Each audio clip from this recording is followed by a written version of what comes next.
Hello. Hello, everyone. Uh, my guest left. I'm on my own. But this is fine. Welcome in. There they are. Hello. Hi. Oh, Hey. hi. Hi. Hello. You're here. What the Hi. hell? Where do you go? Hi. Hello. You, did you go to the bathroom? Like, where did you go? You just kind of ran Sorry, away. food poisoning. Oh, oh. I'm sorry. Yeah, it was definitely food poisoning. It's okay. It's alright. It's past. That's okay. We move. So, hello everyone, and welcome back to Chattybee. This is episode 4 of the weekly show where I'll take one beautiful, humble guest and make them unmask, undress, and unwind. And today I'm joined by Zai. Hi, Zai. Hi. Hello, it's me. It is you. For anyone who doesn't know Zai, Zai is an artist. They are my good friend, one of the cutest beans in the world. They eat pine cones, and they also stream. I fucking And love it pine looks like cones. one of my mods doing the job. Thank you so much. Mwah. Mwah to Let's everyone. go. So, today wouldn't have been possible without a sponsor. And I spent all this week trying to figure out who should sponsor this episode. Who can I engage business communications with? Because we're all about that business here. Mm. And I think I've hit on a sponsor that you'll love, Zai. And I think, chat, you guys will love it too. So the sponsor of Oh. today's episode is the weird things that everyone does but no one admits to. So hey, yeah, you ever been cooking and you read the instructions on the Uh-huh. box, put the box in the bin, but Mhm. then immediately forget what you just read and have to get it out of the bin again? Yeah, No. one of the Yes. weird things that everyone does and no one admits to. You ever been to a supermarket and someone stood in front of the thing you want to buy, so you just pick up a random item off the shelf and read it? Yeah, another weird thing that everyone does. Move out of my way. I need my product. You ever just laid in bed and rubbed your legs together like a cricket? Yeah. But thank you very much to the weird things that everyone does but no one admits to. And with that, I think we'll get into the show. Are you ready, Zai? I'm ready. So segment 1 of the show, as always, guys, is questions. Now, I am mixing it up a little bit. Normally, we'd launch straight into the subject of conversation that the guest wants to talk to, but I think I would like to dig down into you, Zai, Oh if no, that's I'm ready. okay. So, my friend, my dearest friend, Hello. Hi. what made you start streaming? Oh. I've explained this on stream a couple times, but Hmm. so back in 2021, I believe, Yeah. we moved to Japan, because of my husband's work, Mhm. and I needed a job. So I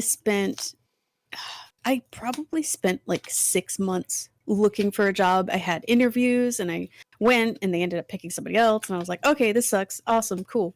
And then one day I one day I got a shiny in Pokemon Scarlet and Violet. Not Scarlet and Violet, the other one. Sword and Shield. Yeah. I got I got a shiny in Sword and Shield that I'd been working on forever. And I finally got it and I was so excited. But I was like in my room by myself, all excited for this. And I was like, Aw. I should stream. And that's it. So not only to stream Pokemon and have other people there to talk to, but also to give myself something to do while I was job hunting.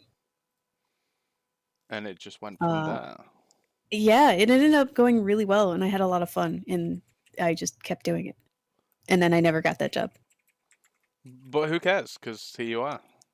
And Yeah, if you yeah, hadn't have done I'm that, you happy. wouldn't have met me, and that was like the best thing that ever happened to you. No, I'm just kidding. Honestly, I'm very glad to have met all the people that I've met through streaming. It's been amazing. It has been. So, is there anything that you think through your? I don't really want to call it a streaming career, but I guess that's what it is, right? Wish you're a streamer, it's a Uh, career. I I don't know if I could call it a career because I can't live off of it. You cannot live off of the amount of money that you make or I make on Twitch. No, So this. I don't feel like I could like I would need to do like a little bit more, significantly more in order to be able to live off of something like this. The only reason I could do something like this is because Kittens has a full-time job. He has a career. Mhm. Uh and most of we can live off of that. What I get is just like savings for like after he has to retire. Yeah, I but I mean that's still, it's still a forward plan. So, is there anything specific whilst you were streaming, and maybe when you started up, that made you think, oh, actually, this could be a thing that's bringing me savings in, or did it just happen and you're just going with it? wait. Can you repeat the question? I'm Yeah, yeah.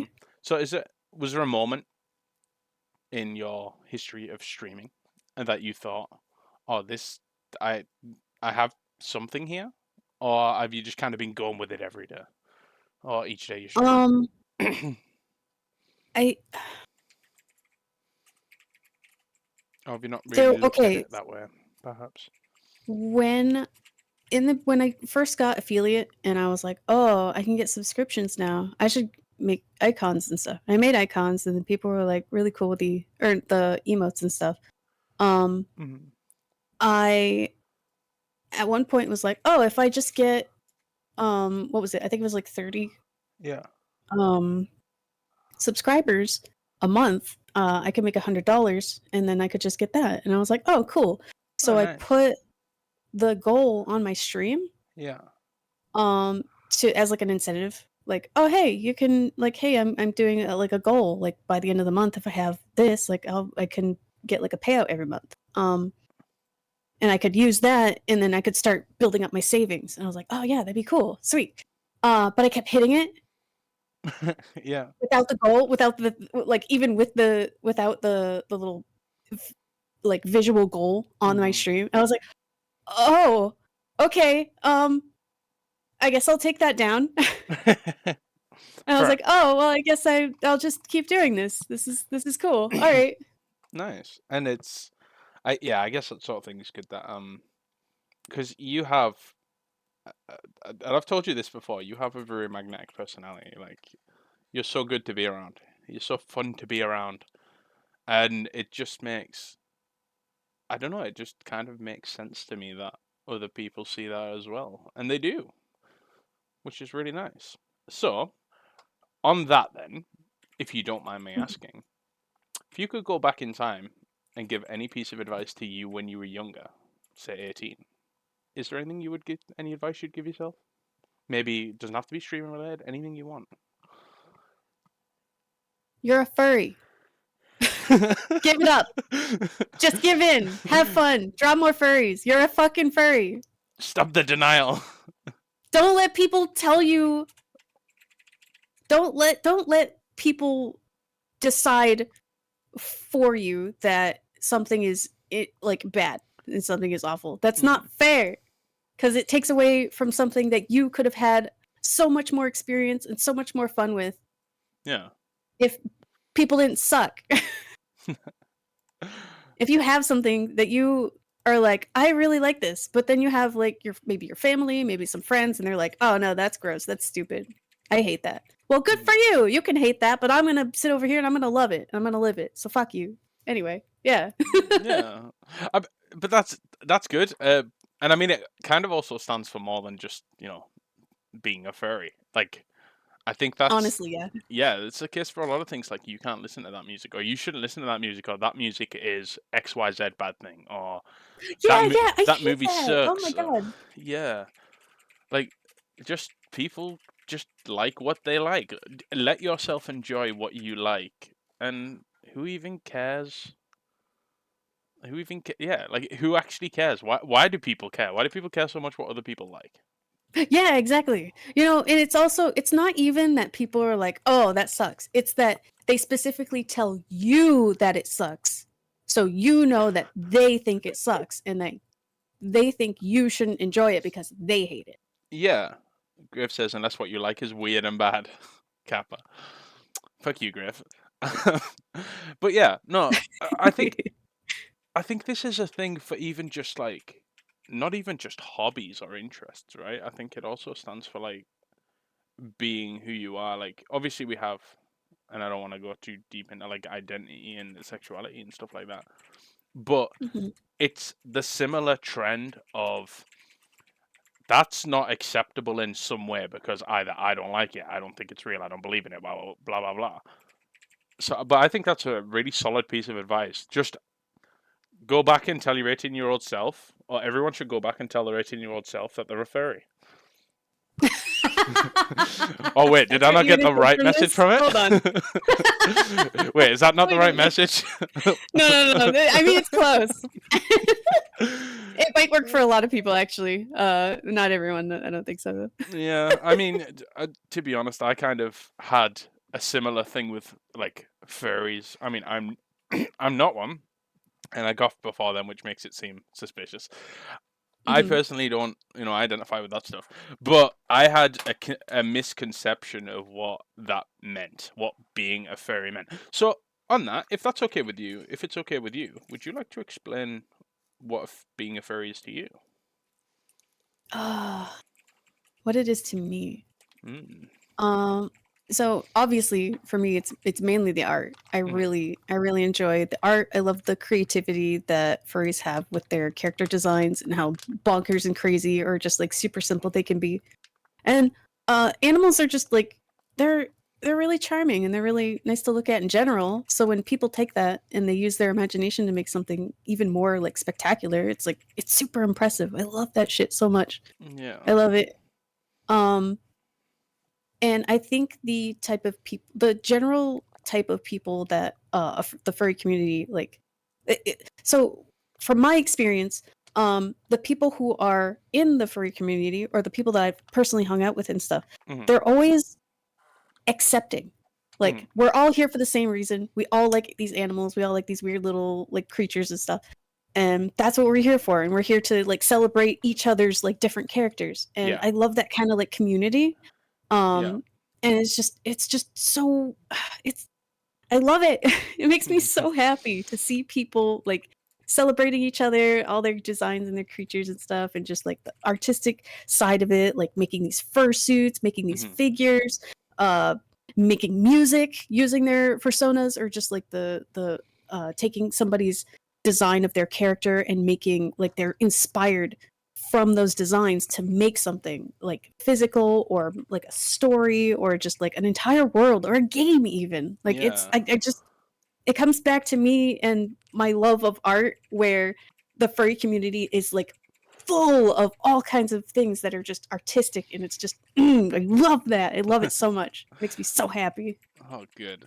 So, I mean, Ghost says that I opened up to the idea of a character or mascot creation and found a lot of fun in it, and that's true. I mean, I didn't originally. My little stream dude was just a little blonde guy with headphones with a big head, and then Ghost was like, here's this little plushy character. He's your favorite color, and also Ghost's favorite color, but then also my second favorite color. So orange and purple. Um, and for me, it was so weird because I looked at him and I was like, "You're a little shit, like me." So now here I am. Chutty is Chutty's like the personification of all the things that make me a little shitload, and I'm totally here Yeah. for it. Yeah. So that is fun. I mean, from an art perspective, I'm loving all of the different art. See, not even of just of my character, of anyone's character. Mhm. Um, and I love that people can see it in a different way. But we can talk more about that when we talk about your subject because I don't want to eat the conversation. So, Oh, don't even worry about it, bro. okay, so for the last meal, your last meal, right? If you had one dinner left in you before it was like before it was, it's the end. You're shuffling off this mortal coil. If you could eat your last meal, what would you have would it be like a 3-course starter, main, dessert, and what would you have? Like, what would your last meal be on Earth? I want all of my favorite meals from home. I want a full lobster, still in the shell. I have to crack it open myself, dip it in that nice, like, melted butter. I want New England clam chowder made by my mother because she makes Oh, the best one. oh. Also, the whoopie pies that my mother makes are What, amazing. I just want my mom's cooking and a lobster, honestly. what is a whoopie pie? Okay, so a whoopie pie it's a very common pastry that you would get like in I think it's getting pretty common like in New England area. Mm. That section. So sorry, the east coast of the United States, like the northeast coast Oh yeah. Okay. of the U.S., which is New England. That's the area up there. So like New Mhm. York and New Hampshire and Maine. But from Maine, that was a really common pastry that you would find at like convenience stores, at the grocery store. It was like you go to a farmer's market and people are just selling like homemade whoopie pies. Essentially, what it is it's two. It's almost like these two little cakes, Yeah. and then there's like this creamy, thick glob of frosting in the middle. It's light though. It's like a light frosting. So it looks like a butt. Uh, kind of. Not quite the same shape though. It almost looks like a Pokeball, Oh, kind of.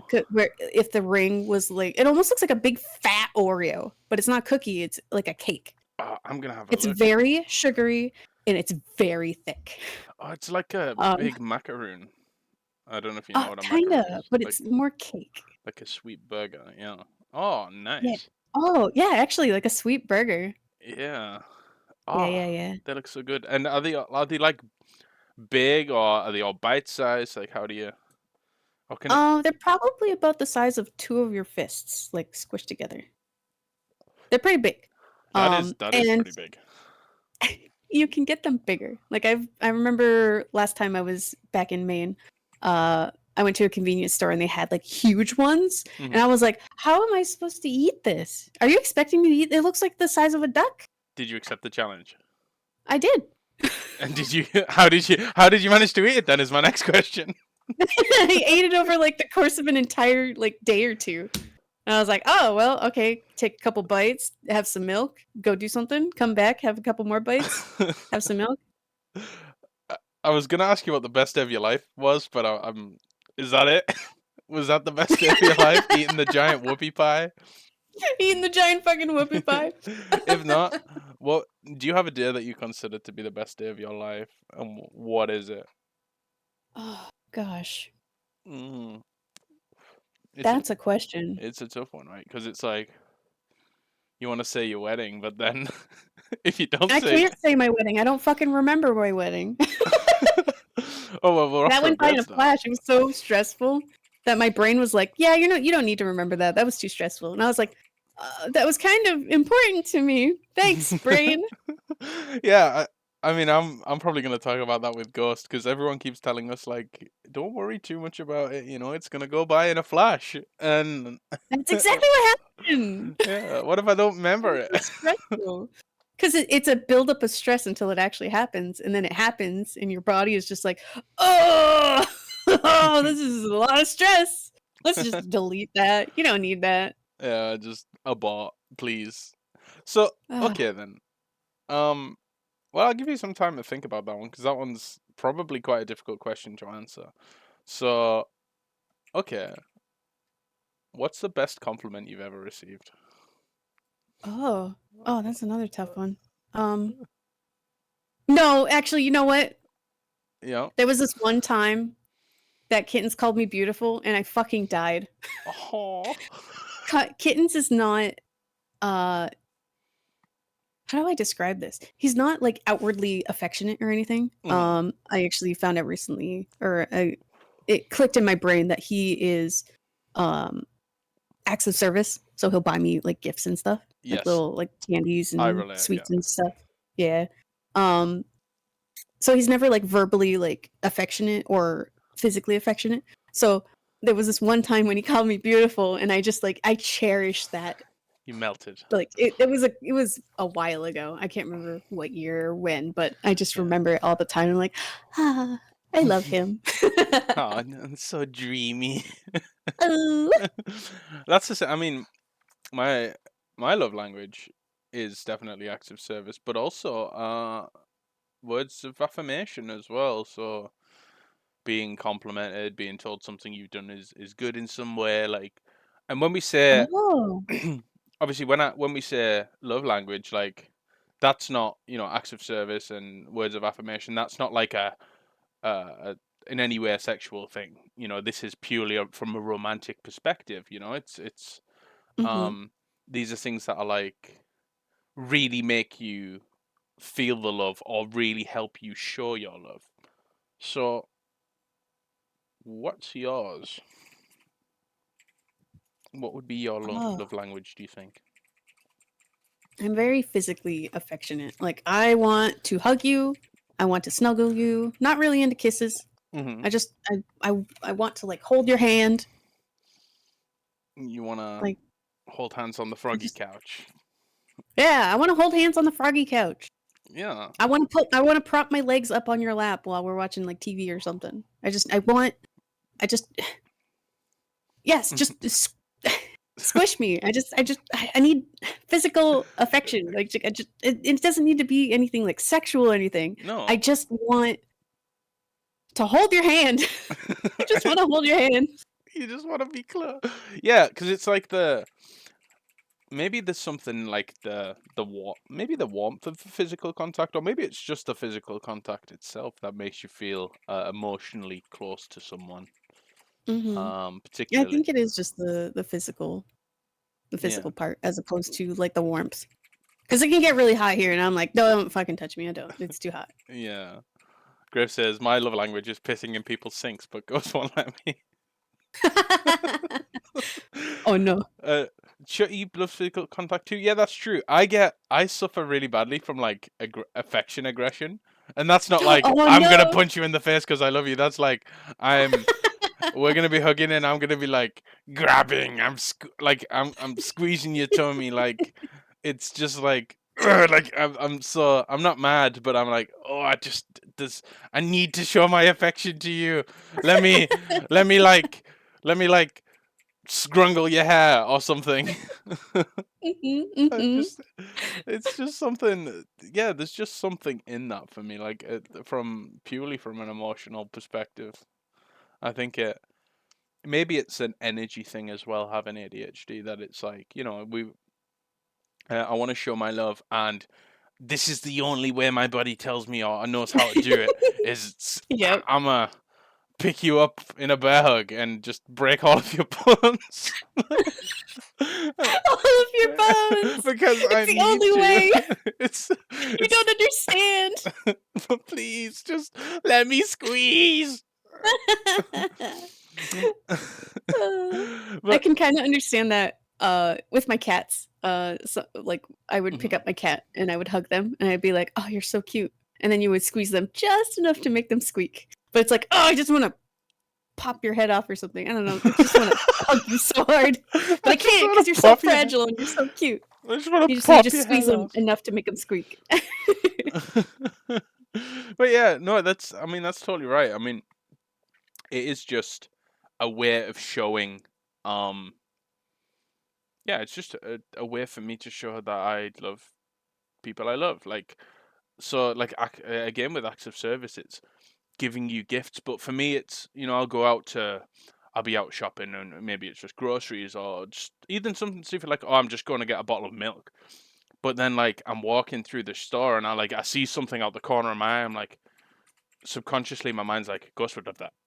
I'm not actively thinking about it. It just, Gus would love that, so I'll buy it, Oh. and I'll be like, hey, but I'll always on the way home, I'm thinking of a way to make it fun. Like I remember one time, I bought like 3 plushies for Ghost in the supermarket, Oh. and what I did is they were still asleep. I think they hadn't slept great, so they were having a lie in. So I set the plushies up as though they were sat on Ghost's computer chair at her computer. So at their computer, sorry. Oh. When you open the door, so when you open the door to the office and walk in, like you can't see on the chair. So then they turn the. I'm like, I think someone's been using your computer. So then they go in the office and turn around, and there's just these three little plushies just sat there, and that like they were like, you. But You. it's Oh my just god, that's yeah, so cute. it's That's so just precious. it's just. But then, so that like, but that I think the love language. I don't know how you feel about, it, but I don't think it's just for your partner. So for me, like my love language has been like words of affirmation, physical contact, and acts of service. They're ways I show that I love my partner, and those are much more intense. But also like the same for my friends, like helping my friends out and things like that. Like so, helping friends out with I don't know things I help them with, computers, for example.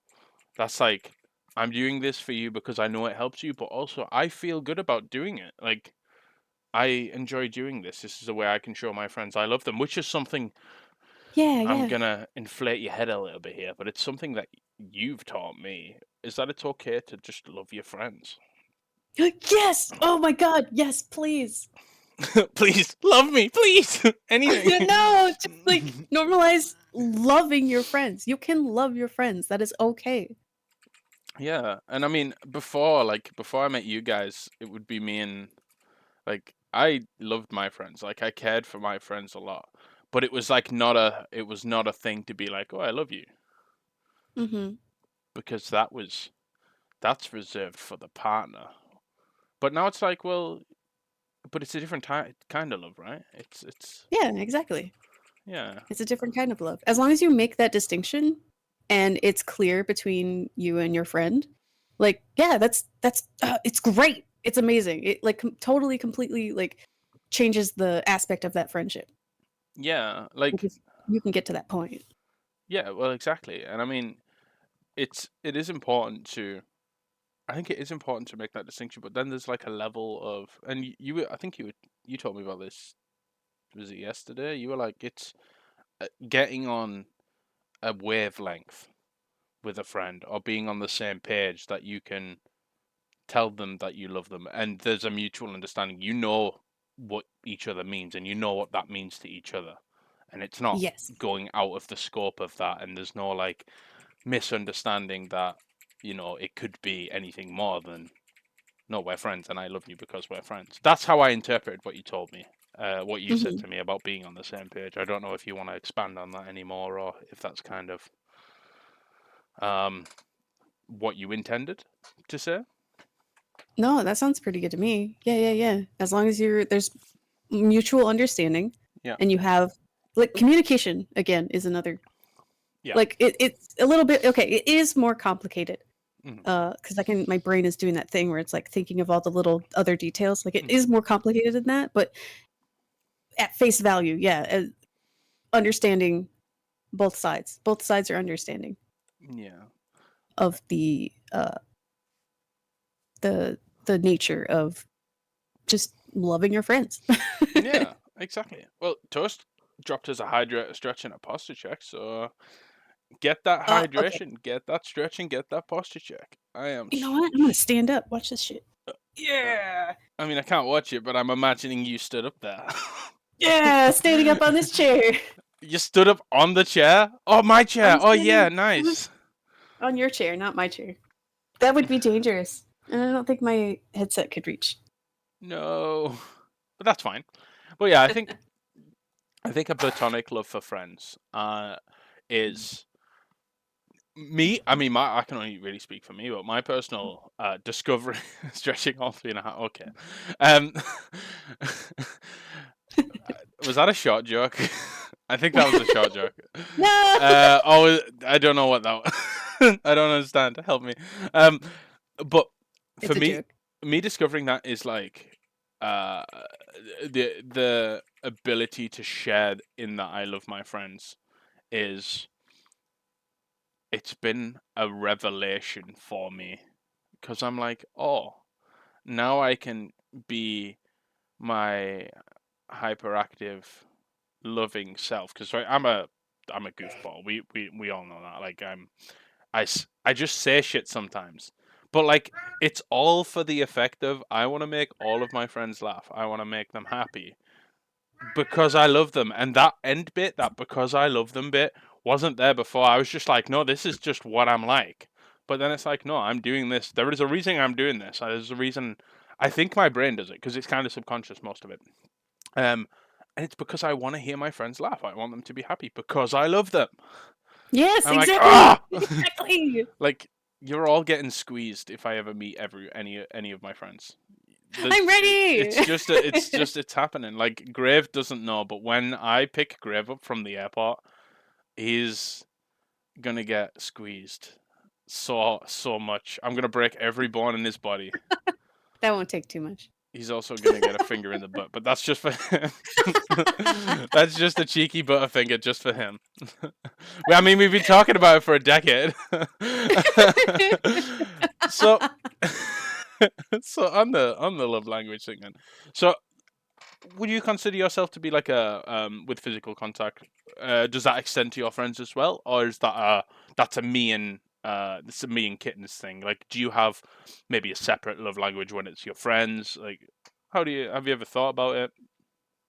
Oh no, it's the same everywhere. I just want to hold your hand. I will hold my friend's hand while we go shopping. I will put my arm around you if I can reach.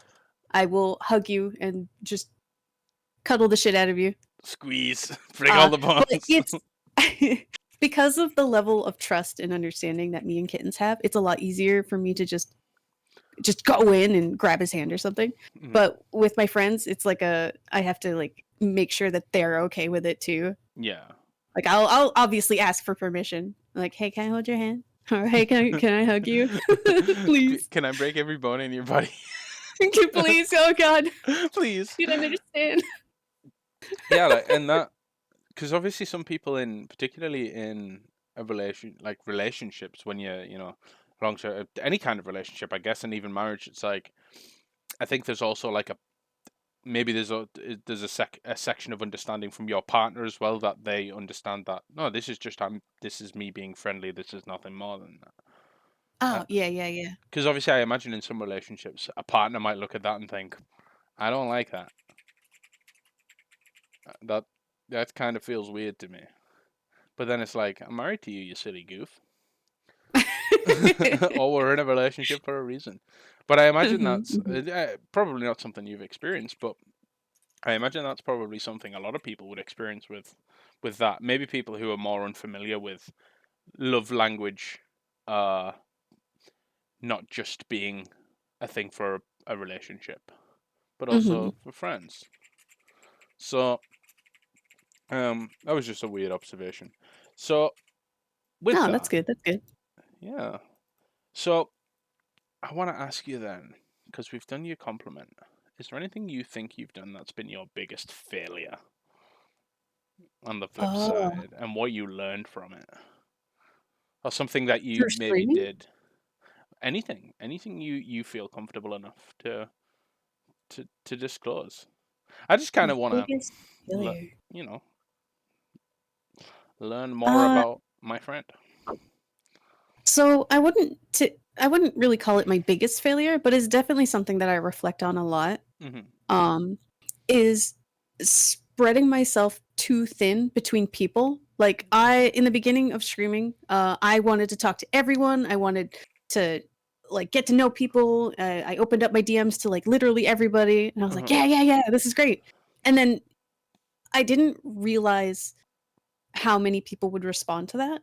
Hmm. And I do appreciate it that they would come over and like want to chat with me and stuff. But I realized, oh, I probably shouldn't do this because there's a lot of people who just want to like come into my DMs and be like, hi. And I'm like, oh, hi. But there's no like conversation. It's just like they wanted to come in and say hi. And I'm like, oh, uh, or they would come in and they'll like trauma dump. Yeah, Um, yeah. and That's a thing in itself, isn't it? yeah, I wasn't, I'm okay with it. I like, but it did get to be too much and I had to like close off. And I Hmm. felt really bad about that. Um Hmm. But yeah, that's like having that hitting that point where I realized, oh, I shouldn't have done that. Yeah. And then being able to like learn from it and learn how to like avoid something like that in the future, but also balancing being able to talk to somebody or reach out to them or pass them on to somebody who might be able to help them, like Mhm. learning how to do that as opposed to just being like, yeah, come to my DMs, tell me about your problems. Yeah. No. No, there's a time and a place for that, isn't there? And there's people for that. Like, um, when you, sorry, I'm just reading Grace's message there saying, "Oh, I should do a Zai trauma dump. I was born at a very young age, and both my parents failed to show up." Like, No. basically, had to learn to say no. Like, yeah, I think that's also a big part of it. So with the trauma dumping situation, I think there is it's a level for me. It's a level of friendship. Like if a friend has a problem, and it's a friend I communicate regularly with, or maybe somewhat irregularly, but I'm familiar with them. We've had a few conversations. I think there is a difference between what I would classify as you trauma dumping on me, or you venting about something that's bothering you. Um, Ooh, yeah. and I think if it's a random person, and I know it's sort of a taboo to say, oh well, Twitch viewers are they're just random people, because there's like a level with I think with Twitch is like people you don't talk to or new viewers and things like that. You're supposed to endear to them so they come back. That's the if you I don't like want to call it a game, but that's the thing with Twitch. You want to give people a reason to come back to you. That's the whole point. But when you Mm. have that kind of like the random person as such, and they are sending you a message, or even jumping into your Twitch chat and doing it in the middle of a stream, um, or sending you a message on Discord or something like that. I think that's where we fall into you're trauma dumping. Actually, I'm not the right person you should be telling this. I'm not sure why there's maybe an attachment to telling me this sort of thing. Maybe you enjoy my personality on stream, and I feel like you maybe think that I'm going to be able to help you because of that. But actually, no. That this isn't. We don't have that relationship together. We Yeah. don't have that sort of friendship. And I'm nice to you because that's who I am, and yes, I portray that on my stream. But when you are when you make private contact with me, uninvited or unannounced, that actually might make me feel uncomfortable. Um, so I don't want to kind of I don't want to speak for how you might feel about that, but I think there's I think there's a thing when you're online and when you do something that's public facing, whether it's uh, having 5 viewers or 5 million viewers, like it doesn't matter. I think there's like there's a type of person that's scarily more common, and that's the type of person who will just randomly message someone and like dump all of their problems and everything because they think they have sort of an innate relationship with the streamer that they've never spoken to. Oh, there's a word for that. Parasocial relationship, I think. That's yeah, that's it. So Peanut says, one of the things that I'm careful with saying is "I love you" over time. These words just became too intimate, and sometimes people take advantage of it by saying things like you love me, do this for me," and usually that things that are unreasonable. It's something that I reflect on a lot too because I know it's a nice sentiment to hear, but it's still a form of appreciation. So I kind of get Mhm. what Peanut's saying there. It's like, oh, you've told me you love me, therefore, we now have this kind of relationship where you will do these things. And I think in many cases, it's when you love your friends. I think it's okay for um, it kind of just. I guess it just comes down to. Hmm. I'm just sorry. I'm just trying to get the words together.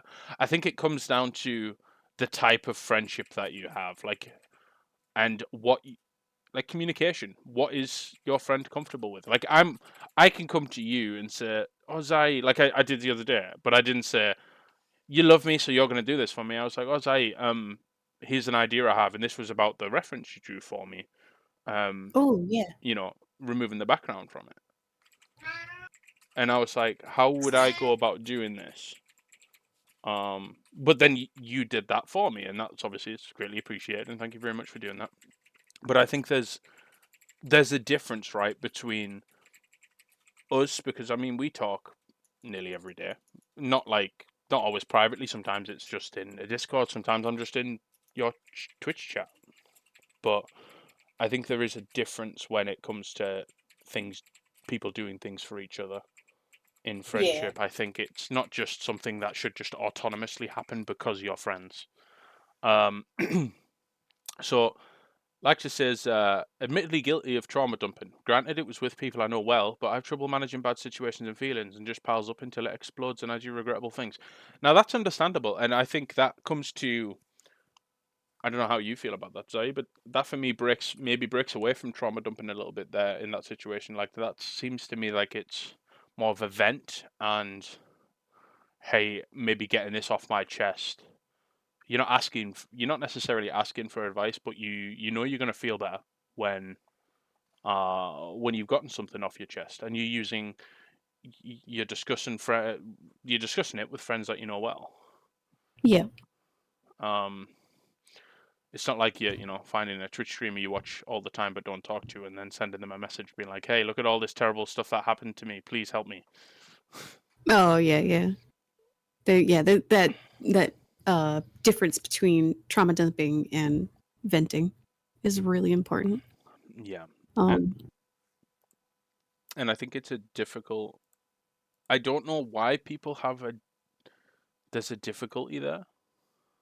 It's not something I've put a massive amount of thought into, honestly, but I mean, it just seems like there is a an unspoken barrier there that should exist between anyone who is a personality online or even anyone who's just in the same circle as you and you don't really know them. There's like a barrier there that you know it's just kind of something you shouldn't do unless you have built that kind of relationship with someone. that can Because be really difficult for some people though, because they can't build those kinds of relationships, or they don't feel like they have those with anyone around them. So it ends up building up, and then that's where I think that might be a point where some people may resort to like trauma dumping or letting something blurt out because they just can't hold it back anymore. They don't have anybody to talk to and just vent to. yeah, I've had an experience with some people who have been they're kind of just like negative.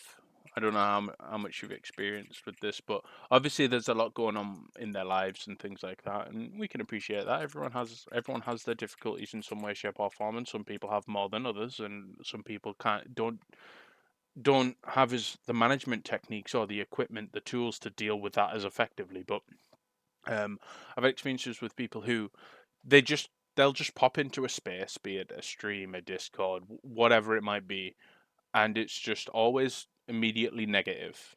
And then anyone who was also in that space is just kind of brought down. I don't know if that's Yeah. Yeah, I've been in situations like that. Actually multiple times through previous games that I played, MMOs, and Mhm. um just spaces that I've occupied through games that I've played over the years. I've met they're common. They seem to be common in places where people gather, like just Yeah, without a reason other than just to play the game, yeah, where they know that they can be heard. I think that comes back down to like they just have so much that they can't vent, so they'll just come over and that's all they have left in them is just that hmm negativity. yeah. And then there's a separate subsect of people that I've experienced where they will, and I'm not saying this to. I need to make it clear. It's not to put anybody off talking to friends or anything like that. Because you should, if you have that relationship with a friend where you can both vent, you can both trauma dump, if we want to call it trauma dumping, then you should, because it is incredibly unhealthy to keep everything just inside. Hmm. There is an outlet. but it needs to be an appropriate outlet. So an appropriate person, an appropriate group of friends or friend, family member, professional, preferably a professional. But obviously, I know that's speaking from experience, it's a very difficult step to take that first step into seeking help from a professional. And some people may not. Obviously, other things factor into that, costs and things like that, depending on where you live. But it needs to be appropriate. Um, and also, there's the experience I've had with some people is where they will do that, and no, you try and help them, or you'll try and like talk them through it, or ask them questions, just kind of like I'm going to be a soundboard. You can just blast your problems off of me in this space, and we're assuming here, it's a friend that's okay with. Yeah. Um, but then no matter what you tell them, no matter how much you help them, they just don't listen. They just ignore it. And Ah, I don't know if you've had that. I've had one friend like that. Yeah. And that's exhausting. Yeah, it really is. I had a friend for a very long time who was like that, and they would make mistakes in their life, and I would try to give them advice like, don't do this, try and go seek help, Hmm. try this, try that, like any advice that I could think of. And then it would just bounce off, and they would just continue going down the road they were going. And it was like, I can't, like, I got to a point where I was like, I can't do this anymore. Like, I love you, I do, and we've been friends for so long, but like it got to a point where I couldn't handle it anymore, and I had to. You, I honestly should have stepped away long ago, but Yeah. you feel guilty because it's like you feel like you're their only friend who's Yeah. there to listen, but everything you're trying is just not working, and it gets overwhelming, and you're like that, like you got to hit that point, and you got Hmm. to take that step away. Hmm. Or in some way you're going to make it worse by telling them. Yeah. But then that puts the onus of negativity onto you, and I don't feel like that's a very fair thing to have to be put into, a very fair situation to be put into. And exactly as Peanut just says there, it's kind of it's one of those where it's like it's totally fine to say to someone, look, like I'm also dealing with a lot right now. Um, let's I can't I can't be there in the way that you need me to be there for you right now, because I've got my own things and I have to deal with my own things right now. So, um, it's a very difficult one, and honestly, I think it's.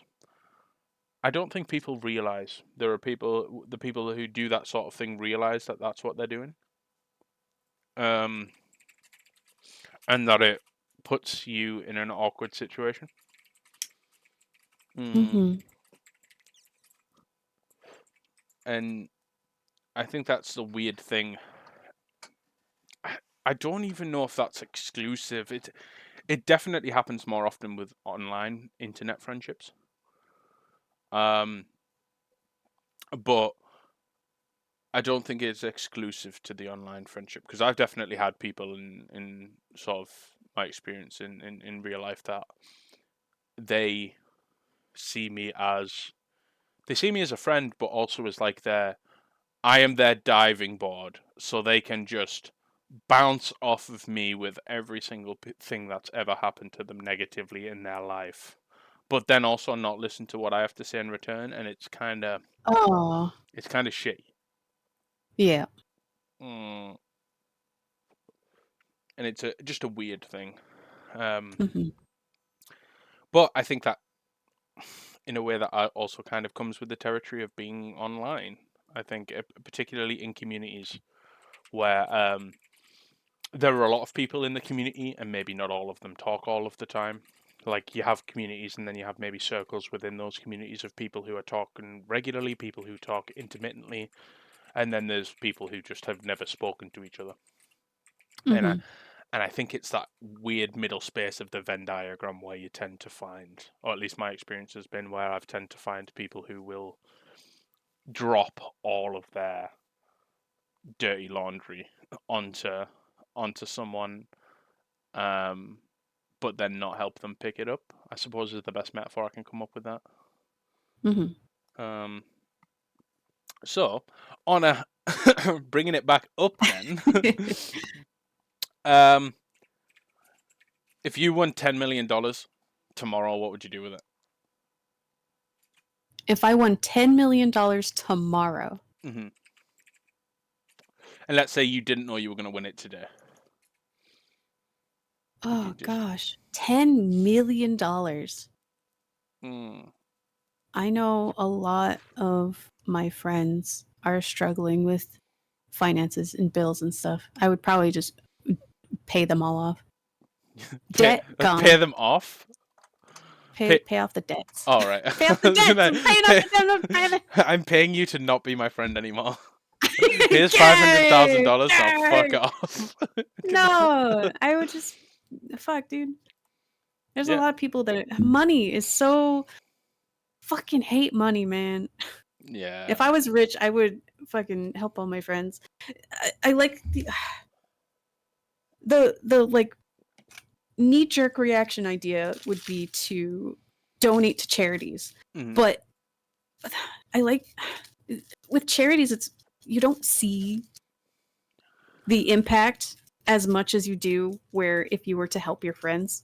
Yeah, and also with a lot of charities, like it's only actually a portion of that money that gets, and because you don't Mm-hmm. know that, it's kind of like, oh, thank you so much for the follow, Nexo.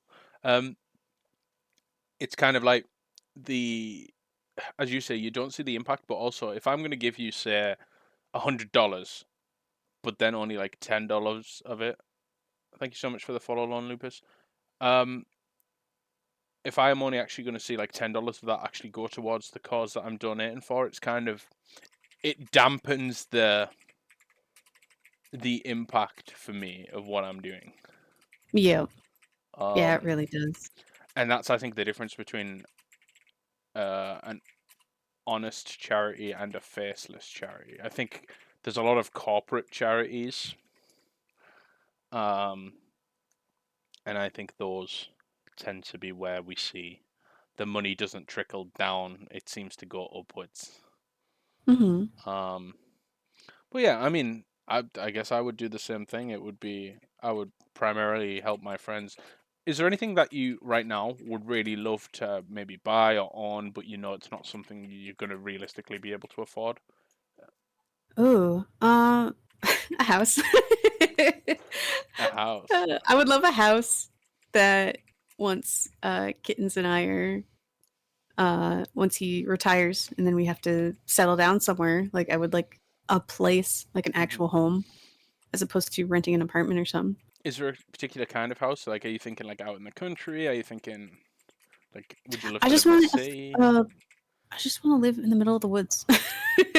If okay, uh there is a house that my dad built Hmm. that I would love to purchase. I want that house. I lived in that house for like 5 years and then you know, shit happens, shit hit the fan, like, we Hmm. had to get rid of the house, whatever. I would love to buy that house. There's some dude living in it right now. He's really cool. But I want that house. Would you just like walk up, knock on the door, and be like, "Here's a check. This is mine." Yeah, like pretty much. like like the empire, the Great British Empire. This is a lovely house. I'm gonna call it mine. This is mine now. Here's some money. Don't let the door hit you where the Lord split you. Interesting. Um, Uh, what? Okay, so I think we've sort of dug into a lot of things that you've answered a lot of questions that help me understand you more than I did before. oh, sweet. All positively. So, and Ghost asked it as well. What is your chosen subject of conversation today, Zai? It's art. I fucking love art. What a surprise! No way. I never expected or knew this was gonna be the case. So, you love art. Why do you love art? I love art. I love it actually ties in with like the furry conversation earlier. It's just I love the expression of people's creativity through some kind of medium, be it music, like painting, just I don't, like everything, anything anybody does, making a building, Yeah. like seeing the way that they design it. Like there's, I'm trying to think of the other mediums, but like there's so many. There's, I just love seeing what people can create either by themselves or with a group. It's just I love it. I love it so much. Uh, Personally, I really enjoy like concept art is my favorite personally, but I do really like music and stuff. yeah. So to clarify, when we say art, we don't mean art just in the traditional sense. We mean anything, any sort of creative art form, whether that's creating making a song, or Yes. architecting a building, or yeah. So obviously, I know you love digital art, and I know you love characters. What I don't know is when and why did you start as an artist? Oh, so I've just always I've always been drawing. My dad actually has a crayon drawing that I did. Okay, so you know how you have your bed, Mm-hmm. so the squishy top part of the bed, and then you have the box underneath. Mm-hmm. So when I was, I think he told me I was 2, and I made this circle man with a crayon on that box spring, and Huh. he carved it out, and he still has it. He has that picture, A, but a circle man?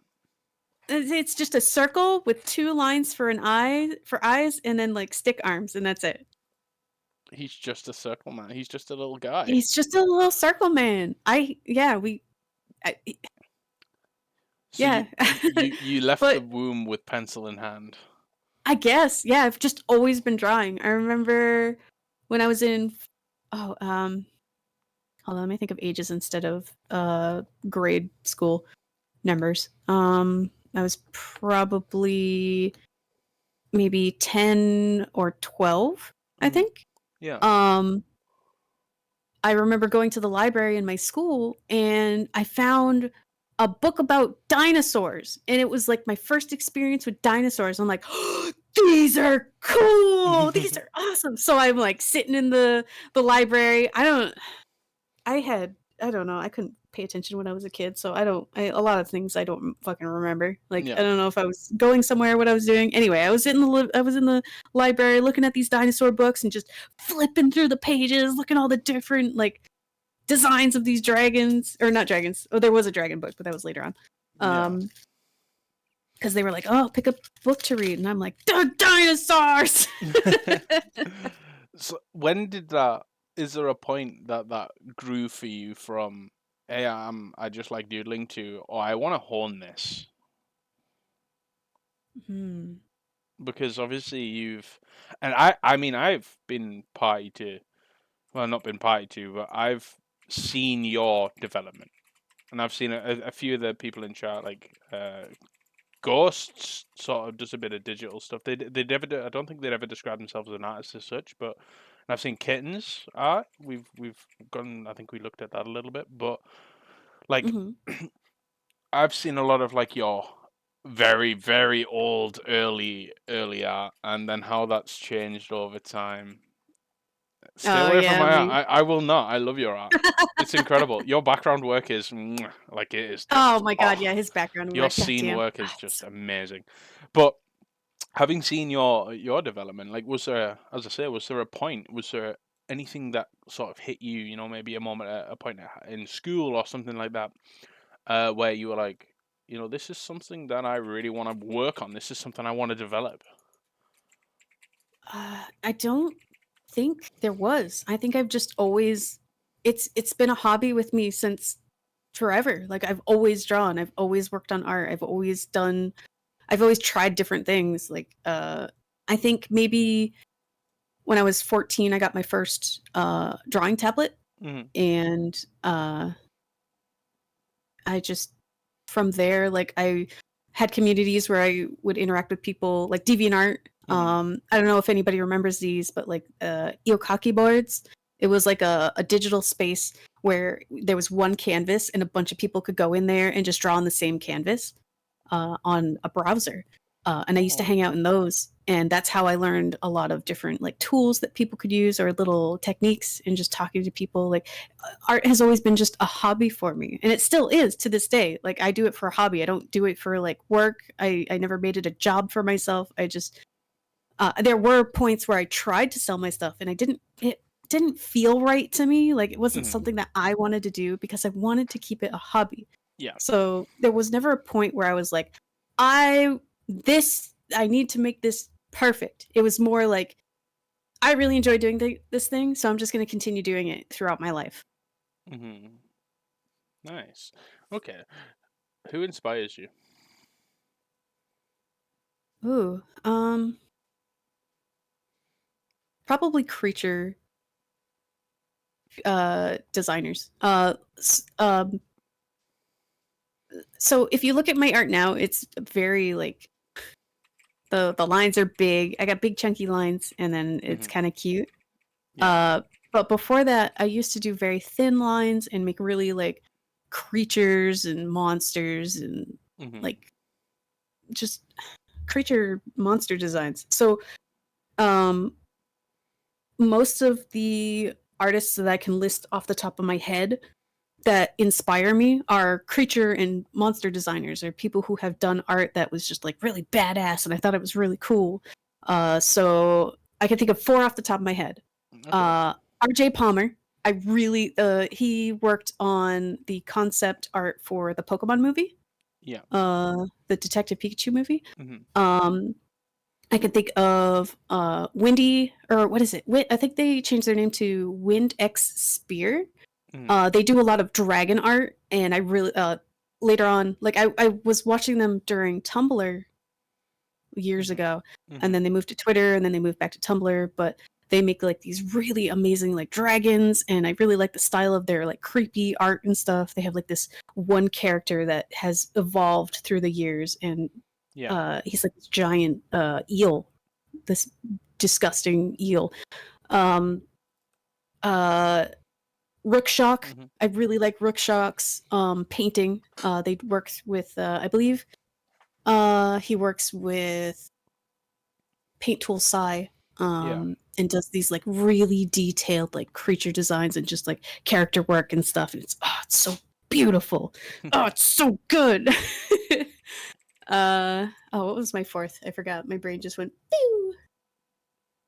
But yeah, it's mainly like these artists that do like these creature designs. I'm always attracted to these like creature, creepy or scary or just like eldritch level monster designs. So I love that kind of art, that kind of detailed stuff. Yeah, like bigger than people, kind of mystical, maybe fantasy, horror, maybe. All of it, all of it. I love all of it. So, okay then. What about your? So, as you pointed out, your style is very thick lines, very cute. Was that something you intentionally developed, or is that just like, hey, this is actually really comfortable for me, so this is what I'm like? Because I know there's a bit of a concern, I think, with artists or new people who want to get into art, and this was kind of it for me as well. It's like, how is my art going to be my art? How is it going to be unique? So was there a point for you where you thought, did you ever think about that? Did you ever think about how you're going to make um your art unique? How you're going to make it you? How are you going to put your name on it essentially? Or is it just kind of, hey, I try a bunch of things and see what sticks? No, I never. I just so we can go back to the idea of this is a hobby for me. Like I just really enjoy doing it. I think because of that, like I've hopped to different art styles. I've tried different things, and then because I've tried different art styles and different like aspects of drawing characters or just back, like recently I've been doing backgrounds like on my art like in the past year, which is completely different than what I was doing before. Yeah. Just trying new things has shifted my art style. uh, or just the way that I draw. Like in the past year, I've been drawing more cutesy stuff. Hmm. But slowly I'm dipping back into the creature stuff because I know that's what I really enjoy doing. Yeah. So as a hobby, it's slowly like morphing into these different shapes of like what I want to do, what I'm interested in at the time, or what's influencing me. Maybe I find a new artist and I'm like, oh, you're really cool, holy crap, and I like analyze their work and see what they're doing, and then I try to sprinkle that into the stuff that I do to try it out, see if I like it. Yeah. So obviously on that then, if you have, you've sort of got this year where you've been doing more cutesy art things. Is there a style for you that's kind of it's unintentional? So if you were just to pick up your tablet, open that art program and draw a character, is there a way, is there a type of art for you that's kind of just it's muscle memory, it just happens, it comes out, you don't think about it? Or do Uh, you think with every piece you try and you're enthused about it, you wanna create a specific thing? Because something I struggle with when I'm trying to, because at the moment I'm trying to practice and get better and make things better, mhm. to eventually be able just to draw like, hey, I want to draw this, and then spit it out, and it's good. Um, but then I struggle with actually finding. Like, I just open the program. I'm like, I don't know what to draw. So is there anything that's kind of innate for you in terms of art? Things that you'll just do. You'll open your program, maybe something to warm up, or Yes. Yeah, yeah, yeah. It's so over the years it's shifted mhm, again because the hobby and it changes shape. But actually Ghost said something and it brought it to my attention that like a humanoid figure, mhm, but they're always like ambiguous. Like you can't tell like any kind of gender or anything like that. mhm, But I've actually started to notice it a lot more in these. So on Fridays I do like character sketches, yep, and a lot of that is like furry art. And I mhm, noticed that the body type is always the same, and that's mhm, like my go-to shape. Is that just like uh, sketch dummy, mhm. and then I put the character on top of that sketch dummy. So that sketch dummy is always like the easiest thing for me to just slap down a piece of paper and start going ham, and I just draw all these poses, and it's always that same dummy, that same like little sketch character that I have. Yeah, so I guess that's what you were showing me, where like the arms are all it's like the same length as like the what was it, like the head to the elbow or Oh something, and the yeah, leg is the yeah. same length as the Everything is torso. measured out. And Everything is measured out. that's the fact that you can just do that. I mean, that's obviously practice. That's Oh you've yeah, been over the drawing years for, of yeah. trying different things and then picking up on different advice that I've heard from other artists or just little bits and pieces and things that I've noticed myself, like through drawing like trying to figure out how to draw animals and stuff. And I'm like, Hmm. wait a minute, the elbow and the knee for this dog line up with the chest. Huh, that's interesting. Hmm. Yeah. So, is there anything that you've learned recently? Art wise, just like Yeah. how to do it. Any new Um, skills? Now, I have a claim to fame oh, because let's hear it. I taught you a couple of things, and that to Oh, me you is like did. I'm like, holy shit, this whole ass artist. I'm just like, this is thing that I've just seen online, and I'm like trying it out, and then I'm like, hey Zai, look at this thing, and you're like, holy shit, this is a thing. It is. Oh my god, I was so surprised. And it works really well. Like this is how I learned to art was I picked up these little bits and pieces from all kinds of different people, Mhm. and I slam dunked them into my work and my art and stuff. And it's like, "Oh, this is so useful. Oh my god." Yeah. Uh So, is there anything that you'd apart from those things, is there anything that you've learned recently that's kind of like ended up baking its way into like your regular art flow? Or uh maybe not recently, but is there a skill that you without fail always use? You make so much use of that you think actually this is something that would probably help a lot of people trying to get into art?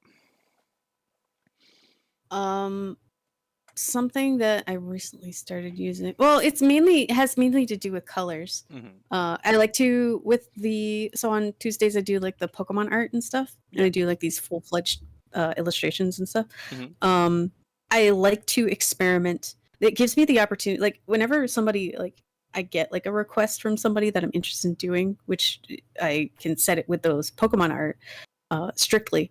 Hmm. Uh, it gives me the opportunity to explore and try different things a little bit. That's why you'll see some of them that are like a little bit different than the other ones. It's like, oh, that looks weird. It's probably because I was trying something new.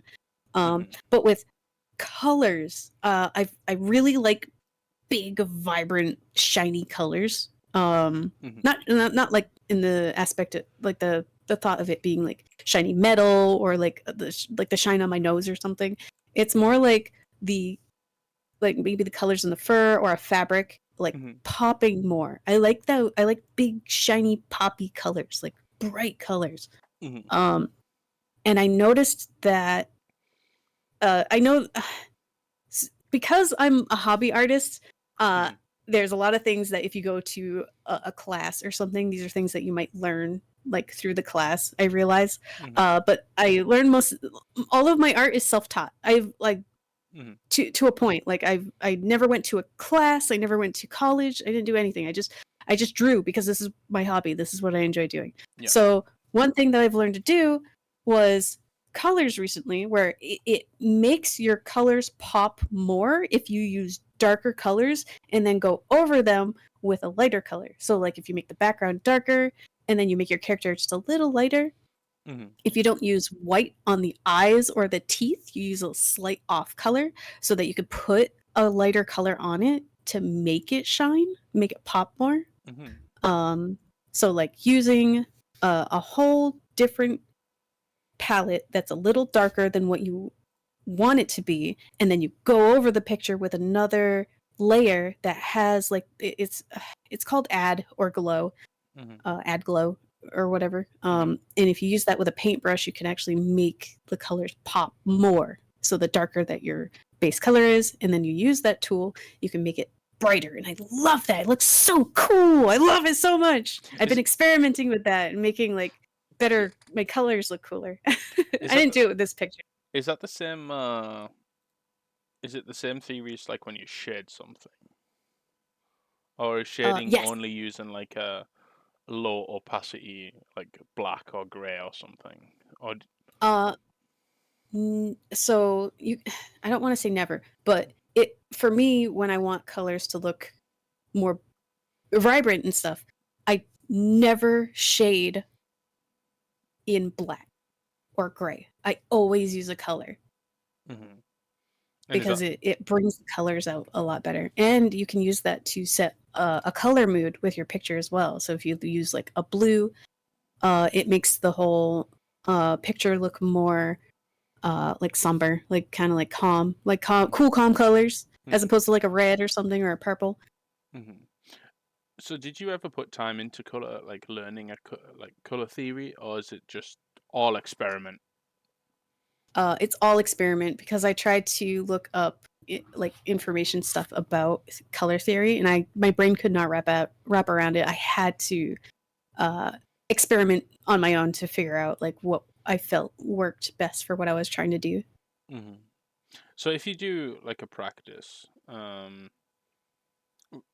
for example, when you're before you get, I guess, fired up for a stream, or you want to do a big piece, you have an idea for something that you really want to do. What is your practice like? What does that look like? Is there Do you mean like a warm up? it could be a warm up, but also just maybe you just drawing shapes is something we spoke about. Like, do you just get a canvas and draw a bunch of little things on it, or will you practice with a larger piece of art? Like, how would you sort of keep your practice going, and how would you warm up? And are those different to you? So a warm up is like before you work on. So it helps a lot of people out. Where a warm up is where you just draw little things. It doesn't have to be an actual picture or anything. It's just sketches or your getting your hand warmed up for certain shapes and stuff, so that you can work on your actual picture that you want to work on. Okay. And then practice is where you're just trying to figure out how something works, or you're doing a study. You're doing a study on a subject or something. Like, let's say a study on water. How do I draw moving water? How do I draw a wave? How do I draw like the particles of water coming off of the top of the wave because it's like crashing down? That's what I actually did on my other stream, because somebody asked me that, like, how do you draw moving water? And I was like, I don't know. So I grabbed a picture of a wave, I slapped it on my canvas, and I sketched over it to try and figure out like what would look good. That's that. Oh yeah, that's a good way to do it. Is like, if there's something that you're not sure on how to draw it, find a picture of an example of what, like a photo, or a couple photos of what you're trying to do. Like, let's say like a dog paw, or maybe a face structure, trying to figure out the shape of somebody's face. Get a picture, put it on a canvas, make a layer on top of that, drop the opacity on the reference picture, and then just sketch over it. You can do this with, okay, this is very important to remember. You can do this with other people's works, but never post it. Never show anybody. Don't put that out there. You don't have to show everything that you make. That's very important to remember, is you don't have to show all of your art. You don't have to put that all online. You don't have to do that. You don't have to put your sketches or whatever. It's very important when you're trying to learn how to do something and you're using other people's works. You don't need to post that. You're trying to figure out how to do this one thing. You could do that. Like, take somebody's picture and you like how they draw eyes, or you like how they make the shape of like a leg or something. You grab that picture and you sketch over it to try and like figure out how they did it, and you just go from there. You throw that away. You don't look at it again. You don't post that, because that's somebody else's work. I remember seeing a huge controversy thing about like using other people's work to practice and learn how to do stuff. It's just, what it really came down to is, from what I could tell, was just don't post it. Just don't tell people what you did. If you want to learn how to draw something and you like the way somebody does it, just try it, and then just throw it away, and then you have that kind of knowledge. So then I guess this kind of already answered the next question, but what are your thoughts on like learning to draw using practice, using reference, using sketch, using bases? What are your opinions? I love that. I like learning how to draw. Try everything. Try it all. Because if you don't, there might be something that actually helps you with your own work and how to make you understand something that you're trying to do. And again, if you're using somebody else's work, don't post it. Don't show it. If you like, tracing was a really big like thing for a while. I think it's still being talked about, but the idea of taking somebody's picture and you're like, oh, I like the way that they draw the paw or something. You take that picture and you sketch out, you trace over it. Use that as a skill to figure out how they make their shapes, and how they make these shapes and stuff. But don't post it. You delete that, and then you work on your own thing without tracing. Tracing's bad. Don't do that. Don't trace and then say that you did it, because that's where it's bad. What is if you say you traced it? If you say you traced? Yeah. If you say, hey, look at this thing. I traced it. I'm practicing. I traced this. What do you guys think? No, don't post it. That's not worth it. That's not your work. Okay. What about showing a friend? Showing a friend? I think that's okay, as long as you give the reference and you show the picture that you traced. Like, if you're like in somebody's DMs, you're just talking to your friend, you're talking about like art and stuff, and you're like, oh, I really like the way this person does something. You go over and you trace it, you show your friend. Don't claim it as your own. If you're trying to communicate between each other and try and figure out a better way to sketch it stuff, and you're just doing that, like, as long as you don't post it and claim it as your own, and you're not using that, like, you're not using that traced part in your own work, and claiming it as your own. No. Don't Okay. do that. So if you quickly go back and delete all of the art that I've been practicing with, because I did your work. You did some sketches, some D&D character sketches. I mean, I never like posted them being like, "Hey, look at this thing that I did." But like, Yeah, I no. think you did each of our characters, and I was like, "Hey, I'm gonna stick that on a canvas and just kind of draw over it and like trace it up," because it was just a doodle, right? That you did. It wasn't a piece of art. So where do you sit with Oh, that? I guess. Should I delete this work? Actually, there's another. Okay, again, my brain is like, oh, there's more. This is a little bit more complicated than you just what it is on the surface. Yeah. Um, if it's your friend's work and they're okay with you doing it, fuck yeah, go for it. Who cares? Okay. Just have that understanding of what their limits are. Like, make sure they're okay with this. Are they like ask beforehand? Hey, can I trace over your pictures because I really like the way that you draw these? I didn't ask you. I'm sorry. It's okay. I love you. Oh, thank you. This is the distinction. This Yeah. is the exception. The understanding. Like, Mhm. I know you and I understand what you were trying to do, and I'm okay with it. I am okay with you, Chuddy, Mhm. tracing over my works and trying because I know that you've been trying to learn how to draw. And I fucking love that so much. By the way, I love it when my friends try to learn how to draw. Yeah. So if like so basically what we're saying is don't go on like Twitter or Google, download an image, draw over it. That is the midnight you hear in the background, kittens. And for anyone who streams, it's the midnight. For anyone who streams, the midnight has given full permission to everyone to use all of their work on stream, all of their music on stream. So you will not get DMCA'd, and if you do get DMCA'd, you can claim it. And there is a post that they've put out that you can send across, and the DMCA will be removed immediately because they own all of their work. That's awesome. Yeah, I don't know if you're a fan of the midnight or not, but yeah. Yeah, that's just a fun thing. There's a few artists who've done that. There's a few who have kind of been like, look, I don't mind you playing music on stream, but I don't actually own. Like, it's an artist who, it's their song, right? But then you got the whole thing with, sorry to take this away from, well, it's not really taking it away from art, but it's the, it's their music, their song, but it's like a corporate entity that owns the copyright. That's different.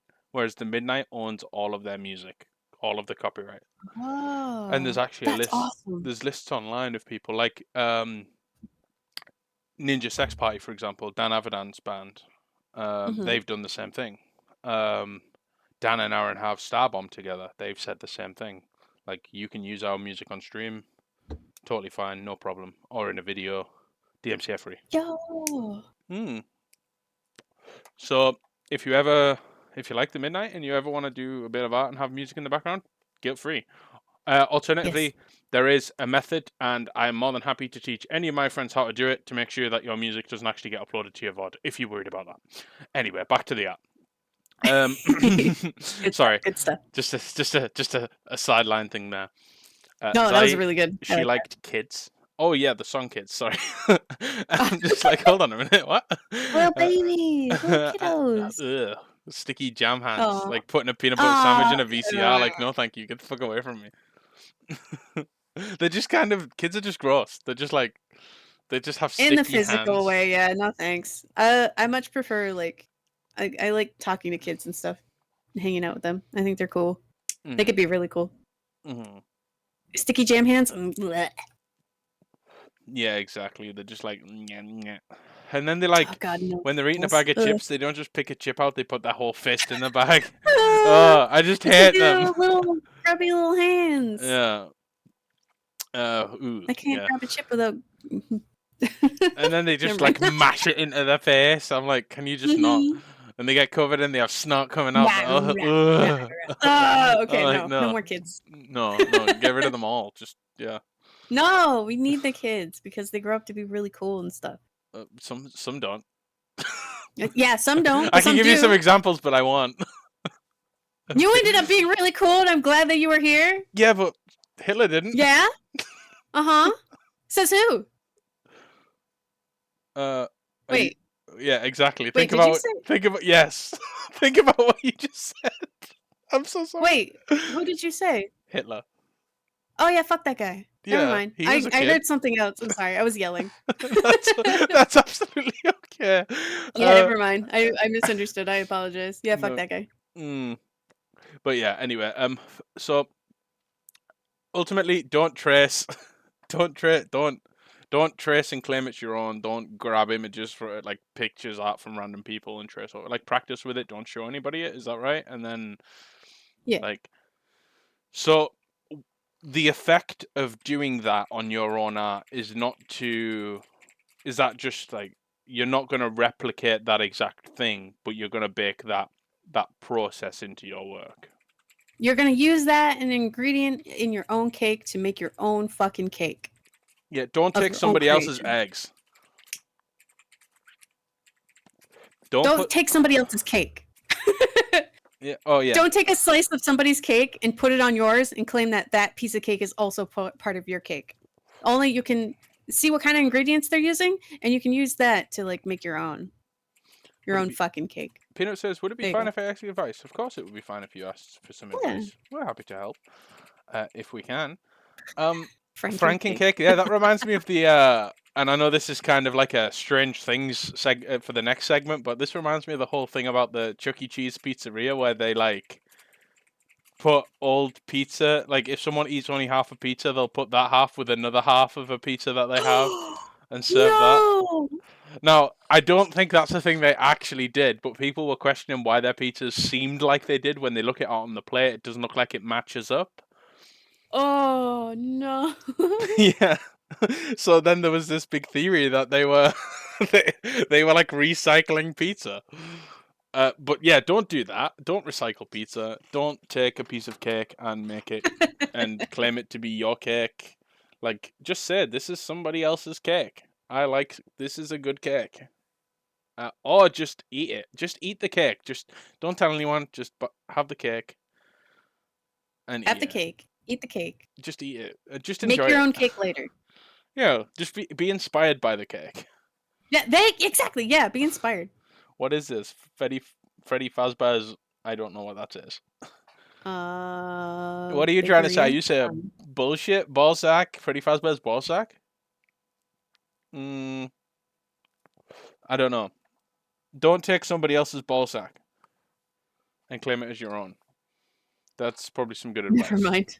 Is ballsack banned? I don't know. I think it was self-sent. I have no idea. Maybe I need to fix my shit. Anyway, so on with those for Freddy Fazbear's bitches. No, not that either. Oh, this is is this the game now? Is this what we're playing? We're playing the quiz game. What was the statement? What was the original statement? What was it? Who knows? Not I. It's a mystery. It'll always be a mystery. And moving on. For bicycle. Freddy Fazbear's bicycle. Okay, have you got any advice that you'd give to a new artist or someone who wanted to be an artist? Someone maybe like yourself, who was inspired by and wanted to continue drawing but was struggling for how to develop further. What would be your advice? So it's difficult because I've seen different things that have helped people, and I haven't quite figured out like one single thing that works for everybody. Mm-hmm. But I guess the first thing to do is maybe find something that you're interested in and try to learn how to draw those. I guess like if you're interested in cars, find your favorite cars. Figure out like I would say shapes, but I think that's a little bit like shapes are really important, but I feel like you need to actually sit down and draw and figure out how to use the pencil and stuff. Because there's just get the feeling for the medium that you're using, be it like digital art, so like a tablet, or if you're trying to learn like a pen or a pencil, like figure out how to use your tools. Find a tool that you really enjoy using and stick with that, and then you can practice that way. Yeah, interested. Yeah, so for mine has been like I was so worried for the longest time about my style. Why don't I have a style? Why aren't I in any way unique? But now I'm That's a just trap. like, yeah, it is. It's a total trap. Like, Yeah. just, just, just squiggle on the paper. If not, then just, yeah, I guess that's all I can say. Just put shapes together and see what happens. Just keep, Yeah, it should be fun. yeah. Art should be fun. I mean, yeah, you can have struggles with it, especially when you're trying to learn how to do something specific that you don't personally know how to do. Mhm. But you're better for it in the end, especially if you at least try. Just try. Just make shapes. Try Yeah. drawing different things. So we have a question off Yeah. topic from Peanut. How do I help or what do I tell someone to comfort them in regards to their stream? These two people that I know are particularly very dependent on numbers and how active their chat is. Most of the time they have good streams, but some days, which is pretty rare, they have days where the chat isn't active or as active. From what I've been told, a few people have gotten upset with them because they feel this way, which kind of invalidates how they feel.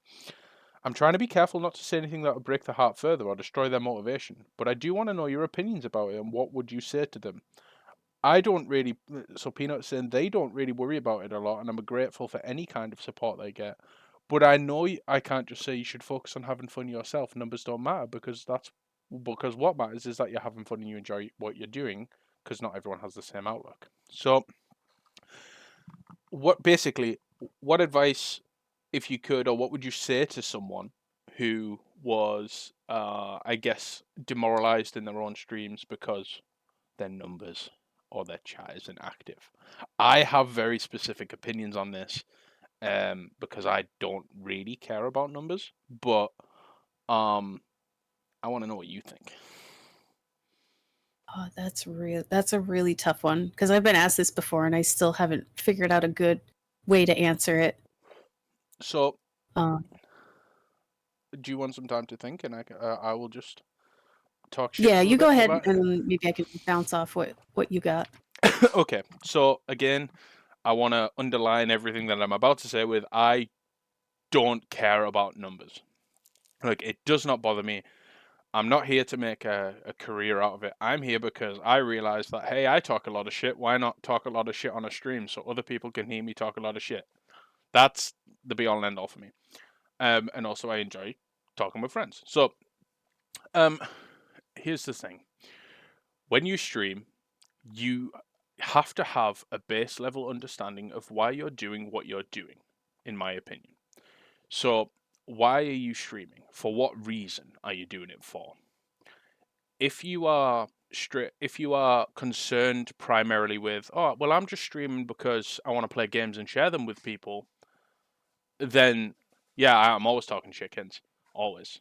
Um, if you're concerned with your numbers not being high enough or your chat being not being very active, which believe me happens all the time in my streams, like it's kind of an intention versus reality situation.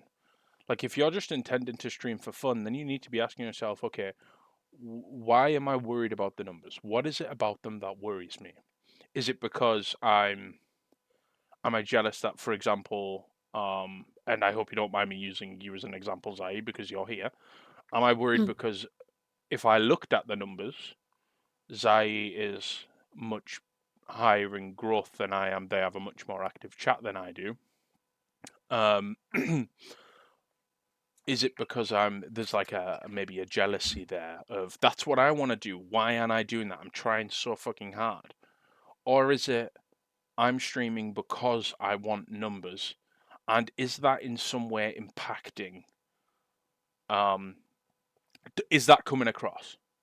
Because if you were streaming just because you wanted numbers, you want to make it a career, you want to make money out of it. Um, is there something you are doing that is causing that to happen? So, um, start with the first example, not streaming about numbers, just streaming for fun. For me, I would say to that person like, okay, why are you streaming? Have them answer that question. Do they have a reason? Do they have a reason to be questioning their numbers? Do they have a reason to be streaming in the first place? And then when you know that, you understand that, there's that mutual understanding, you can then move into, okay, well, let's look at this from a realistic perspective. Obviously, streaming is more fun. As Grave points out, streaming it is just because of the nature of the beast. Streaming is just more fun, and it's better when it's active. But it's looking at, is are you doing anything to optimize your numbers? Is that something that you want to do? If not, is it that are you playing games that interest you? And this is something I came through when I took a break. I took a break because, but obviously there was some mental health situation going on with me. But it was also, I was thinking, well, am I doing this because I want to do it because it's fun? And I'm like, yes, I started doing this because it just seemed like a fun thing to do. Some friends were doing it; they seemed to be having a good time, so I wanted a piece of that cake, basically. Um, but then as I said earlier, I'm looking around for games that I think are going to be fun to play on stream or people are going to enjoy watching. And at that point, are you still doing it because you're going to find it fun? Like, is the content of your stream conducive to the reason you're originally streaming for? Because if it's for fun and you're playing games that you don't really enjoy, but you think an audience will enjoy, are you actually doing it for fun? Is that a hobby situation there? Are you then just becoming a slave to that little number ticker? Secondly, if you're doing it for numbers, is there something you're doing on your stream that's making it obvious that that's what you're doing it for? And is that scaring people away? Yeah, are there other things you can look into in regards to your stream that may be a reason why? Scheduling, for example. So, looking at when you're streaming versus when you have, X amount of viewers who may be visiting other streamers, having a watch of their streams. Is there something you can do with your schedule? Are you streaming maybe too often? Are you not streaming enough? Do you give people a reason to look forward to want to join your streams? That's how I saw it. And I mean, I'm not numbers oriented. I'm a very, very small streamer if we want to talk about it from a numbers perspective. Um, and that's not to say I don't appreciate people coming by, stopping by, and chatting with us and engaging with the content, engaging with the show that we're on right now. But it's not a driving force for me. But if it is a driving force, and by no means is that an issue. Some people do. Some people want to make a career out of it. That's just what they want to do. It's a case of then looking at it as, okay, I'm building a career. What are the building blocks of me improving here? What do I need to look at? What's working? What isn't working? Is there an analytical eye I can take? Is it a scheduling? Is it a scheduling issue? Is it a timing issue? Am I streaming where most of my viewers are in a different time zone? These are all things you can find in your dashboard and your analytics, where the majority of your viewers come from. Looking at places that, for example, how are people discovering you? Are they discovering you through other streamers? Are they discovering you through organic Google searches, through social media, and putting an onus into those areas? Because you might have a spread of, say, 80% of my viewers come from Zai's channel, 20%, 19% of them come from Twitter, 1% of them come from an organic Google search. Well, that 1% probably isn't going to grow very much. I mean, and I'm not a marketing person, but to me, then the focus is, if I've achieved 19% through Twitter, primarily, is there more I can do on Twitter to increase that percentage? If I'm getting things done through Zai's stream, is there a way I can, in some way, and this again, I want to be very clear here. This is an example that's not based on anything to do with me. But if most of my viewers come from Zai's channel, for example, is there something I can do to be more marketable through Zai's channel? Because that's a numbers game. Like, if you are interested in the numbers, then it is a numbers game to you. And is it a case of, maybe I could seek collaboration with Zai? Maybe I could become integrated in the circles. And yes, there's like a thing that's, it's a little bit nefarious, a little bit devious to do that, from a social perspective. But if that genuinely is what you care about, and it's the numbers that you care about, it's that type of thing. It's the marketing, it's the analytics, it's digging down to see where people are coming from and how you can capitalize on where people are coming from. If it's for fun and you're still worried about numbers, look at it logistically. Sorry, not logistically. Look at it through the eye of, am I enjoying what I'm doing and is that coming across? Because if you're if you're not enjoying what you're doing because of your numbers, then that's going to come across. It might not come across it's because of the numbers, but your attitude, your personality, your character may appear different and hence potentially less attractive to a viewer. As I say, it could be that you're maybe even overdoing it with streams. If you were streaming every single day, 7 days a week, you know, there's going to be times where people just aren't available to watch. That's just simple. That's just obvious. People have lives. Um, so it's kind of yeah, as Grave says, all big streamers have a presence outside of Twitch, and there's a lot of work going into it, and that's it. Is it is it a business thing for you? Is it a hobby thing? If it's a hobby thing, what is it about the numbers that bother you? Is it because you don't feel like it's more fun if you stream on certain days? Is there a pattern to that? Is it, oh well, it just seems like all my streams on a Saturday are dead. Well, drop the Saturday then. Like, don't stream on a Saturday. Then you're optimizing on the time that you enjoy, um, doing the thing you enjoy, and getting what you feel you want out of it. As Grave says, if you have an average of 10 plus views, you're already in the top 5% of streamers on Twitch. So you're already on a good heave. And I mean, there was a lot of times when I was streaming games before where there was maybe 2 or 3 people and it wasn't very active. And I was enjoying the game. I did get a little bit worried about the numbers, so then I started to change things to play things that were, uh, more, uh, more conducive to attracting a larger crowd on Twitch. Um, but it does. It is sort of weird. It's a difficult situation. It's difficult to give advice to people on it. Um, I mean, my basic advice would be, why are you streaming? What is the reason you're streaming for? What do you want to get out of it? And if it's a hobby, why are you worried about that? Are you worried that you're not attractive enough? Are you worried that you're not magnetic enough as a personality? Is what you're doing coming across as fun? Like, are you enjoying what you're doing still? Um, just while you're still thinking that, like just says, the difficulty with it is the weird feeling where you don't know if you're making friends because you genuinely want to be a friend, or if you're doing it for clout, or if you're even if you're certain it's genuine, you worry that they may only see it as an attempt at sharing clout because anxious shutdowns. Neon says, I think having an active chat is what does it for a lot of people. Most people don't want to sit and talk to themselves for 3 hours like that.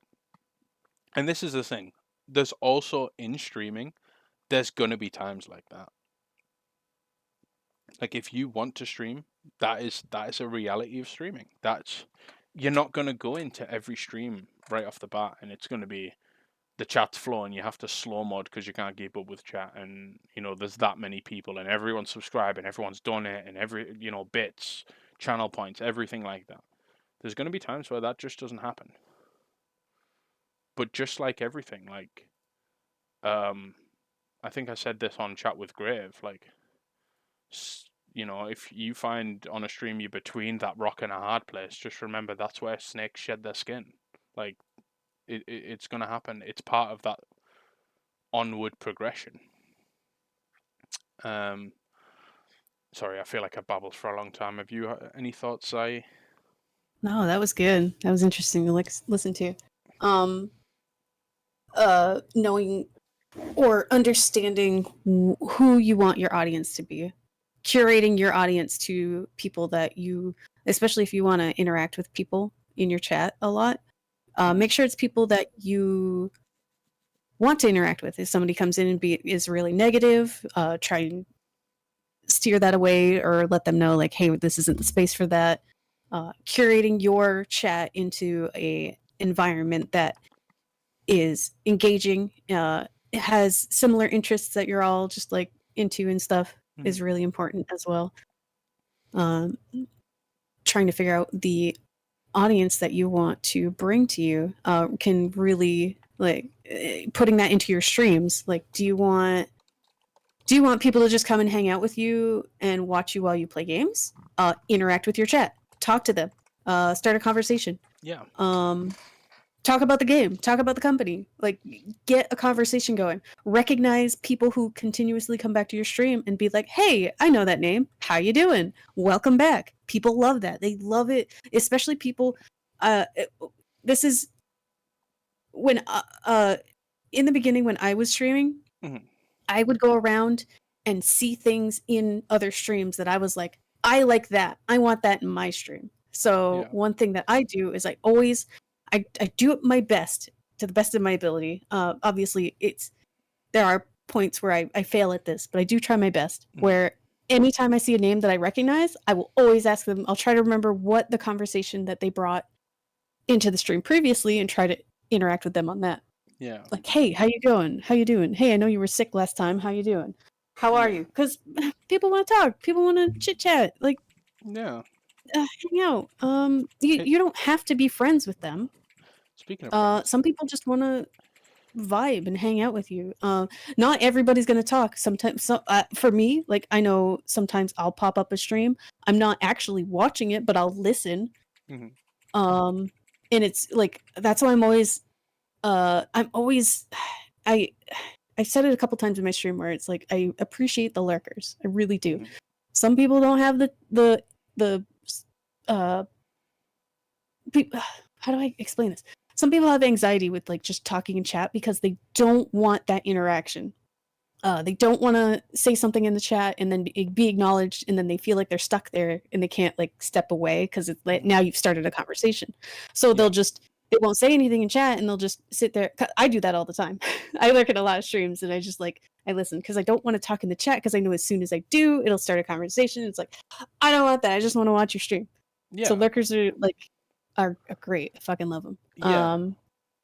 Speaking of which, Yeah. Honey Kid says hello, everyone. Hi, Steve. How you doing? We have not spoken for a Hi. very long time. Steve used to be part of my WoW guild. Very, Wait, really? yeah, a really nice guy Oh, actually. that's Really nice. awesome. Haven't spoke to him at all for a long time, and that's a failure on my part. But I hope you're all right, and I hope things are going well. Griff says, well, here's the thing about that, and I know it's something that you struggle with, Peanut. From my perspective, at least, the onus is not on you.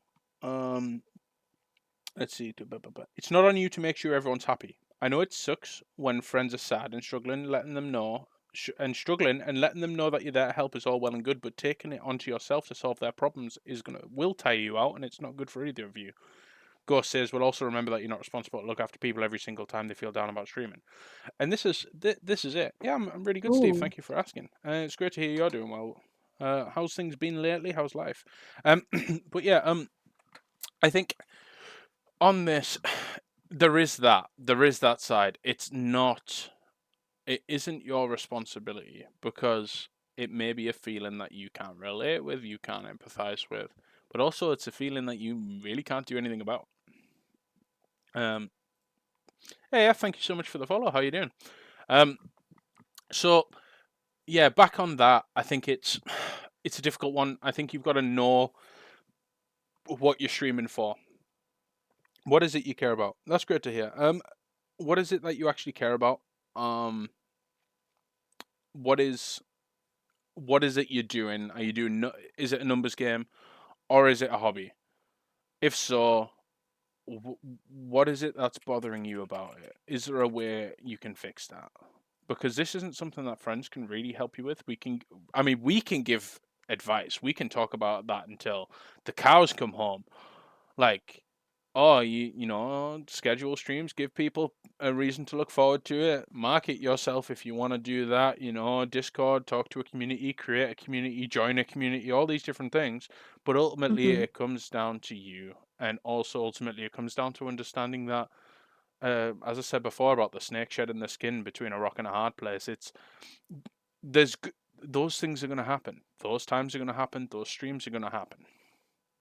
Um, you've got to, I guess, maintain an interactive presence because it's not a YouTube video. You are live. You are able to interact live with people. Um, But then also there's a thing to be said about people who lurk. Like, for example, for me, all of my friends who stream, sometimes I will just jump in, I'll listen to the stream for a bit. I might even just eventually mute it, just have it on my second monitor while I'm playing a game, and maybe just have the captions if they've got them, etc. But it's also, you've got to understand that some people just want that. Some people don't really want to interact.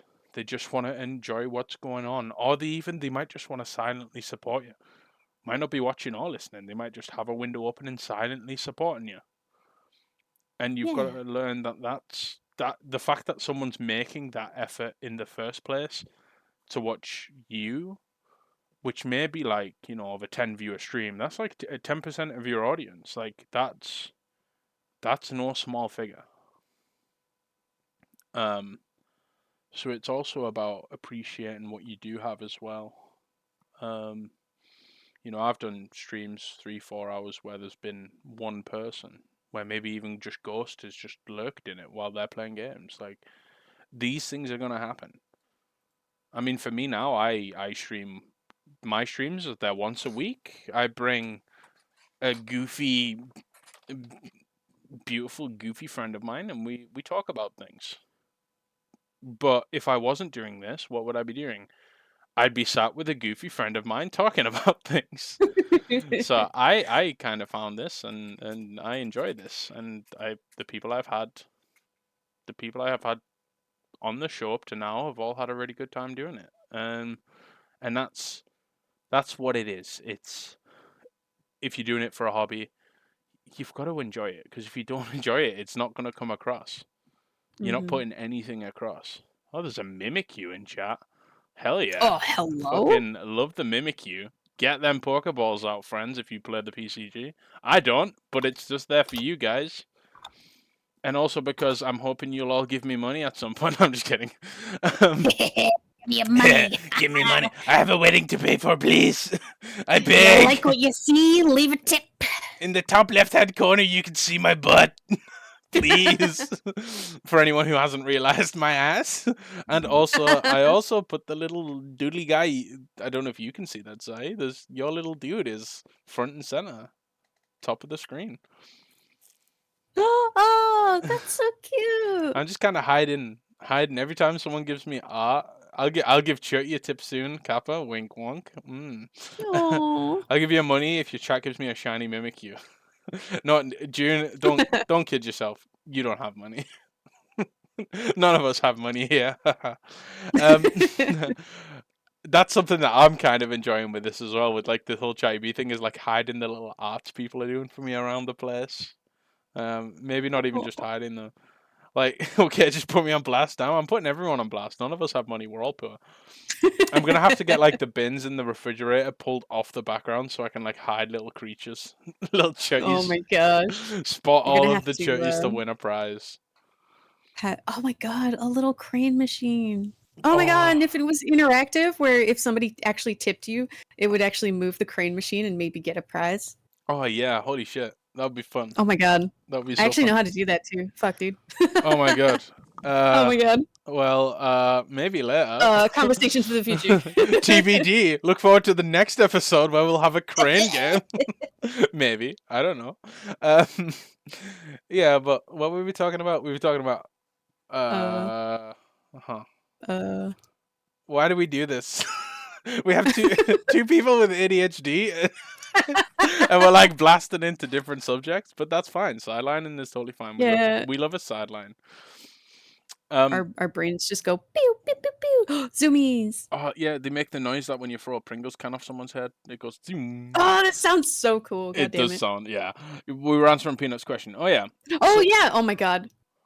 yeah. So What was the initial question? It was just like what somebody was who Peanut's question actually? focuses on numbers as opposed to They like the, are the numbers are really bogging them down for their stream. someone's yeah. It's a couple of friends that are disheartened because they have occasionally they'll have a stream where their chat's not very active.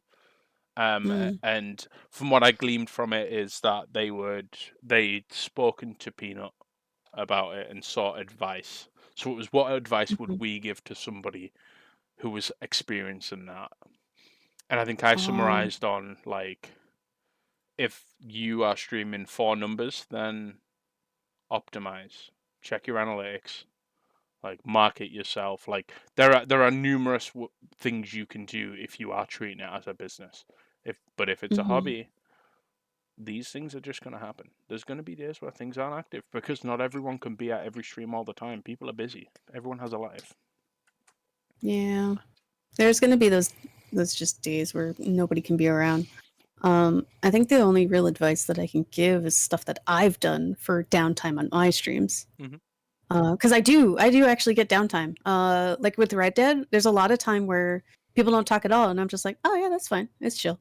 Yeah. Um, but usually, what I did previously, I still kind of like implement it, but I'll uh again, this goes back to me looking at other streams Hmm. and seeing what I like about that and what they do that I'm like, "Oh yeah, this is really cool. I want that on my stream."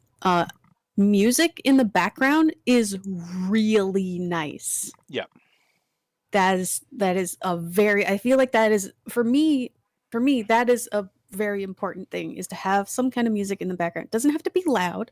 Hmm. It just has to be some kind of noise. You don't even have to talk. As Yeah. long as there's some kind of noise going on in your stream that's pleasant, like a song, Yeah. um, I think that's really good.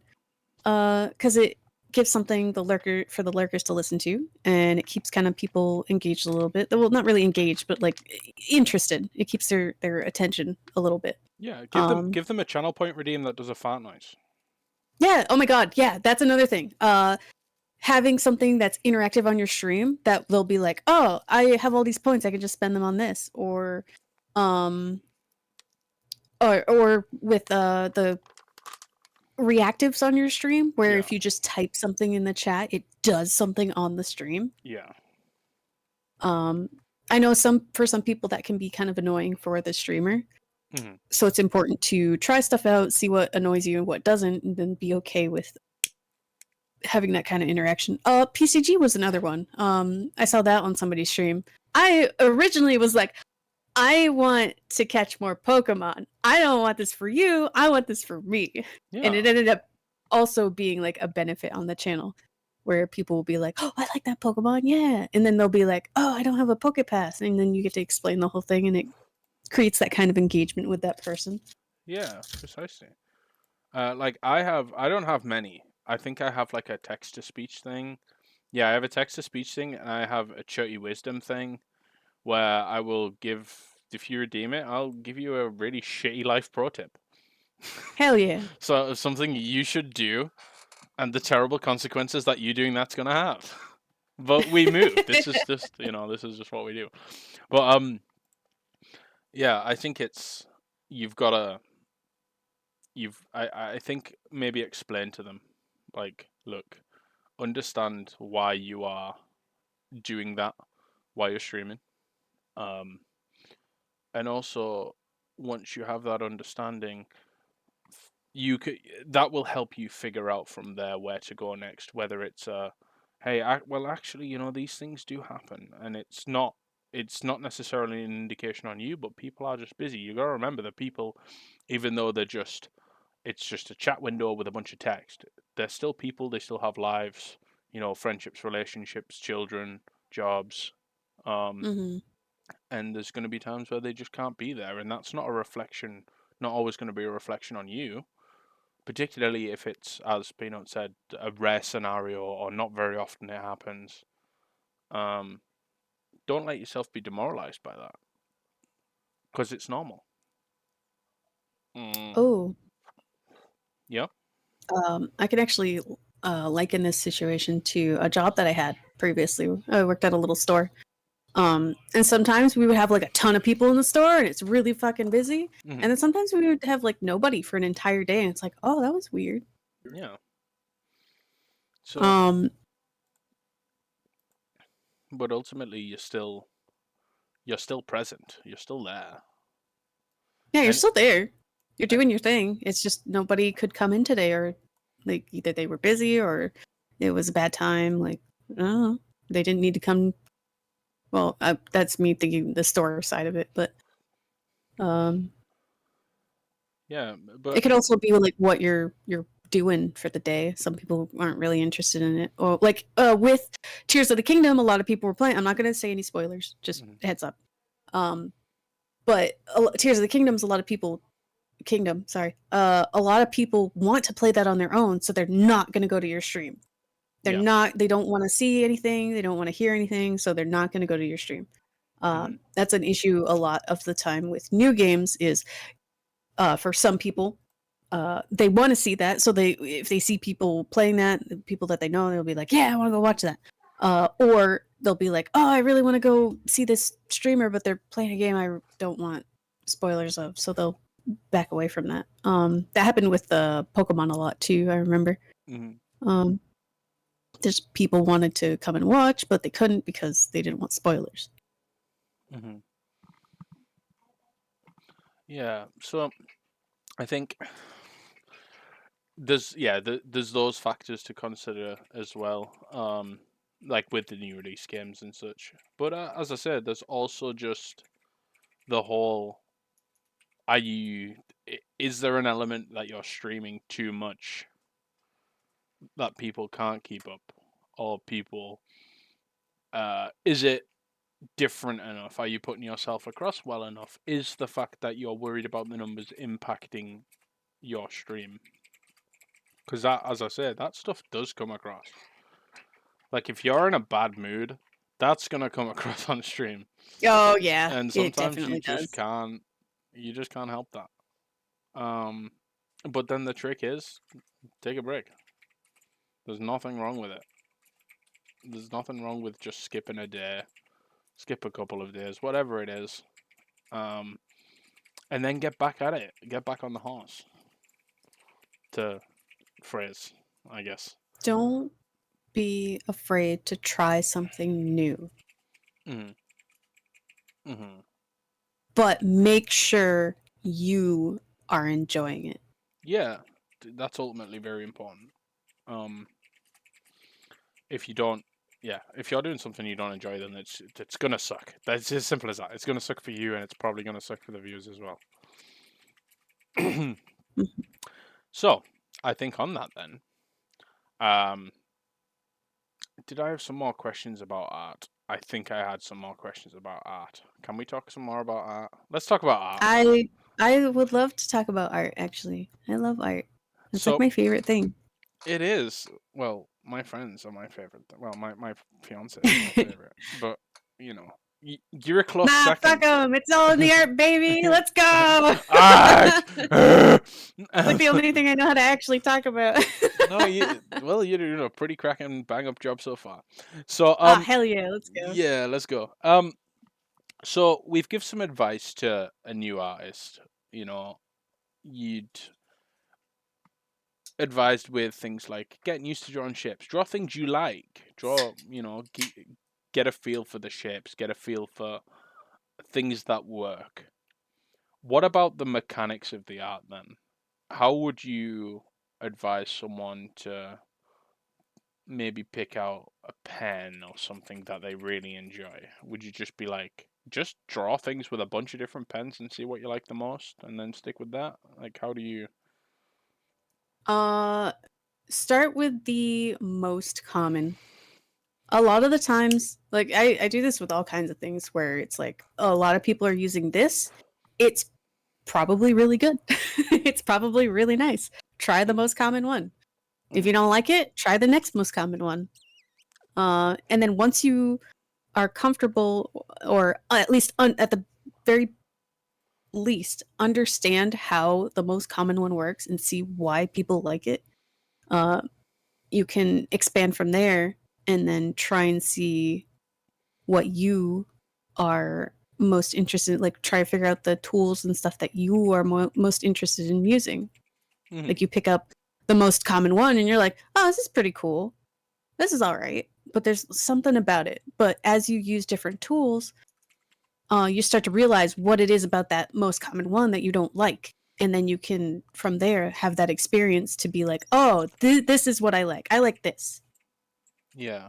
And also, I want to just tack something onto that because I've spoken to a couple of people before who've suggested this, and I'm a new I'm new to art. I'm not going to call myself an artist because I don't feel like I'm there yet. But um, something I've seen is people spending stupid amounts of money getting the best art tablets possible just so they can start drawing.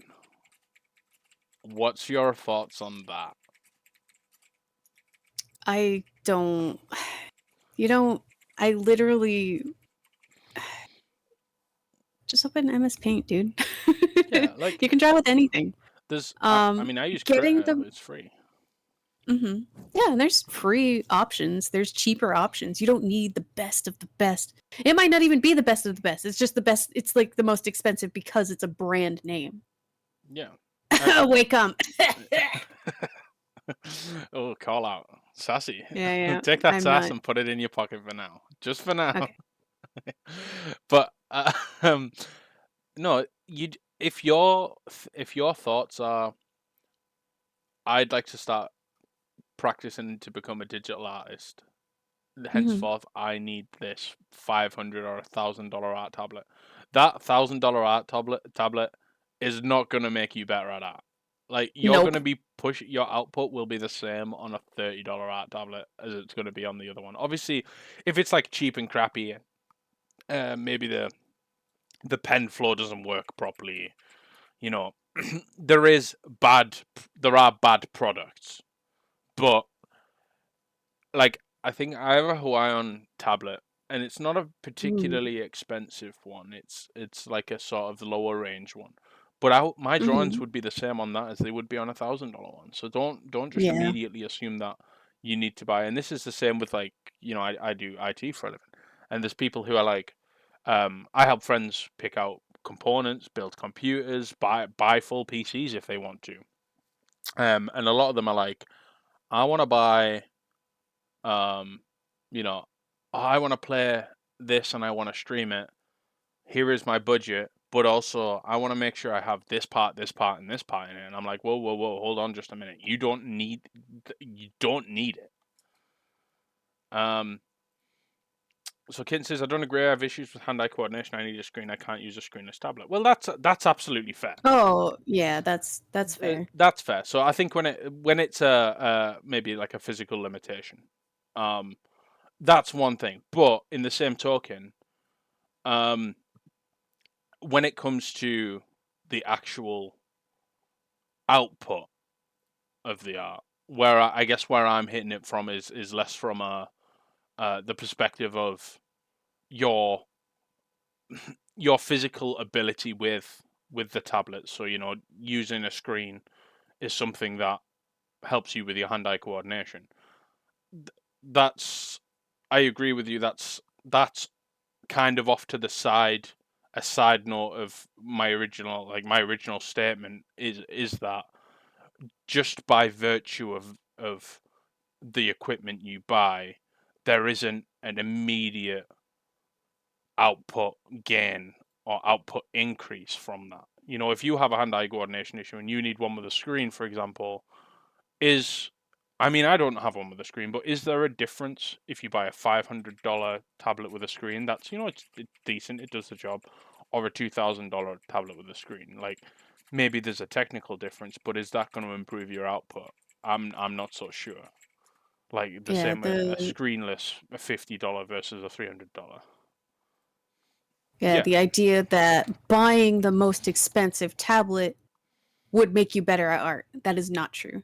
yeah. I guess Lagter puts it better than I did there. It's like expensive pencils aren't going to make your art better if you don't know how to use them. And that's what it Yeah. is. Like start if you see the all singing all dancing tablet that's like $700 or whatever. Um, make that a goal, but don't believe that having that straight away is gonna yield a vaster improvement Hmm. because Another thought about that is if you get this really expensive piece of equipment, you don't know how to properly use that. yeah.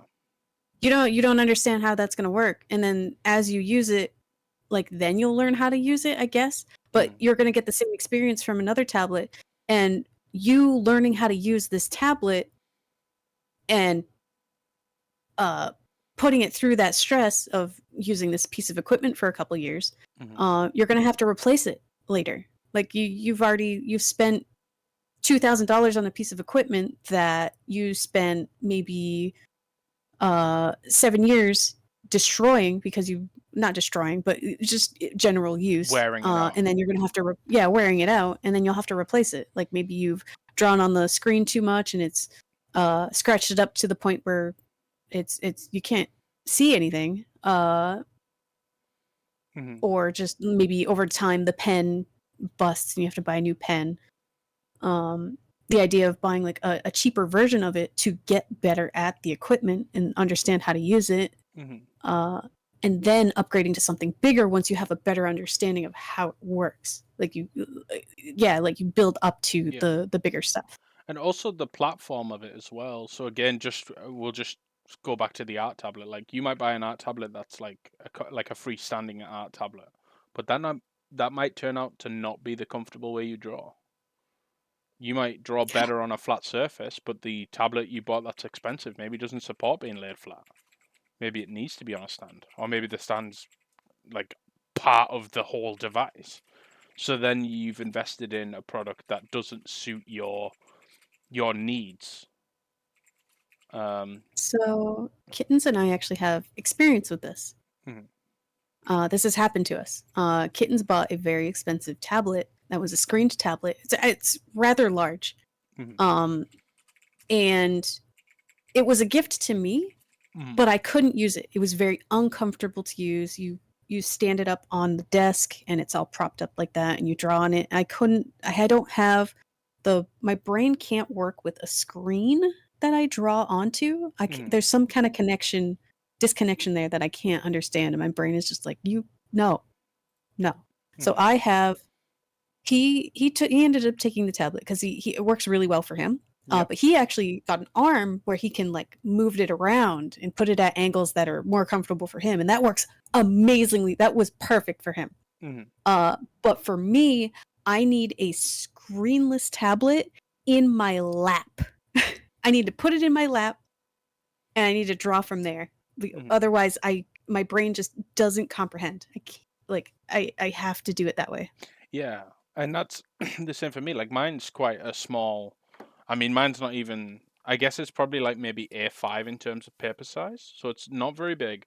But I can lay it flat on the table, and I don't have it, perfectly square facing at me. It's on a very like maybe like a 45 to 50-degree angle from my hand because that's just comfortable for how my hand sits.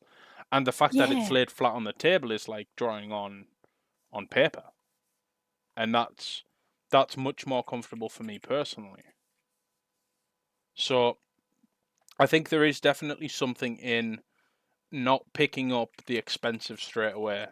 Like figure out what's comfortable first, and then if you figured that out, you're happy with your style, like the style of I guess how you sit, how your hands move, how they're placed, what's comfortable, what's free for you to floor um with the pen.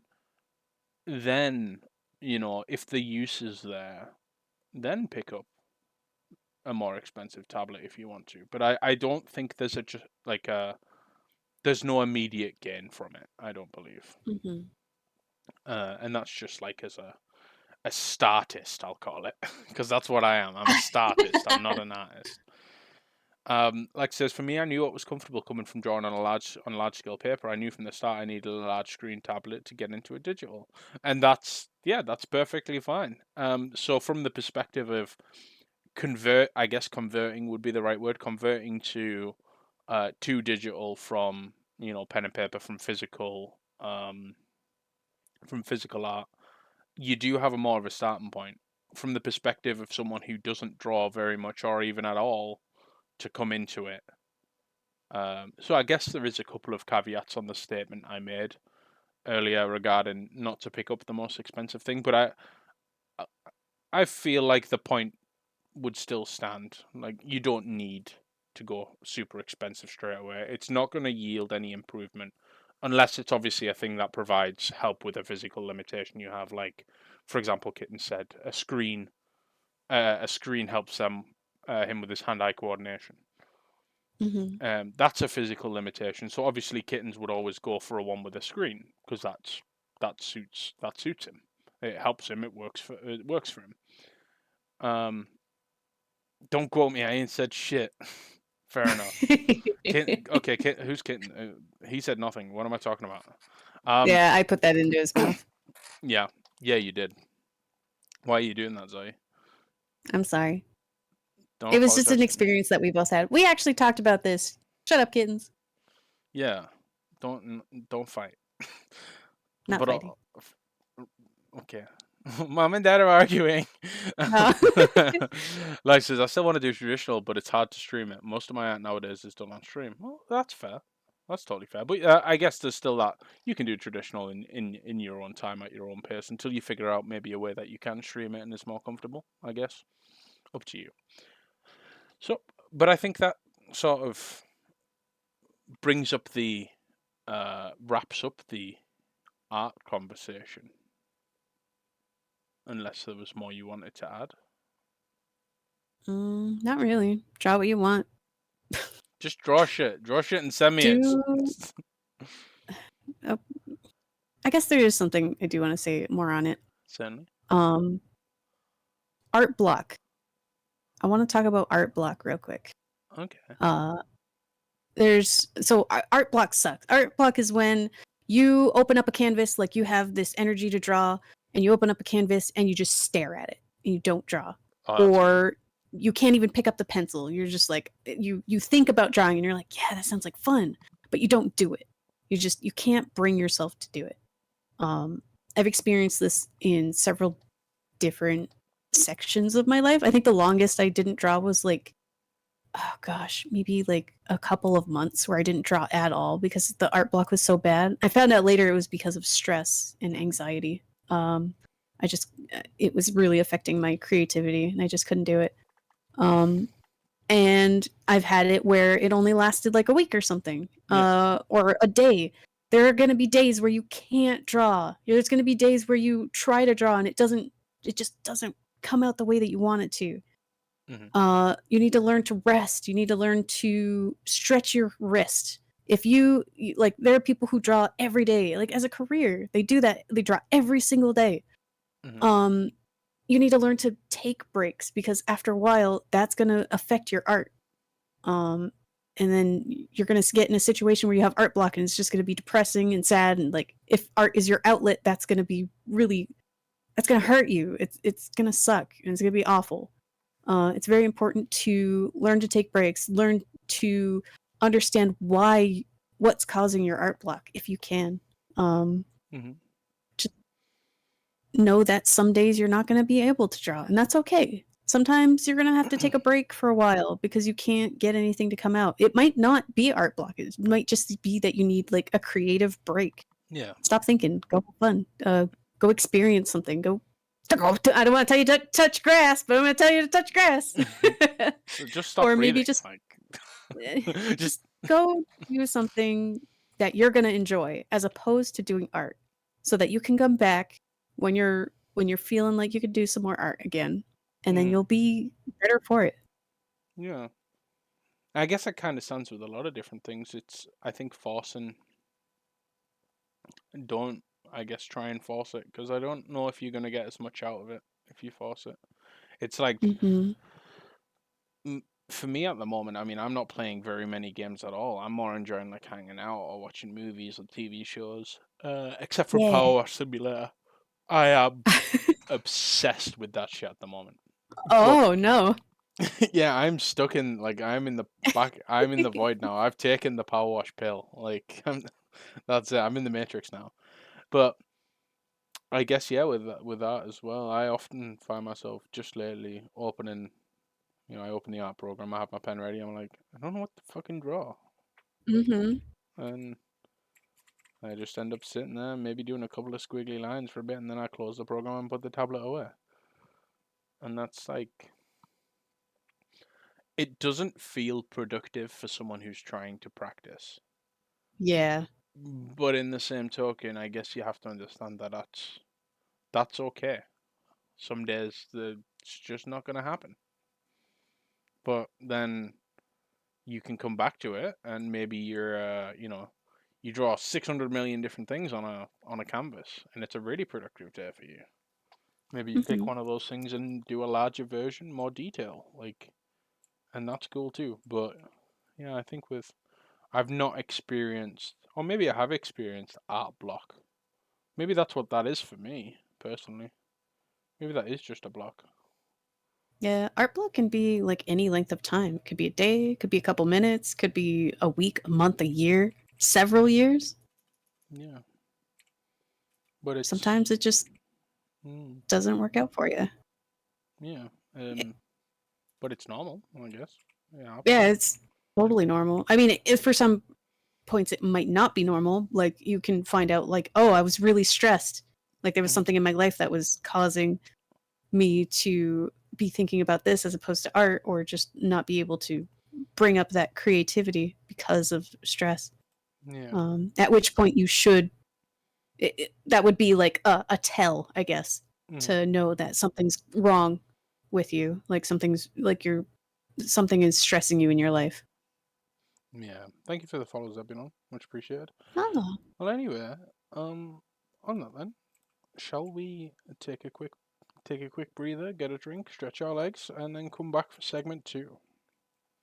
yeah, yeah, yeah. Yeah, I let's want do it. another drink. More soju. More I actually soju, haven't been please. drinking it. Drink it all right now. No, Oh, don't do that. I kind of Thank you want very much, just everyone. tea. You just want tea? Okay, you go make tea. Well, Zai's Yeah, gonna make go some make tea. tea, and I'm gonna go and grab a drink. So I'm gonna stick a song break up for y'all. We're gonna listen to a bit more ska, I think, because those musics were slapping. I've gotta say, Yes, it was absolutely slapping. Fantastic choice, Zai. I'm glad you like him. You have opened my eyes. I have to say this much. So we will be back very soon. We're gonna take the song break, and we'll resume with the next segment. Catch you in a moment, guys. See you soon.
Hello, everyone.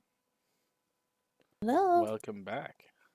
Hope you're all well. I hope you all took the time to get a drink and maybe a little snack. Who knows? Maybe two little snacks. Maybe three. Four. No, Ooh. four. We're settling on four. Four snacks. If you don't have four snacks right now, go and get four snacks. It has to be four, and make sure they're really calorific.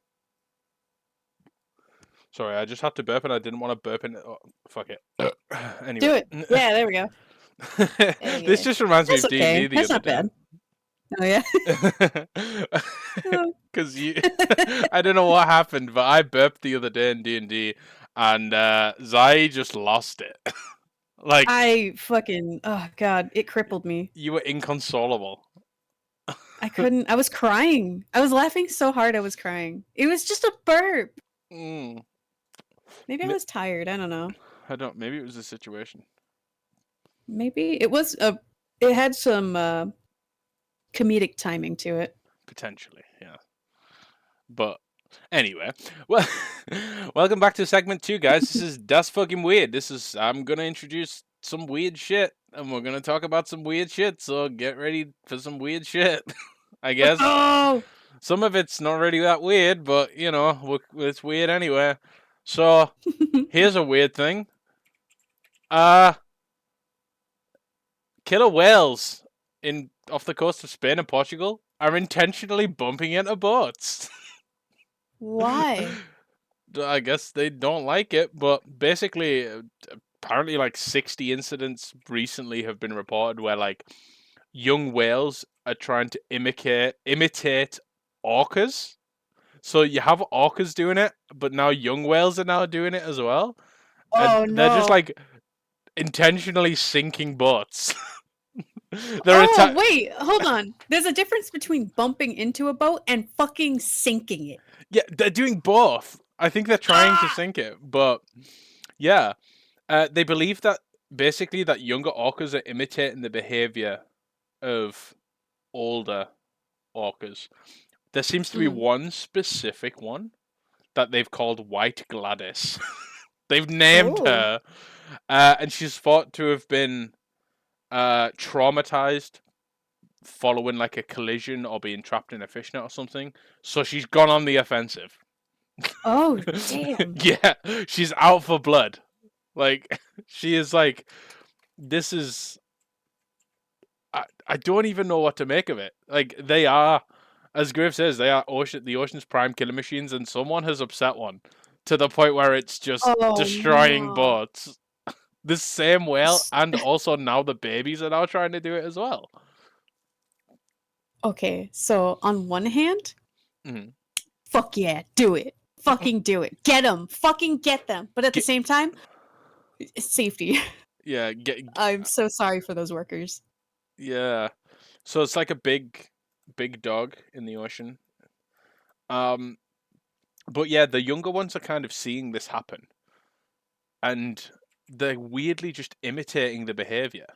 So they're like bumping boats, trying to destroy them, knock them over, sink them. Damn. Oh my Yeah, god. they're Where is this learning happening again? just off the coast of Spain and Portugal, so sort of southwest. Hold on, let me look Uh, this up. Spain? yeah, it's a big dog that's as smart as us and has a sadistic personality. Mm, Oh, there's Spain and Portugal. Oh, right over there. Mm. yeah, in fact, it's so bad that the Spanish authorities, have actually banned small boats from going out, just in case. Oh no. Yeah. You Just gotta in think about the case. safety, but shit, dude. Yeah. Um, and because this is an Iberian orca, where, by the way, a fully grown Iberian orca can grow up to 21 feet in length. Oh, So it's that's fucking a jeez. big fish. They're also critically endangered as well. But they're attacking back. The They're war fighting has back, happened. yo. Yeah, Fucking get them. it's crazy. They're saying that potentially it might be that the younger whales, not only imitating the behavior, are attracted to the propellers and the rudders of a boat. So basically, their advice is if you're in a large boat off the Iberian coast, you are to like switch off your engine if an Oh. orca's nearby. hmm Yeah, they're trying to But think of isn't that ways just to fucking? I know it's a deal with it. weird news section, but isn't that fucking wild? Like it's literally wild. But like, isn't that just fucking wild? That is crazy. It's kind Yeah, of cool. Like it's kind of like badass in a sense. yeah. How long has this Nature is been mental. going on? Um. So let's see. So it's over the past. Reports of incidents began in 2020. So less than 3 years. Oh my god. Yeah. Basically, here's a one here. Here's an actual example. So 3 orcas reportedly attacked the rudder and the side of a sailing yacht off the coast of Spain, and the Coast Guard has to go out and rescue all of the people on board, but the boat did eventually sink. So like it's a gang attack Wow. as well. It's like coordinated gang activity. These are yeah. Well, I mean, orcas are like pack hunters. Yeah, I think like so. they work as a team and stuff. So it would make sense that it would be multiple at the same time too. But how wild is that? They're just fucking they're just out for blood. They've been caught. They're like traumatized, and here we go. Now it's They've like tried something, I'm gonna know get it all of my works, and they're boys. gonna do it again. Yeah, And they're gonna get better at it too. yeah, but just wait until they can hold guns. Oh fuck. Yeah, just prepare for that. We're gonna have like there's gonna be an orca mafia running the entire coast of Iberia, and they're gonna spread, and all of a sudden we have World War III is not quite what we expected it to be. Oh. It's us against the whales, and believe me, we will lose if it's an ocean battle. Anyway, they can't walk. I don't think. Just don't go in the ocean. Yeah, which is crazy considering how large the world is. Yeah. Hero Aka Gang Orca is what's coming for us. Oh yeah, Gang Orca's coming. He's leading it. He's the all for one of the orcas. God. They've banned small boats following 50 encounters with orcas, including 25 of which where the boats had to be towed back to the shore. Oh wow. Yeah. Right, it says there's a wild tentacle in chat, but correct me if I'm wrong, that's not a tentacle. That's a stag, right? That's a start. Yeah. Yeah. I think that is a bug currently. No, that's a fish. Oh, you're right. Yeah. You're totally right. Yeah. My apologies. Not with that attitude. So that was one thing that was weird. Here's another thing. So a guy was caught speeding. Drunk driver caught speeding in Colorado. Before the police, so the police pull him over. Before the police walk up to the vehicle, he tries to switch places with his dog and put his dog in the driver's seat. What the? No. Come on, guy. Yeah. Really?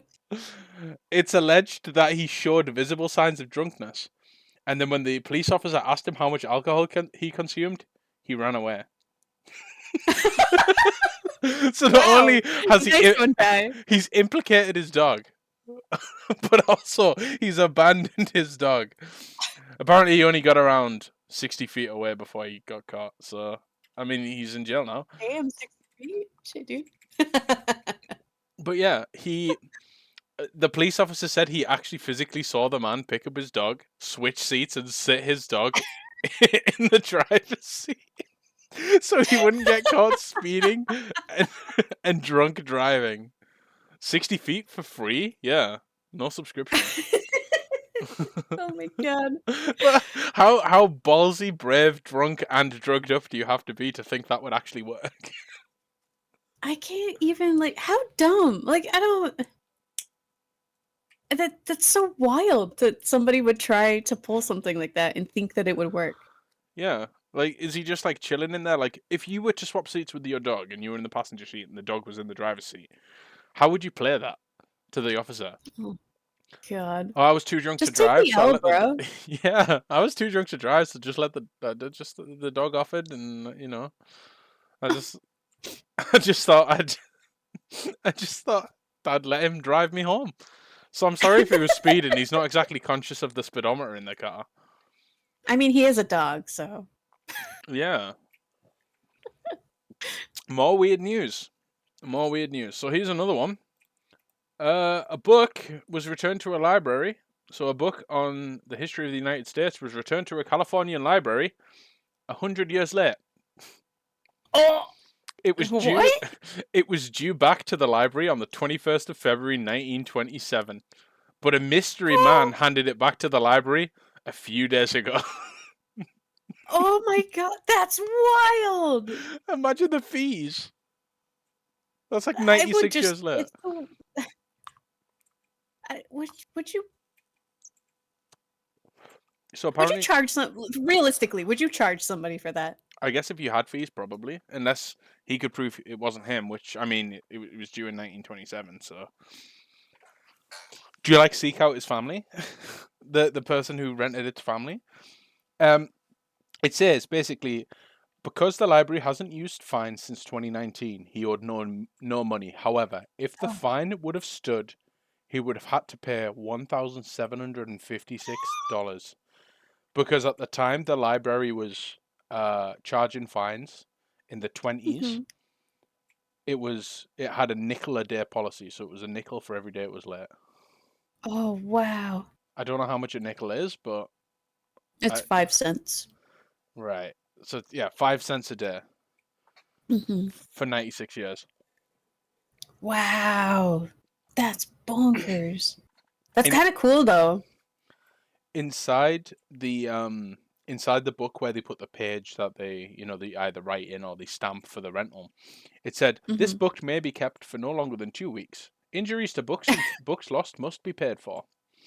The library staff are actually now trying to track down the guy who handed it in so they can find out how he actually came across it. That would be so cool. Honestly, that's kind of interesting. Yeah.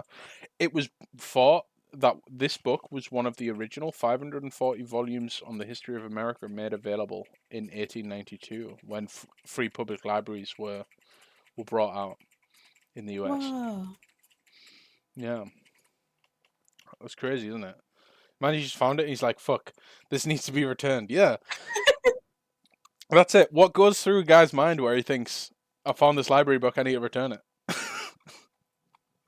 Like, did he wonder, like, was it a curiosity of, oh, I wonder what happens if I return this now? Yeah, I mean, it would. I don't know. It's so wild. Like, were they just cleaning out like somebody else's like old house? Maybe they weren't even related to the person who had it. Maybe they were just cleaning out someone's house or like a storage unit, and they were like, "Wait a minute." Time traveler. Griff says it's just a man sticking to principle. I mean, I guess he's doing the right thing, but I just wonder how you come across that. It must be like a clearance, or maybe a grandparent has passed away or something, and he's found Hmm. that they didn't return their book. They're a bad person. they didn't they didn't return the book to the library. A video. And this is a video in North Carolina, taken in North Carolina, of the moment a bear cub wheels a bin down a driveway. Do we wish to see the bear cub wheel a bin down the driveway? Yes. Allow me to send you this. For stream, I What's? will put it on stream so you can all see. I'll put a link in the chat for you, Zai. So Thank you. stream. Uh, Here you go. Are you ready? This is a black bear cub taking a bin, and he just walks away. He's just I don't know what he's doing, but There he goes. there he off he goes. He's taking it to the side of the road for these people. Yeah, he's taking out the Oops. trash. Do you really think he's trained? Oh, he's tipped it over. What is he It gonna looks do? kind of small. I mean, he's not too small. No, it's a cub, He's... but he soon Oh, gives that's up. definitely not a cub. That's a little older. Yeah, It's a black bear, so they're gonna be kind of small. yeah, but yeah, he gives up. He just came out. Yeah, He probably, you know what? He probably knows what a trash can is. And he tried to open it, realized there wasn't any food in it. Was like, okay, well, I don't need this. yeah. But the fact that it's just the fact that he just kind of figures out how to wheel it. He's just like, I'm taking this is mine. I'm taking this now. Yeah, man, This belongs to me. nature is fucking metal. Like honestly, it's it's so fucking cool. Honestly, yeah. There's a lot of really cool like creatures and stuff, and then like the behavior of some of them, especially in areas that are like not developing, but like are getting more what's the word? We're putting up more houses and more people are showing up in the areas. The reaction by the animals in that area are pretty interesting. Kind of sad, but at the same time, it's always like on the other side, it is really interesting to see like how they react to that. Yeah. What goes on? So here's another one for everyone. Another one for you, Zai, and I will drop you a link just momentarily. A in Detroit, there was a chase on a highway, and the highway, they were chasing a cow, and there was a there was a wrangler and police. So everyone, enjoy this. Wait, in Detroit? In Michigan, sorry, in Michigan. But look, this wrangler, he's just chasing this cow down the freeway. Go! Look at him go. He's like, nope. This is what happens when people try and catch Ghost. They're like, they've got everyone. Ghost, get back! Get back here. He's just, yeah, it is in Michigan. You're right. Yeah, no, it wasn't Detroit. Sorry, it was just Michigan. It wasn't the sea. But yeah, it's just a cow running away. It had to be Lassie. Oh my god! And then it started running to oncoming traffic. There was no stopping this. Is that a 4-wheeler? Wait, hold on. ATV. Yeah. Wild, right? That's so crazy. I didn't even know. Well, I guess it would make sense that people would have horses there, but it doesn't seem like a very common place for people to own horses. I didn't know cows could run.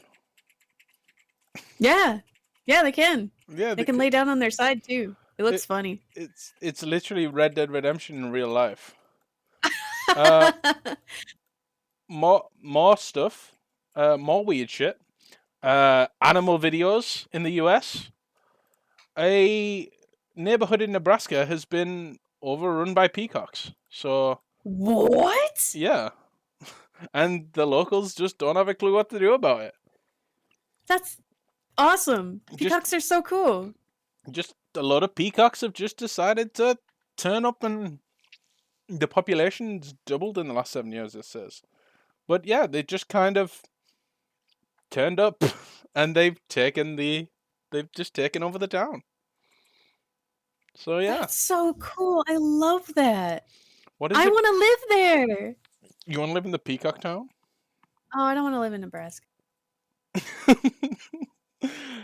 But how crazy is that? Not because Nebraska is probably bad. It's more like it's in the middle of the U.S. and I don't want tornadoes.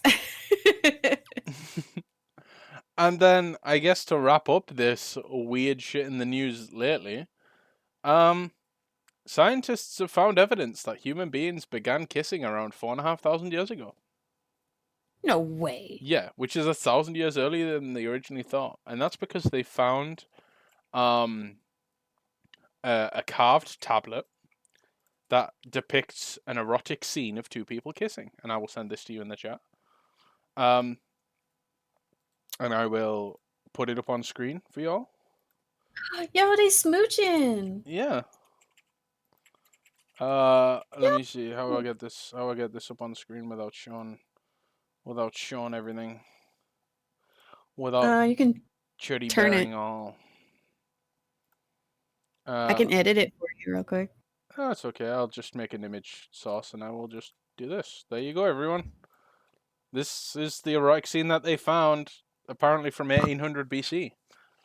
So this is actually, this symbolizes it being 1,000 years earlier than people originally thought that people started kissing. Yeah, they smooching, bro. But these tablets were found. These are similar sort of clay tablets that are used in parts of like modern day Iraq and Syria and sort of Middle Eastern places, Mesopotamian societies, or former Mesopotamian societies. Mesopotamian. Yeah. Yeah, Where did you say this was found? Let me see. It doesn't say where it was found. Let me see if I can dig this out.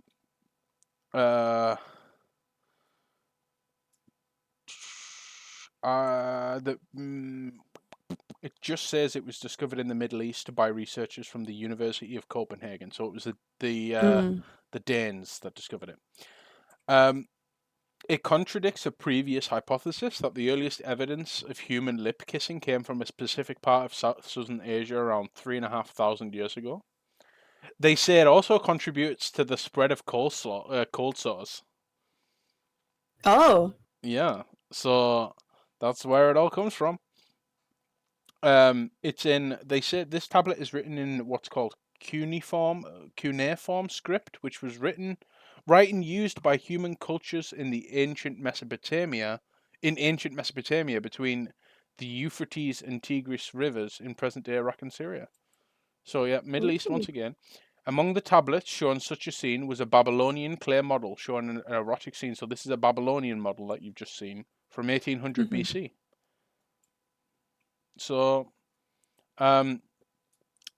basically, yeah. They've also studied bonobos and chimpanzees, which are the closest living relative to humans, and discovered that they also engage in kissing. Smooching. They Yeah, smooching. smooching monkeys. That's so cute. Yeah. But then it also says, researchers have also said that the kissing may have accidentally helped spread viruses such as herpes, Yeah, which that'll obviously do it. which causes cold sores, obviously. Hmm. Um, but yeah, just another bit of weirdness. I thought that I didn't think it was something that was studied, like how long ago people started to kiss. Hmm. When was the first smooch? Who was the first smooch? Who was the first smooch? Um, but yeah, there you go, guys. We've got fucking wild animals being wild, orcas knocking over boats, bears taking wheelie bins. The animals are fighting back. This is what it seems like to me. I think they're It's their trying to time. take over. Yeah, it's their time to shine now. Yeah. Meanwhile, did you know formerly New Zealand had 22 sheep for every person? Where? New Zealand. Oh, what the So heck? That's a lot now of sheep. it's now dropped to just Oh 5. no. But yeah, Oh, there used to be so many sheep that yeah, for every one person in New Zealand, there was 22 sheep. was it an issue? Is that why they made it drop? I'm not sure. I think they do a lot of export of like mutton and Mm, lamb and things like that. Um, gotcha. it doesn't specify whether they were sort of wild or if they were like livestock um sheep. Have you ever seen a wild sheep? No. No. Um, I so real quick, I do have a story about a sheep though. Hmm. Let's hear uh it. so I lived obviously most of my life growing up like in like grade school and stuff. I lived in the woods. Um and we had a road that we lived on. It was just a dirt road that was like a mile and a half long. Mm. And we used to walk that to get to the bus or take an ATV down to get to the bus. And one time we didn't have the ATV, so me and my brother walked up this dirt road to get back to the house. And we didn't know this, but the neighbor, quote unquote, we Mm. always call our neighbors who are on the people who live on the same road as us, our Yeah. neighbors, because Mhm. we always interact with them as we Yeah. go about our business. Anyway, neighbors at the end of the road um, had gotten sheep, and we didn't know. We found out because we started walking, and about maybe 20 feet into the woods, we Mm. turned around and we're like, what the fuck is that? It's a white fucking goat just staring at us, slowly following us. Oh It no. was so creepy. It was so They creepy. do look And then creepy. as we walked, Hmm. it would keep following us. And we're like, oh, that's really weird. So we kind of like turned around and we like yelled at it like, hey, and it bawed at us and then like Hey. walked a little closest. And we were just like, nope, fuck this. And we fucking ran home. Like, hey, yo. Uh, I think there's better ways to get the attention or uh like shoe a sheep, then hey, Hey! hey yo, how's it going? Hey, yo, Daddy! That's fucking wild. I mean, we have the castle that we live next to, um, Mhm. and that has very occasionally. Well, it's during lambing season when obviously the sheep start to have their young, and there's like Lambing season. yeah, it's called lambing season, which yeah, as I say, it's where the young are born, uh, Yeah. and they get like the wild grays to start them off, and the grounds of the castle, there's a large park, and I don't know if I've showed you this, where I showed you a deer hut that they used to put deer in. Oh, yeah. Yeah, I showed Yeah, you you some showed pictures me of this, that. right? So that whole Mhm. park is covered in sheep, like during this specific season. And when I say covered, I'm talking like hundreds. Like Oh. there is so many. And then you have the lamb, and they just kind of chill sometimes. I mean, sometimes they'll just kind of walk up to you. But I mean, we can't take Reno out when that happens because he's like, he doesn't understand. He just thinks it's that they're all trying to attack us. So he's like, "Rah, rah, rah, rah, rah." He just hits them Oh. all. Well, yeah, I do find them creepy though. I always get worried about sheep in case they try to attack me, but then I realize it's mainly goats that do that. But Uh, I don't know if sheep attack. I don't know, actually. No, we had a goat. They had goats, my neighbors. I don't know if I said sheep. I apologize if I did, That's okay. but they were goats. Hmm. I used to be afraid of sheep. Like, I had a phobia of them for a while because of a movie Hmm. that wasn't. It was supposed to be a joke, but there was a couple scenes in it. There were like two scenes from this movie about man eating sheep that scared me so bad that I had a phobia of sheep for like a year or two.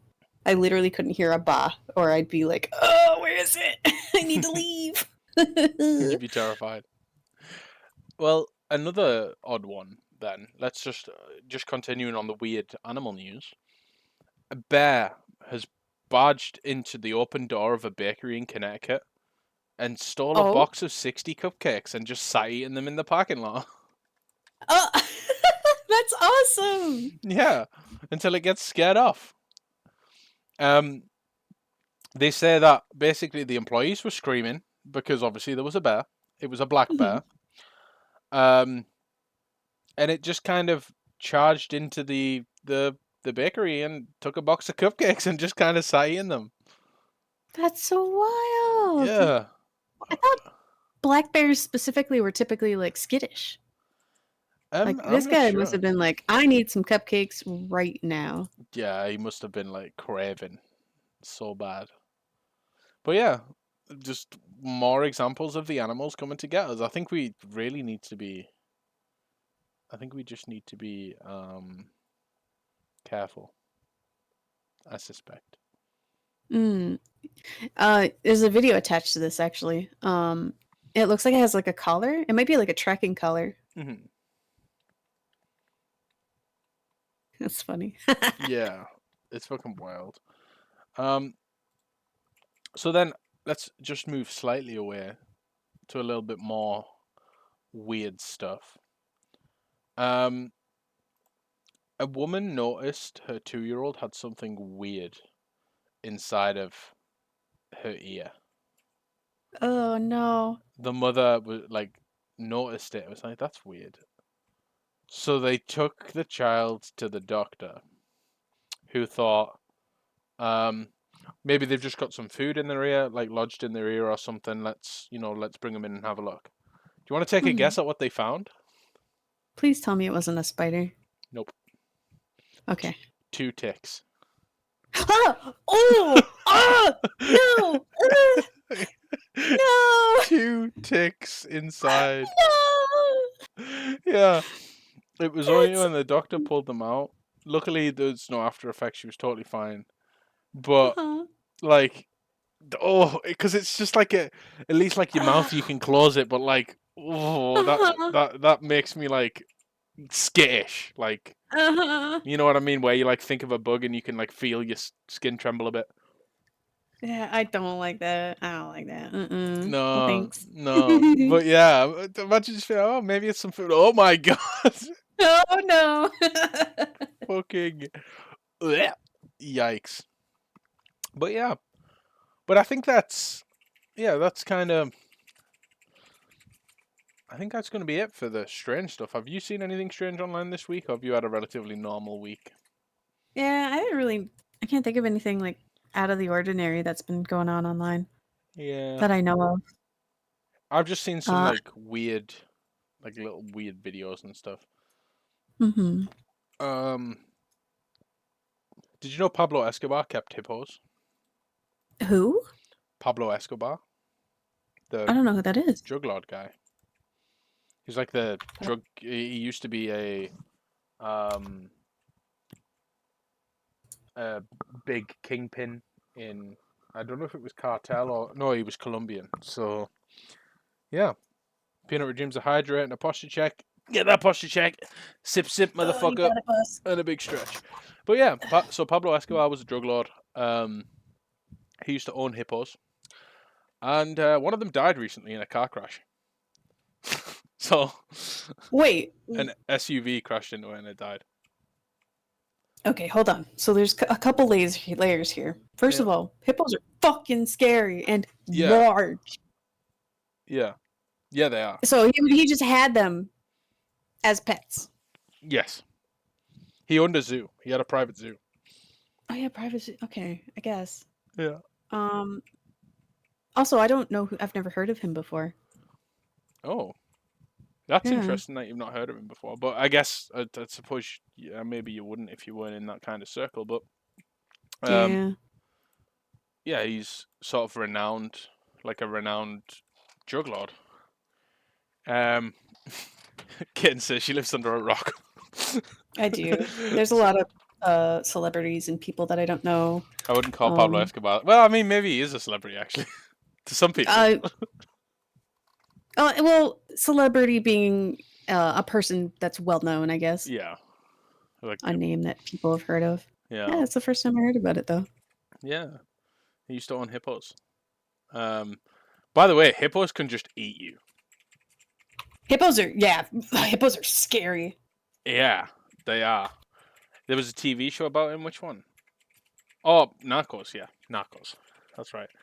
Um. Okay, so here's some news that's close at home about Maine. Uh, Ooh. so people in Madawaska, is it Eh? Madowska? Anyway, a place in Maine. A bunch of volunteers cut a massive circle in a lake, and it is the biggest ice disc in history. So there you go. Maine is That's now so famous. funny. It's a 1,776 feet diameter. Huh, Uh, Madawaska. I've never heard of this place before. yeah, Let me 541 see what meters it is. across.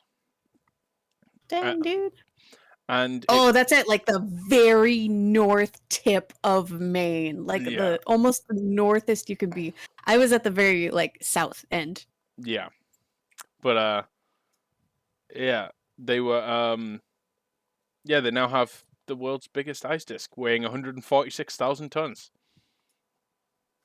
So there you go. Might as well be That's Canada. Yeah, I guess so. Yeah. cool. Yeah, Well, pretty fucking. much. That's it. Yeah, it's on the border of Canada. Did you hear about the You two are so cute. Oh yeah, the art. Oh, it's so fucking good. Um, Ah, did you hear about the 15-foot spoon that was stolen from a Dairy Queen in Arizona? how the hell do you steal a giant spoon? I don't know, but someone found it. a, Where a, was it? a guy found it whilst playing Pokemon Go. It was lying on the ground behind a fence surrounding a middle school baseball field. Two miles away though, so they've walked that spoon 2 miles. 2 miles. Yeah, it's a giant red spoon from Dairy Queen. Oh my god. 15 feet, a 15-foot spoon. What the hell are you gonna do with a giant fucking spoon? I think it's an advertising thing. I may be wrong. I don't know if it's intended for eating. Maybe it's how they scoop the ice cream. Maybe it takes a whole team of people. But I just want to know how they managed that. How they got it. How they managed to take, how they took the red spoon. Yeah, that's fucking classic Arizona banter. Clearly. There was a big search apparently as well. The owner of the franchise, he basically put out a thing that was like, "Please return it. It's too big to eat with." Like, can I just have the spoon back, please? Please. Please. Please, my 15-foot spoon. You don't understand. But yeah, but I think that wraps it up for strange news this week. Honestly, apart from weird things I've seen in the news, things strangely have been pretty normal. Mhm. I did hear about a guy who. Have you heard of the TV show Breaking Bad? Yes. You probably saw this video with Ghost, but a guy made a bet on an episode of Breaking Bad and ended up losing the bet and having to drink his own pee. That was weird. I heard about it. I didn't see anything on it though. So it's I'm not going to mention the exact moment, but something happened and they were betting on who did the thing. Who did the Oh. bad thing. Because Mhm. he couldn't fathom it being the person he was voting against.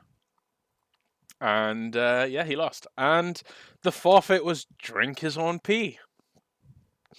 You know, just a normal bet forfeit. Nothing too strange. Just drink a cup of pee. Have you ever drank pee?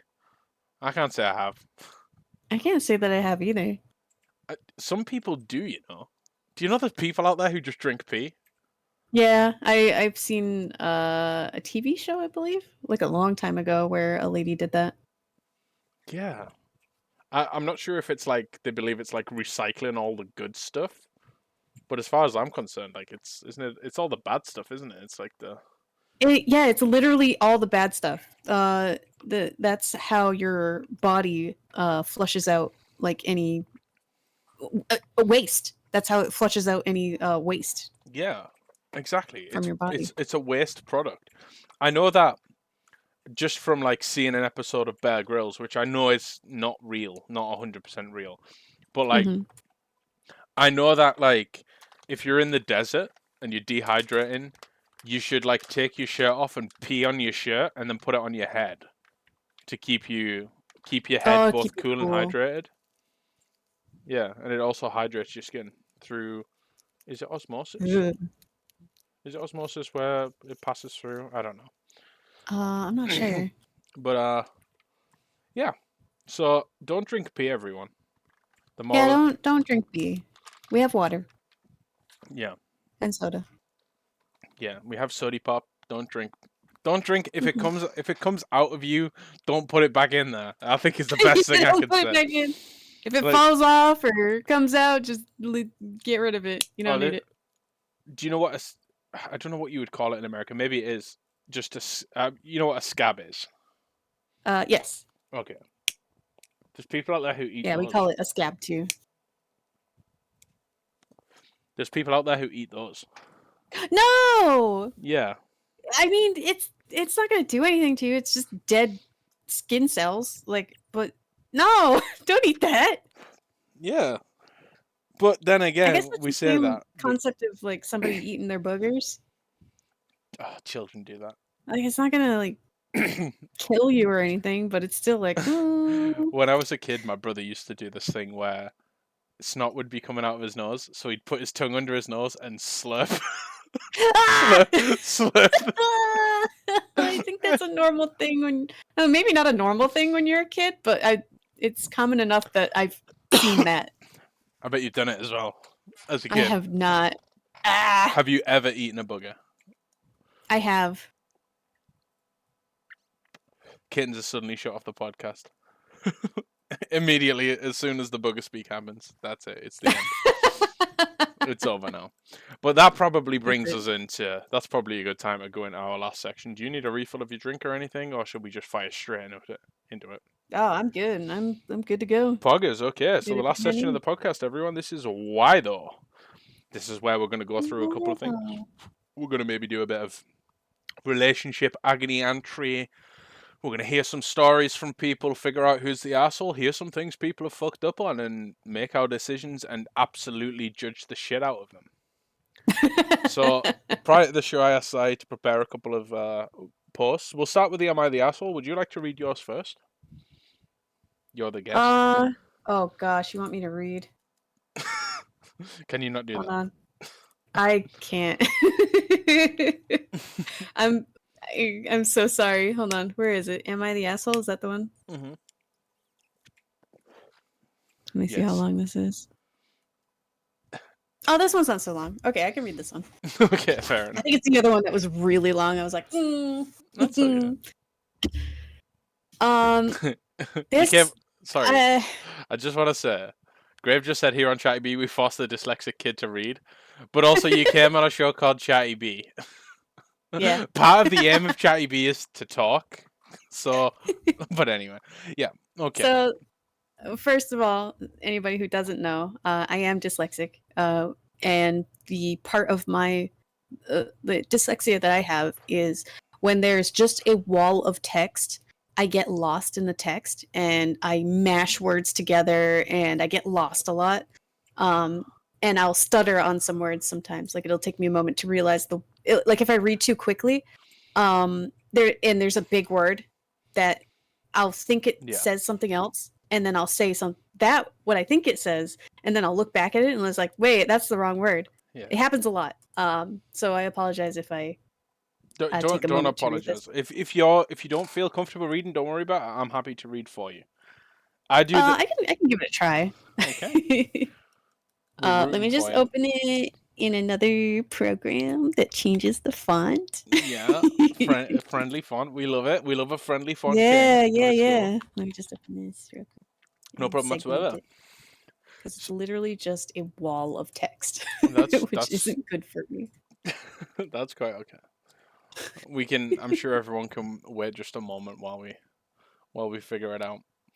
Set that quick. But yeah, in this segment, or just while as I does that, if you haven't seen before, this segment we normally go through things. Some Am I the Asshole posts found on Reddit. We'll look at some Today I Fucked Up on Reddit. We'll make some judgments on them. And then recently I've been doing a bit of agony entry. Now, I missed that off last week, I think. But basically, we'll look at a message someone has sent about something that's happened in their relationship. And we'll work through it. We'll talk through it. We'll figure it out and see what's really going on here and what they need to do about it. If there is anything they need to do about it. Oh, I dig it. All right. You ready for this? I'm always ready.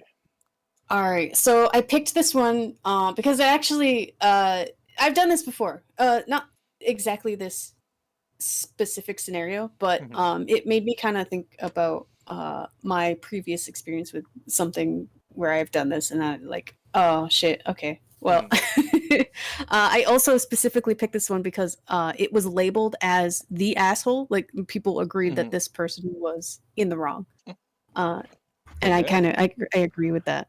So, my husband, who is 43, and I am 40, and I have a son who is 13. And we disagree sometimes about how we treat and take care of him. I always try to understand and let him decide some of the things about his life. My husband was raised with a strict father, and he believes I cuddle our son too much. I know for a fact that he dislikes very much the way he was treated as a kid, teen, and even a young adult. Lately, my husband has begun to say that the world is a hard place, and he is trying to prepare the boy for it. I disagree. But I try not to be too harsh because I know he loves his son deeply. Anyway, today he was complaining about an extracurricular.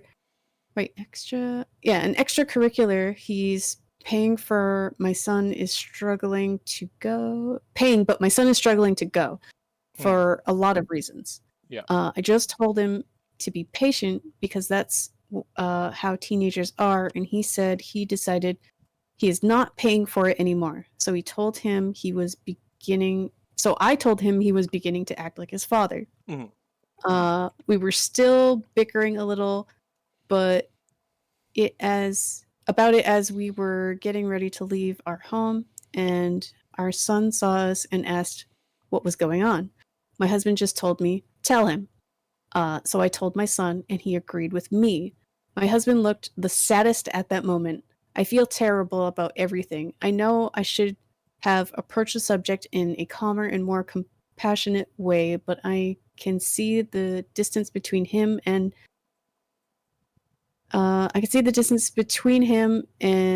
son growing every day, and it breaks my heart. So Reddit, Mhm. am I the asshole?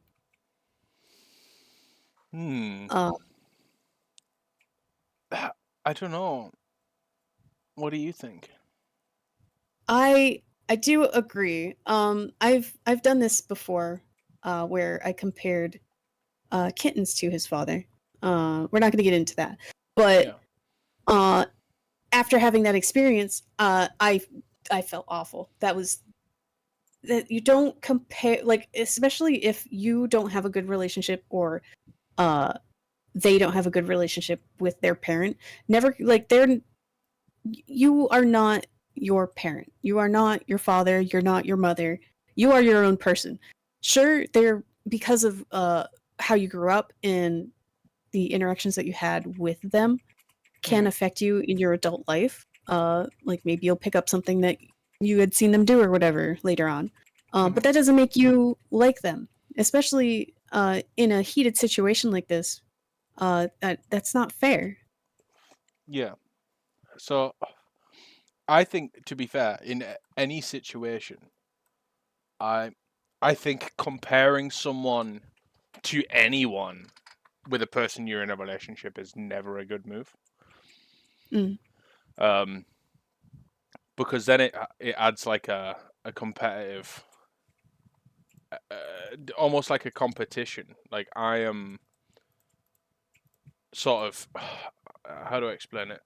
Um, by comparing someone that you're in a relationship with to somebody else, it automatically draws the thing of, oh, you're up against him. However, or her. How many other things are you comparing me? How many other people are you comparing me to? How many other people am I not as good as? But in the same token, I think the dad needs to be more patient. The guy she tells you not to worry about. Um, so Griff says, I don't understand the situation. Is she asking if she's the asshole for calling out the husband's behavior? Well, she's asking if she's the asshole for making a comparison because the husband's dad is super strict. He sort of very much is tough love. She's not tough love. She's a very tender, gentle, caring mother. And the dad in this situation, the one who's been compared, he is uh, paying for an extracurricular activity that the child is not attending, and believes that basically it's a waste of time. He just needs to. I'm not gonna bother paying for it anymore. I'm just taking away that option altogether. Like if he's not going to attend it, I'm just taking away that option altogether. And in response, she said, "You're becoming like your dad, who is obviously a strict guy." I think that's a rough situation for anyone to be compared to because Mhm. you're minimizing someone's individuality. Um, you don't we don't have the context there. You don't often get the context with these things, but there may be a sour relationship there as well. Like he might not like his dad for a variety of reasons and might be actively consciously making an effort to not be like that.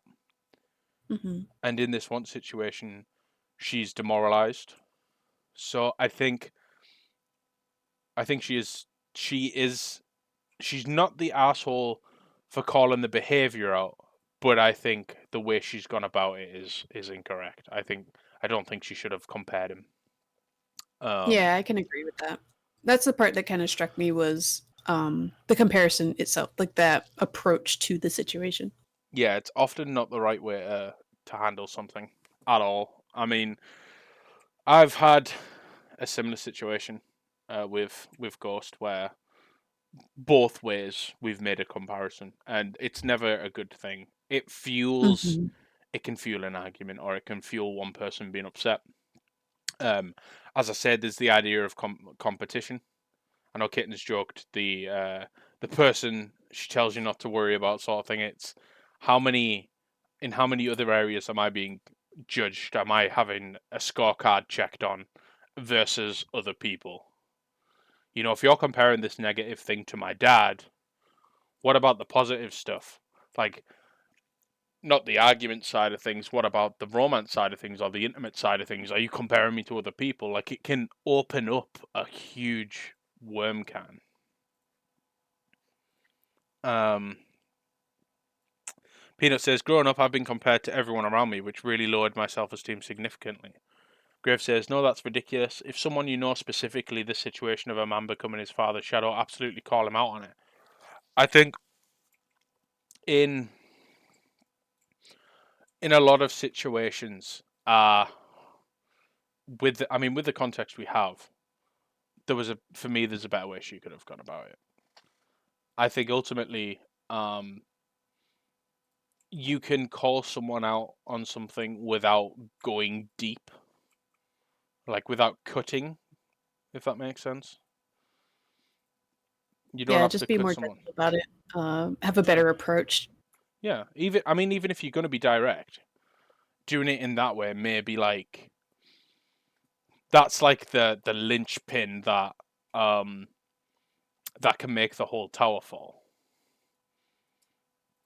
Nymphy says, my parents always compare me to my bigger brother, who's always academically better than me. Even to this day, they still do that from time to time, and that's it. It also demoralizes your achievement by doing that, particularly if it's not isolated behavior. If it's isolated behavior, sorry,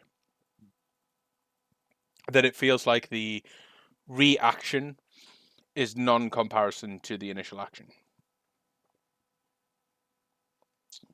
Um, Peanut says there's always a kind of compassionate way of calling someone out. There's a way to encourage someone without comparing them. Nymphy says I just grew emotionally numb instead. Well, this is the thing. It can have a lasting impact on someone's mental or emotional state. Obviously, in this situation, we don't have any more context than just the story. Mind you, she did say that what she said was that he was beginning to act like his father. Um, Mm-hmm.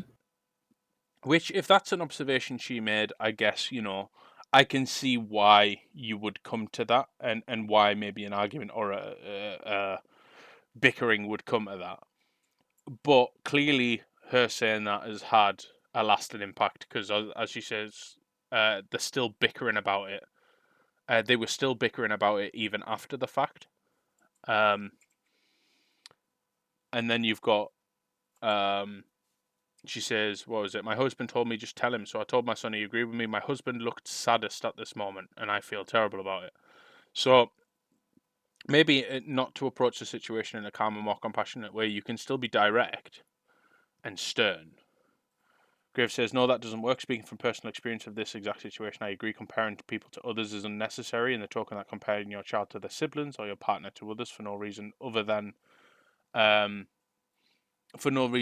to compare them, that's not right. But this situation where a child's been mistreated by their father for the way his father treated him, he then absolutely call him out in the most direct way possible. Took until I was 22 years old to resolve things with my father. If my mother could have changed that by hurting his feelings, then fucking do it. So, Oh, okay. yeah, there is an angle there. Mm-hmm. Um, and again, I think there's a context there. Obviously, that's something that strikes with that would resonate much more heavy with some people. I mean, I'm for me, if Ghost told me I was acting like my dad, that would be like I would go insane Oh.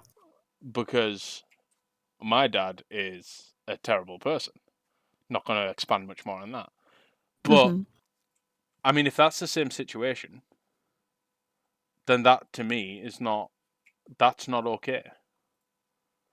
especially if on the outside of it, it's not that bad.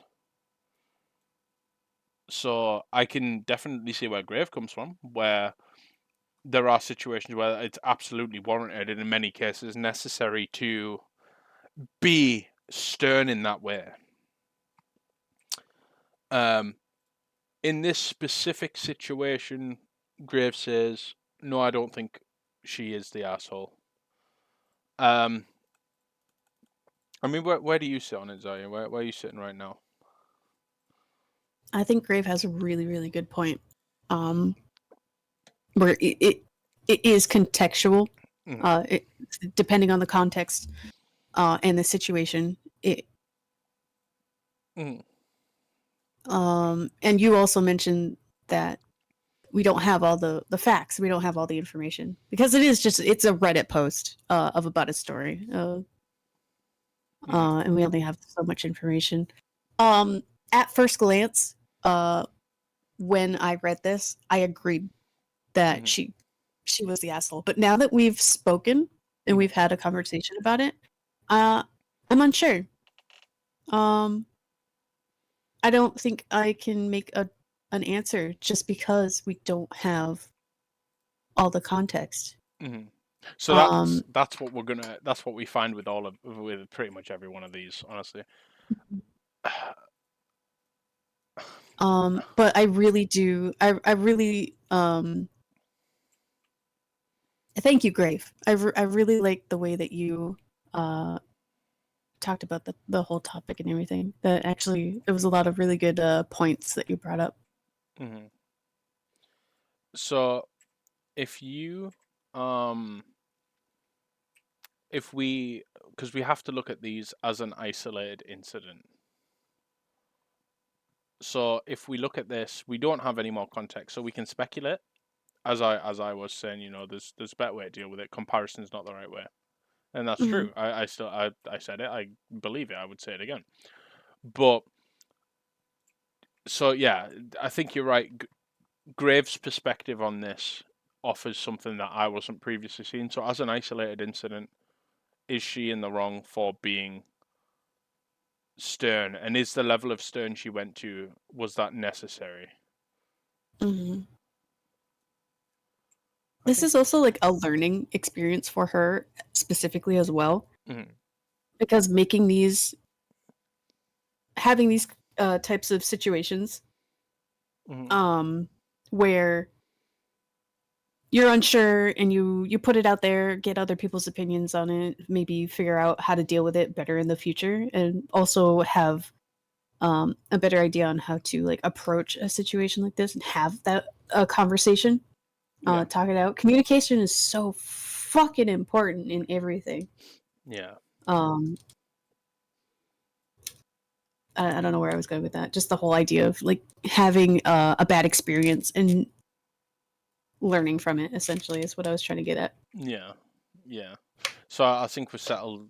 It sounds like, I know you're sort of still in the middle, but for mine, as an isolated incident, taking into account all of the opinions we've had, just on this with no further context, I think I agree that she's not an asshole. Um, but I mean, you can be in the middle.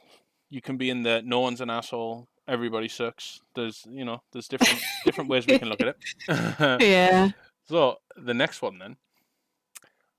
Am I the asshole for asking my girlfriend not to compare her dead dog to my dead mother? Oh. Mm. A little bit of backstory. In February 2022, I lost my mother to cancer, and needless to say, it's been difficult to get over. She was a wonderful person, and I miss her dearly. February of 2023, so a year later, my girlfriend also lost her dog to cancer. Of course, a heartbreaking event for her, as she had the dog for 13 years. We're now in May. We adopted a new dog and are getting him settled into our lives. We have a food container of our old dog's food that we're unable to give the new dog because it's meant for adult dogs and not puppies. It's been roughly 3 weeks since we adopted the new dog, and I asked my girlfriend if she's ready to throw away the old dog food and put the new puppy food in the container, rather than scoop it straight from the bag. She started crying, and her response was, "Why don't we throw away the decaf coffee too then?" This was the coffee that I had at my house whenever my mum came to visit, and have kept it in her memory. I asked her not to compare her dog to my mum, stating that you can only have one mother, but you can and have had multiple dogs. Am I the asshole in this situation for telling her I didn't appreciate her comparing my mother to her dog? Oh wow. Yeah. Let me just read a couple on the other one before we answer this one. Pino says, Yeah. in the situation that I have in regards to approaching things with compassion and kindness, I was a witness to an interaction where one friend was demoralising another friend for sleeping late and started comparing them with people who were more responsible in terms of keeping a schedule. They were very rude, and you never treat a friend like that.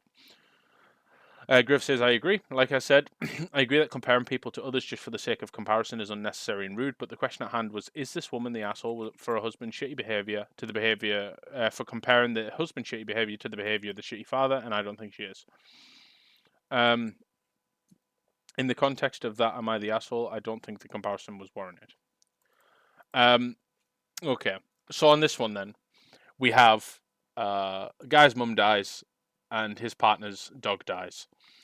They get a new dog. He wants to use the container to put the new dog food in.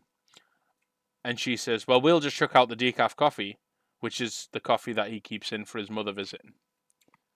Is she an asshole for making that comparison? That was a really emotional position for her, and I don't think she would have said that in a more clear mind. But also, it was very inappropriate, I feel like, to compare um, a mother to a dog. I understand the grief of losing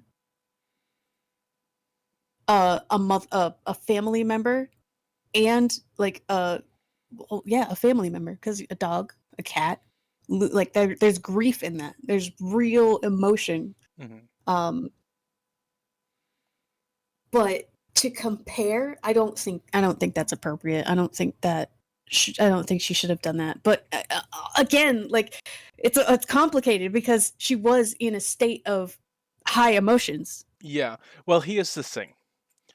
I don't think this is where I'm going to go a bit meta with this post. Okay. So she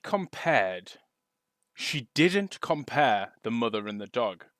What she compared was keeping a reminder of his mother, and a reminder of her dog. It wasn't a one-to-one comparison. Now, where we get Oh. meta is he's then gone on the internet and made a post to make it look like to try and he made a title and in the post that it was about her comparing the dog to his mother, and that's not what it was about. Oh my god. Bro, the fucking big brain. Holy shit. Yep. This is So why I couldn't be a detective. I think here's what I think. I think he is an asshole. The poster of this is an asshole for making it out like that, but also he is an asshole for making it out like, yes, okay, you can say it's mother versus a dog. He said you can have multiple dogs as though that makes the grief of losing a pet less painful. Yeah, I don't Like like that one either. I lost, in 2017, I lost a dog, my dog Scamp, he was 19 when he died. I'm 27, so that just tells you how long Oh I'd had that wow. dog. Just because I have Reno doesn't make the pain of losing Scamp any less. It doesn't make it any less prominent. Hmm. And I guess for anyone who's lost a pet. So I think Scriv says these are two good back-to-back. Am I the asshole for the arguments on comparisons? I don't think the comparison is warranted. Being in an emotional state can lead to accidents like this, but accident or not, it's a shitty thing to do. Like I say a lot, one person's pain doesn't diminish another. Pain is pain. And that's true. I think he's an asshole when he makes well, you can just get another dog argument, because that diminishes her feelings for the pet. The pet, the whole. It's not about the dog food in the container or the coffee in the cupboard, right? It's what those things symbolize. the dog food in the container is the reminder of the dog. For it's a different one, but it's a reminder of the dog nonetheless to this person. And as same with the coffee in the cupboard, the decaf coffee. I think he is an asshole for trying to slant the story in his direction by. I mean, this might just be a fabrication from me, but that's what it looks like to me because he's gone in and said, "Well, she's compared my dead mum to her dead dog," but that's not actually what happened.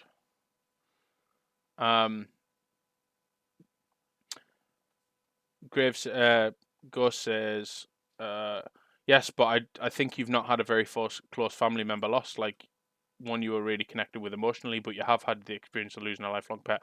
Yeah, so that is another thing for me. I haven't, and without bringing it down too much, it's because I don't have that kind of family. Like the family I have is not, they're not connected. It's very fragmented. So that's not an experience I've had. But as Graves says, pain is pain. So, I mean, where do you sit on it? Like, is losing a pet? I think they're both valid for having grief, for losing a mother and losing a pet. I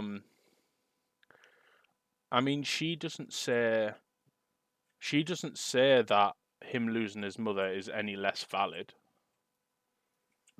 But she's obviously reacted because him saying, "Oh, are you ready to throw the dog food out so we can put the new stuff in the container?" She's obviously, that's felt to her like he's saying, "Well, we should just get rid of this reminder of your dog because we've got a new one now, so whatever." So she's obviously bit back and said, we'll just chuck the decaf out because we don't drink it. It's pointless." So I think she's reacted in a way that isn't great, but I think maybe this guy has. I feel like this guy is taking a completely tactless approach to the whole situation, and then even outside of the situation by making a post even on Reddit about it.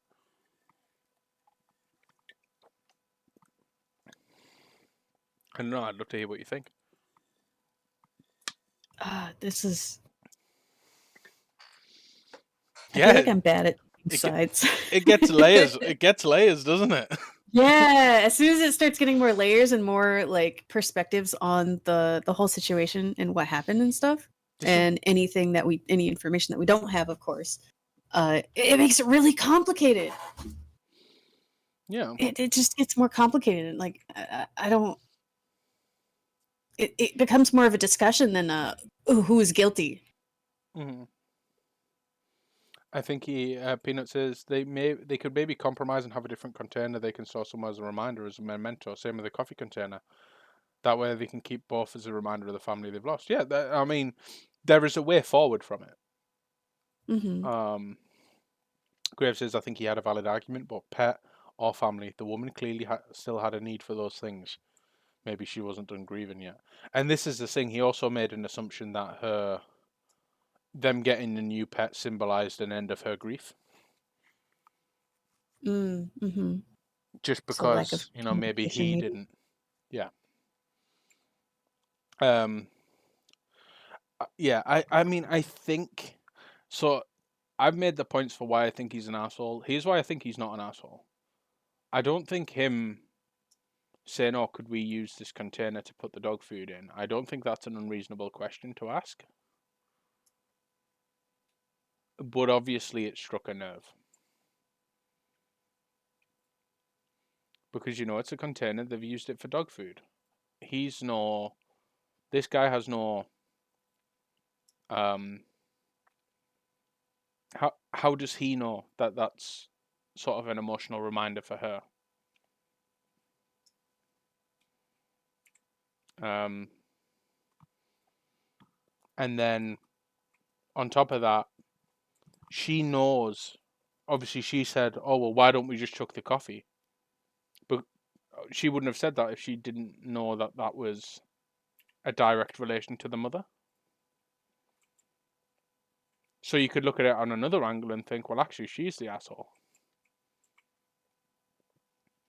because he's asked a reasonable question and she's responded with an attack. So,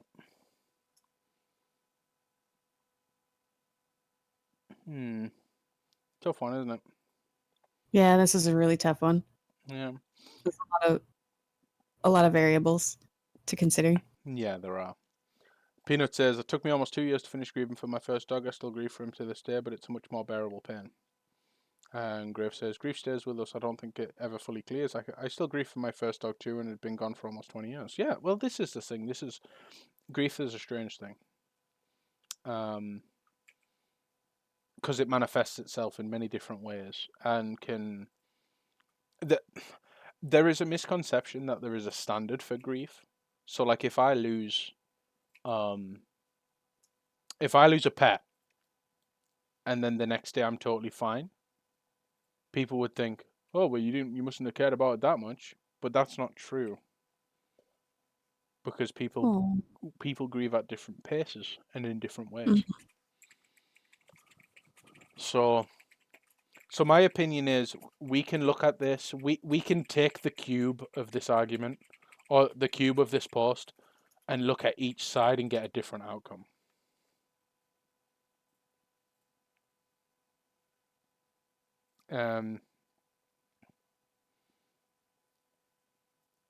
Oh, Peanut's tearing up. No, we don't want people crying. No, it's okay. This actually, speaking of that, this actually brings me to like, there's an episode of a show called The Midnight Gospel. And basically it's a podcast that was taken. It's on Netflix. It was a podcast that was taken, and they've sort of it's a guy having a conversation with different people. And each episode is under the guise of, going to different planets and experiencing weird things like a zombie apocalypse or something like that. Mm-hmm. And in the last episode, he's talking to his mother, and his mother has cancer. Oh. Sorry, I just seen June. Welcome to Chattybee. We got stinky poopy butt jokes and the validity of grief. So this last episode, he's talking to his mum who has cancer, and there's a few quotes, a few things that she says, that really puts a lot of things into perspective. Like, there's one that always gets me, and he's like getting upset. Obviously, he's talking to his mum. They're talking about existentialism, life, death, his mum dying, and he's upset. And he says, "How do I stop a heartbreak? How do you do that?" And she says, "You cry." And that is like, for me, that's like, at that point, I was like, oh, like fucking tears streaming down the face. Yeah. And it says,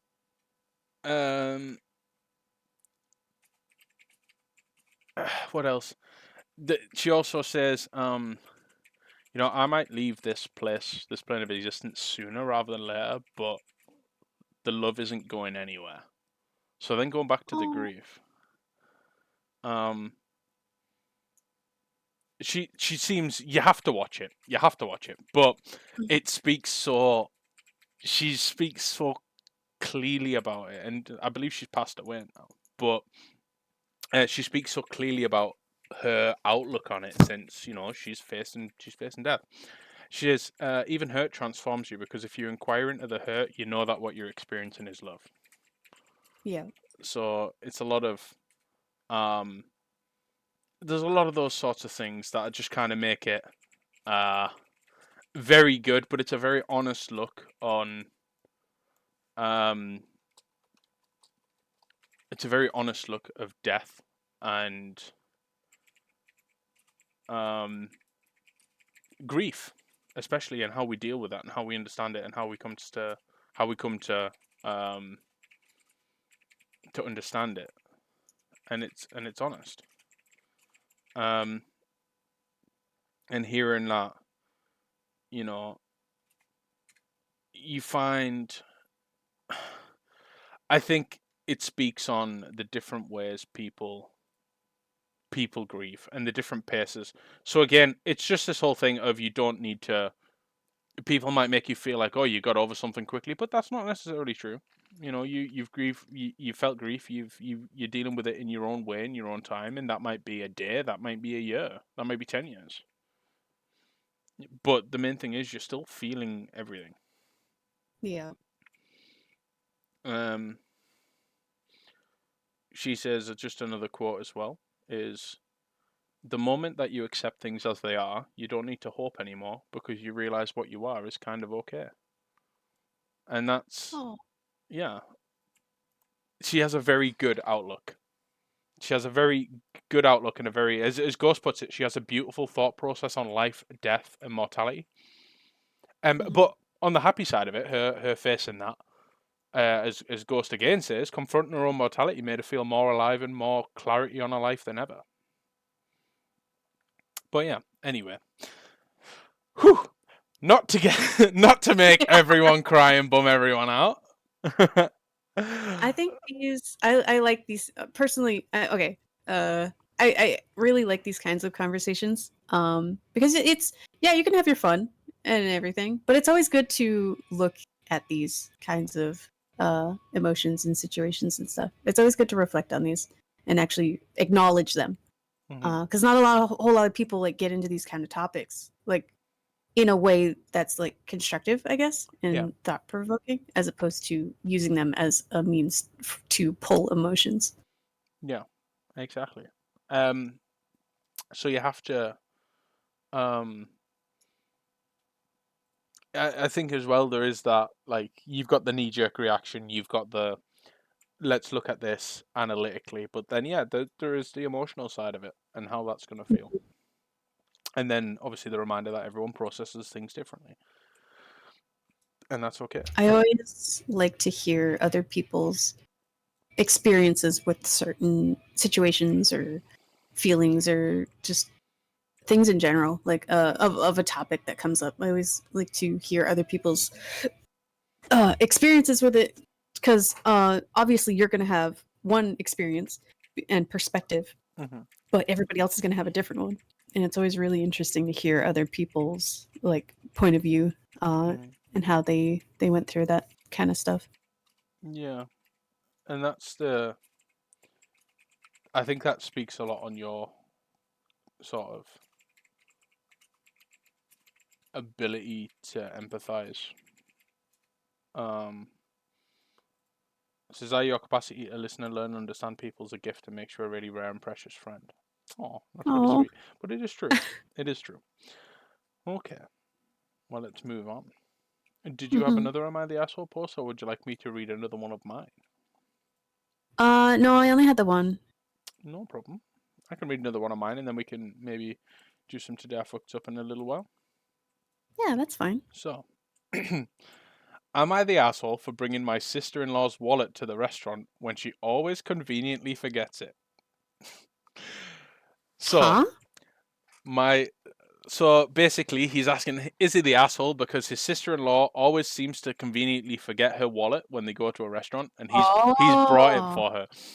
Says my conveniently. female 28 sister-in-law, um, sorry, my female 28 sister-in-law, who is 26 female, always comes to visit from out of town. She stays with us instead of a hotel, and always wants to go to expensive restaurants. And she always conveniently forgets her wallet, or comes up with some excuse as to why she can't pay for her share. She has implied that since I make much more money than her, I should be the one to pay. I do make a fair amount of money, but not so much that I can treat someone every time they come to town. Nonetheless, in the past, I just pay the bill and ask her to pay me back, and she never has. She made a reservation at an extremely expensive restaurant last night, and before we left, I made it clear that I would not be paying her bill. This is where I think I might be the asshole. And I'll admit, I got this move straight from an episode of Two and a Half Men. As we were leaving, her and my husband went to the car. I pretended I forgot something and went back inside, and I found her wallet sitting right on top of her suitcase. So I put it in my purse and went to the restaurant. When we were done eating, I asked for separate bills, and she said no, we needed one bill because she forgot her wallet again. I reached in my purse and said, "This wallet." She was extremely furious and said I should not have touched or grabbed her wallet. So am I the asshole for taking her wallet and bringing it into the restaurant? What do you think, Zai? If you went out for dinner Man, with... fuck her. Yeah. my knee-jerk reaction is, no, she's not the asshole. Yeah. So if you went out, if say you and Kittens had a friend, you always go out to a restaurant together. The friend always seems to forget his wallet, and then he stayed with you, and you like one of you guys was like came back inside and grabbed it. How would you feel? Like, I think first of all, the expectation that her even just plainly saying you have to pay for this because you make more money than me is fucking stupid. Yeah, that sounds. I feel like if they're making this move, like you know this person for this move, you shouldn't go out to lunch with them because they're just going to pull it again. Or maybe you should call them out on it. The thing is, especially when they're booking extremely expensive restaurants. Yeah, that's. Why are you letting That's the kinda person who silly. doesn't pay, like, if it's a gift, if it's like, oh, we'll take you out to dinner anywhere you want for your birthday, fair enough. Mhm. But why are you letting the person who doesn't pay and you know they never ever pay, why are you letting them pick the place to eat? Yeah. Mm. For me, if you don't... So. Oh, sorry. No, it's okay, go on. So this brings up the situation of now they have to pay for it, and there's this whole situation now, as opposed to bringing it up like at the house, like, hey, no, we're not going to this place because you're going to pull the same thing, and then bringing up that conversation Well, the thing is, and talking about it. she even specified, because it says here, she made a reservation before we left. I made it clear I would not be paying her bill. Mm. So she's told her. Oh yeah, so that. So she's done it on purpose. Mm-hmm. Because if it's like, oh, haha, forgot my wallet, you know, it is what it is.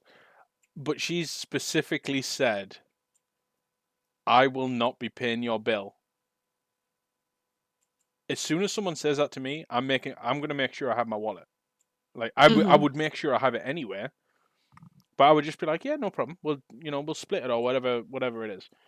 They've eaten and they've asked for separate bills, a split bill, which to me tells me that she's going to pay for the food that she eats. So she's not even being asked to pay half of it or any portion other than what she's had. Mm-hmm. Which is not an unreasonable request. People have this thing, I think, when you go to restaurants, say with a group of people. Okay, so no one made it clear they won't be paying an fee. It was basically the person has told her sister-in-law that I won't be paying your bill. So, but the sister-in-law has still forgot her wallet, or claims to have forgotten her wallet. I think here she's not the asshole. I think the sister-in-law's the asshole for still not bringing a wallet. Yeah. Because it's Pulling like she something was like that almost trying to again. force it. Yeah, it's a couple plus a sister-in-law. The couple is always ending up paying for things because the sister-in-law is always making up a reason why she can't even contribute to the bill. But then she keeps booking expensive restaurants. So that's a whole other thing. Because I'm like, if you can't afford to eat there, don't expect other people to pay for you. Like, you know, if it's a gift, as I say, if it's a gift, you know, let's go whatever, you know, wherever you want. No limit. It's your birthday or it's Christmas, whatever it's going to be, we'll pay for it. That's a different matter. But since it's, hey, I'm booking this expensive restaurant and you're paying for it, and the sister-in-law has even said to her, well, you should be paying for it because you make more money.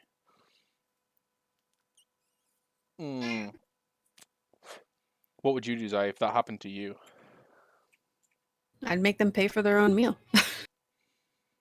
Yeah, I mean, you would, wouldn't you? You created the situation. I told you I'm not gonna pay for your meal. You're gonna pay for your own meal. Yeah. Well, exactly. I think this one's a pretty cut and dry one, actually. Um, yeah, so she did ask for separate bills, and then the sister-in-law interjected and said, "No, I haven't got my wallet." So then the couple, or the wife of the couple, had brought out the wallet and said, "Oh, I've got it. I've brought your wallet because I noticed you forgot it." I There is an update. There is an update. Oh, Yeah, there is an update to this situation. Let me just grab it. Um. So where is it? Where is the update? Update. Right. So there were some answers. Thank you so much. The real good smart name. Thank you so much for the follow. So the update is basically she's done an FAQ of what happened. So why do so someone's asked, why do you keep letting her stay around if you know she keeps doing this to you? And she said, without getting into too much detail, he's always been expected to pay. So this is the husband. The husband's always been expected to pay for the nice things for the women in his family. He's also been scammed out of large sums of money by his family, and that's slowly been shut down over time. We're working on shutting down the dinner and outings thing, but he allows it because he feels bad that they don't have a lot of money. It's sad, but this is how his family got along for a very long time. They are dishonest about anything and everything to get their hands on extra money or extra financial help. I could write a book on some of the things I've seen them do over the years. It hasn't been easy to show these people how wrong it is, and he has talked to her about it. He's had come to Jesus talks with her and has genuinely always felt that each time, the next time will be different. Does he pay too? Someone's asked. Someone's basically said, "Oh, does the husband pay as well?" And she replies, "Well, we're married, so his money's my money and my money's his money." So when I mentioned Amy specifies I should pay, I meant that she specifies since I make good money, we as a whole shouldn't be cheap. So the update on the situation is the poster ended up paying the full bill anyway. The sister didn't pay, even with the wallet. oh. So let's have a look. So, and even the sister saw the post on Reddit, right? And has made a response. My sister-in-law did not tell you that she has no problem paying for her own sisters, and she always singles me out and expects me to always pay. She takes her sisters to restaurants and never makes them pay. Ever since she's been with my brother is so cheap. He used to always help me and my mom because we don't have a lot of money, and he stopped doing that ever since he's been with her. He used to always help me and my mom with our bus tickets to come and see him and to visit my niece. Now he always says he doesn't have any money. So maybe I'm wrong for always forgetting my wallet, but it's not fair that she always pays for her own sisters but not me. She would never take her sister's wallet and embarrass her at the restaurant trying to make her pay. Taking my wallet and sneaking it to the restaurant when she can afford to pay for things is just messed up. In our culture, the older sibling always pays. She is so cheap. Why can't she just treat me? Oh my god! You did not help your situation at all. No, that post God. that post just completely reinforces the idea that this person is an asshole. Like, why can't she just treat me like? So what if she pays for her own sisters? That's nothing to do with you. The fact of the matter is, she might pay for her own sisters, but you don't know if her sisters are saying, "Oh, I don't mind pay," at least offering something. Maybe she's happy to pay for theirs because they're thankful of it. They don't get called cheap. The original poster responded to the sister's response, saying, "Wow, my sisters are in university working their asses off to pay their tuition, so yes, I do treat them occasionally. They never come to my house expecting me to pay for anything. How much money I earn is none of anyone's business. How I spend my money is not anyone's business. My husband is cheap now because we have a mortgage to pay and a child to take care of. Also, I didn't have much money to my name at a time in my life, but I never mooched off anyone or expected anyone to pay my way, not even my parents. You need to figure that out on your own. Now get the hell off of my post and go complain elsewhere." Oh, this has started like a whole thing. Oh my Holy god. fuck. This is what does Ghost say? This is some hot fucking tea. Yeah. Another update. It says, my sister-in-law just called me. She saw the post and yelled at me again for bad-mouthing her on the internet. What the fuck? Oh This has my like become a whole God. like Jerry Springer drama. What the fuck? Oh my god. But Bro, what the hell? ultimately, to me, the sister-in-law and clearly the family, looking at that response that the sister-in-law made, only care about the money. Yeah. She's complaining, oh, my brother-in-law's so cheap now, he doesn't even pay for our bus tickets to go and see him. Well, if you want to go and see him, you fucking pay for your own bus tickets. If he offers, great. If he doesn't offer, just assume you're paying for it yourself. Yeah. Like, you never assume someone's going to pay for stuff for you. Like, if I was going to come, for example, let me see. So I've been to visit friends across the country, all over the UK. And me and Ghost have never turned up to any of our friends' places expecting them to pay for anything. Like, we'll always offer. Like, we're going to see our friends. If we go out to a restaurant, we'd either offer to, if we can. No, the sister and the mum don't have jobs, according to this. But also, they're apparently terrible with money as well. So,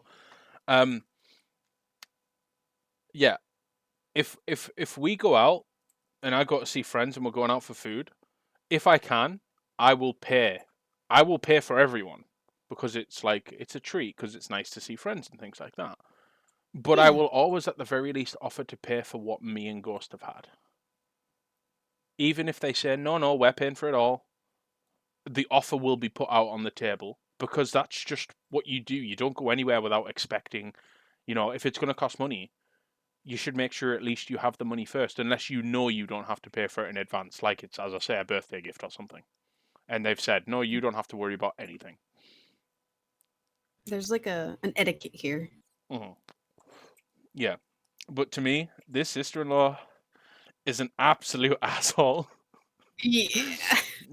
For expecting everything and giving nothing. And then to come on the post on the internet and start BMing, and in the whole post just making herself look even worse. Oh god, that's so embarrassing. These are real people. People are actually like this site. Yeah, I know. Mm-hmm. Oh, The thing is, I don't. if the sister's like, hey, we should go out to eat, I've booked a table for us. That immediately sounds to me, oh, I've booked a table for us. Oh, you're paying, you're taking us out for food. Because it's not a conversation then, it's a statement, isn't it? Mm-hmm. Whereas it would have been, oh, what do you guys, do you want to go somewhere? Should we go somewhere tonight? What do you want to do? Where do you want to eat? And then they make the decision to book it together. Then it's like, okay, let's be prepared to pay for our own thing. But by saying to someone, oh, I've booked this for us so we can go out. Like if I said to you, Zai, say me and Ghost come to see you and Kittens in Japan, and we say, oh, we've booked this restaurant, we'll go out for dinner. You're not going to assume that you're paying for everything. Yeah, the way that is, just the way that's said, it makes me assume that you've paid for it or you are going to be paying for it. Yeah, There's no like, or at the very least, you will expect to pay for what you have. At the very least. At the very least, yeah. Yeah, but then you make it sound. When I say that, it makes it sound like I'm paying for it. Or we've picked out a place, we've booked a place for us all to go out to dinner together, and you'd assume that way we're going to pay for it. Correctly so. But yeah, no, this person's a fucking dick. Yeah. I wouldn't have them over anymore. I honestly, I would have cut ties. That's not worth it. Especially after she brought the poster, brought the wallet, and she still didn't pay. She still didn't pay? No, oh, I missed that. The poster ended up paying for it still. Why? Because the sister was like, well, you've embarrassed me in front of everyone. In front of a whole Well, restaurant. yeah, get fucked. Yeah. What do you mean? That's what you get. Yeah, Don't be fucking crazy. exactly. I am still friends with this person. Sorry, I mean chocolate. No, that's all right. Um, let's see. Here's, let's see. So we have another one final Am I the Asshole, and then we'll go into Today I Fucked Up, or do you want to go into Today I Fucked Up straight away? Oh, you can go with more. One more. Let's go. Okay. What you Hey, got? Bear, how's it going? We're going to hydrate from Bear. Mm. I don't actually have a drink. Uh, Oh, that sucks. You want some of my tea? yes, please. Here you go. Nom nom nom. Wait, I ate the cup. I'm sorry. Oh, you wanted it back? Oh, Oh, you make you'll get it back. Oh no! Okay. Am I the asshole for not wanting my boyfriend to hang out with his only friend?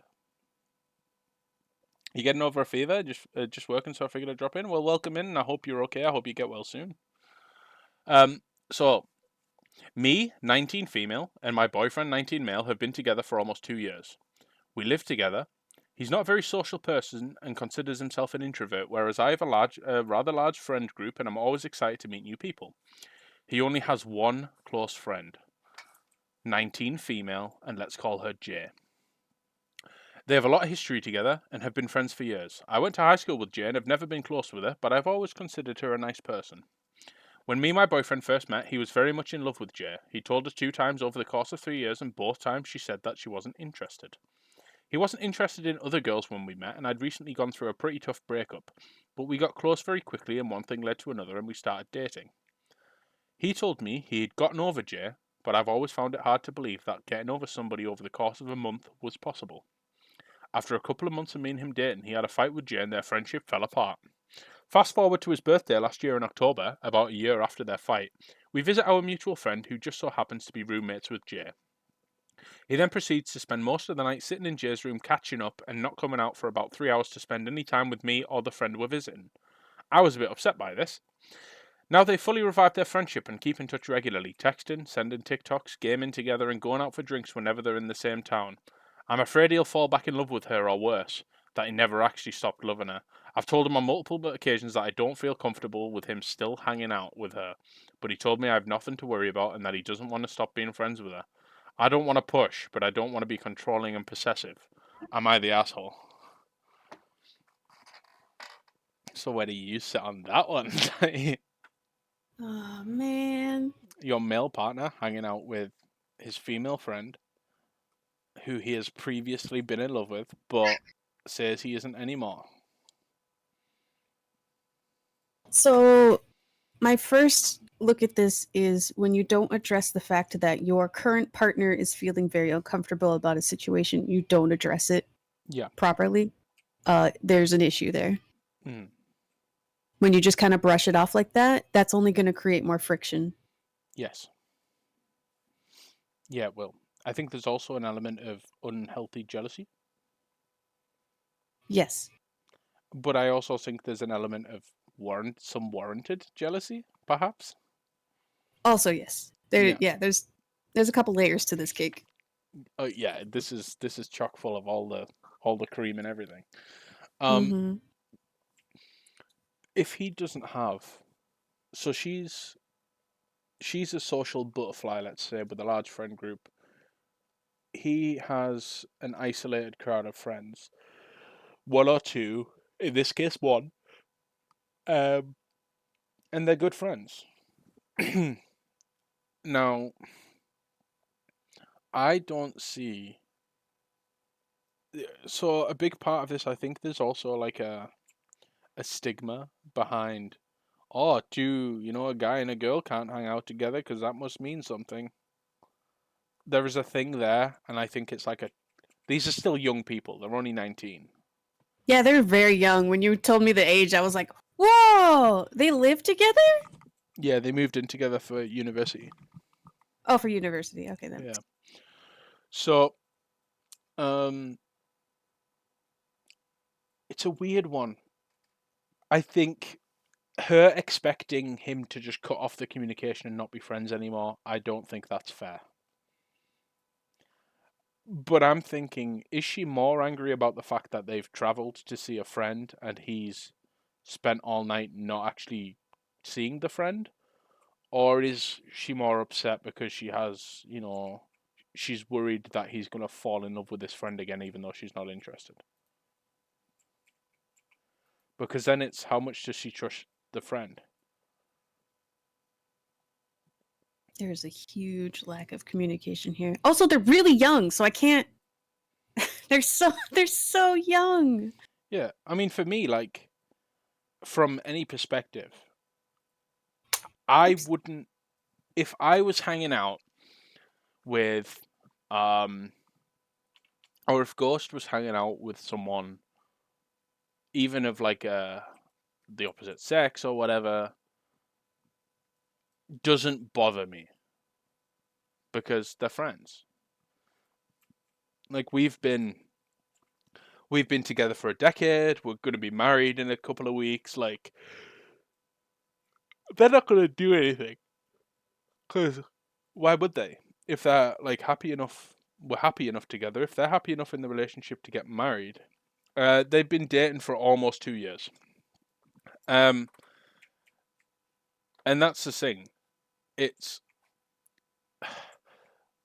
I think jealousy is a green-eyed monster that destroys a lot of relationships Yeah. unwarranted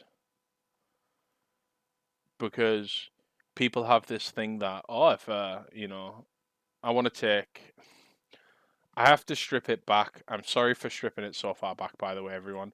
But you can't put two people of the opposite sex in the same room and not think there's something going on. That seems to be like a stigma people have. Like, if a guy and a girl are friends, like, because that's what it is. If I have a guy friend and I go over to a guy friend, I know there's I'm stripping everything, identity, sexuality, and everything out at the moment, and just going sex, like birth, sex, female, male. Um, there seems to be, as June points out, there seems to be a lack of trust. She doesn't trust that he's not going to fall in love or do anything wrong. But at the same token, I do think she has a warranted concern based on the fact that he's been in love with her in the past. So I Oh yeah, think, there's definitely. I can agree with the concern. yeah, I think there's a point. Mm-hmm. But I think her asking him to just not to like cut off all communication, cut all ties with this person, I think that's possessive and weird to me. Especially since he doesn't really have a large group of friends. Mm-hmm. So it's like, do you, does the fact that you feel like he's going to cheat, because that's what it sounds like, does that overrun the idea that they're just friends? Um, it sounds like a conversation is needed. And I think that Yeah. they're both probably. I know in the moment, I'm saying now, they're both probably too young to like understand the communication element layer of this. But I mean, I had periods of jealousy when me and Ghost were very early on together, and obviously I was very young. Um, I think it's a difficult one. I think she is like so much twist for the follow. I think she very much has an issue. She has issues she needs to speak to him about. Yeah, they really need to communicate. Hmm. They really, really need to talk. He needs to not brush it off and actually talk to her. Yeah, And exactly. if there is something going on there, let her know. Don't let it linger. Yeah. Well, that's it. Oh, that's a thing. A thing, just a random thing to bring up. But like, if you're not happy with your partner, fucking talk to them sooner rather than later because you're wasting their time Yeah. and you're just gonna make it worse the longer you wait. Anyway, yeah, I just wanted to Yeah. put that. No, you're right. You're wasting. Well, it's not even just their time. You're wasting both of your time. Like, Yeah. I'll be like, Me and Ghost will have an argument, and we will maybe we'll be in separate rooms, just sitting angry. But I'm still gonna be like, "I love you, bitch," like, because I do. Like, just because we're arguing and we've fallen out, and at that moment we don't like each other at that very moment in time, doesn't mean we don't love each other or care about each other. Like, I can argue and be on the right side of the argument, or Ghost. I could be on the wrong side of the argument, but I still love Ghost because they're my partner, they're my soulmate. That's just how it is. So I think, yeah, communicate, give. If there is time needed, this is the other thing. You say as soon as possible. I agree, but I think also that shouldn't. You should also respect that they may need some time to cool off. Oh, Because yeah, yeah, you're right. Yeah. hmm I guess what I was thinking when I said that was like, don't wait months. yeah, oh yeah, Don't don't let let it it linger. fester. Yeah, Yeah, don't let that shit fester. As soon as everybody is cool down and in a better situation, fucking talk to each other, yeah, speak to each other, to have a conversation. Come back to it if you need to, yeah, but say something. yeah. Exactly, exactly. So, but I think these two are very young, and if these are problems they're having now, they need to get those addressed because that's not going to build for a very positive relationship in the future. Yeah. Because that will just, as you said, that just gets worse. That lingers, that festers. That jealousy Mm-hmm. will become mistrust, and as soon as you've broken someone's trust, it's so like it's irreparable. Like It's really yeah. yeah, like if you think about it like a piece of paper, if you crumple up that piece of paper, like you can straighten it out, but it's never getting back to what it was. Mm-hmm. And that's the way I see trust. Because it's always going to be you can get to a point where you are happy with and you trust people again, but there's always that thing. You know, there's always the old creases where it was ripped before or where it was Mm-hmm. scrimpled up before. And those things last. And relationships can survive with that. Of course they can. It's not a damning thing. In fact, I think jealousy can be a normal and healthy thing. But that's in extreme moderation. Like, jealousy can be a fear of losing someone, not a fear of someone doing something wrong. Mm-hmm. And those are two very different things falling under that self and same umbrella. Um, but yeah, communication. I think in this situation as an isolated incident, I think everyone sucks. I think she sucks for expecting her partner to stop hanging out with his long time and only friend, and I think he is an asshole for just brushing it off. And they just need to talk because if they don't talk about that, they're not going to last very long Yeah. because there's Yeah. way more difficult challenges that are going to happen in a relationship, like with the living together and progressing the relationship to things like marriage or if they choose to have children. Like there are a lot more difficult and present challenges than someone having a friend you're not sure about until you talk to them. Mm-hmm. You Uh, know, mhm, it just reminded me of something that I thought about at one point. So when you give somebody advice, like to communicate, just talk to your partner, talk to your family, just communication with the people that you uh, surround yourself with, mhm, or interact on a daily basis or whatever. mhm, So when you try to give somebody in this situation advice to communicate, and you give these kinds of tips and stuff, I always thought like on the side, like the other person hasn't had this conversation. yeah, Um, they don't have that side of the whole like idea. mhm, So the person who you're trying to give advice to has to also think of a way to start that conversation with the other person with them not having that advice or viewpoint or anything. So not only do they have to start the conversation to try and um, communicate and open that topic, but they also need to um portray that idea as well. Yeah. Because they It was both just need a to be random. given a chance, right? Yeah. Okay. Well, today I fucked up. Did you fuck up, Zai? Did I fuck up? No, Did actually, I didn't. I you didn't didn't fuck fuck up. up? You didn't fuck up? You didn't get me a little today? Uh, Yeah, Peanut, maybe I feel did. free to ask the question. Maybe you did fuck up just a little bit, just a smidgen. Just a smidge. It's okay. I can fix it tomorrow. Yeah, we can all just fix it. Yeah, So Peanut's things can be fixed. just got a relationship question, but I'm gonna quickly throw in an agony ant one before we move to the final today I fucked ups before we wrap up. So there isn't a title to this. This person wants to break up with their partner, Oh no. but doesn't want to because the partner has a third nipple and they love it. What?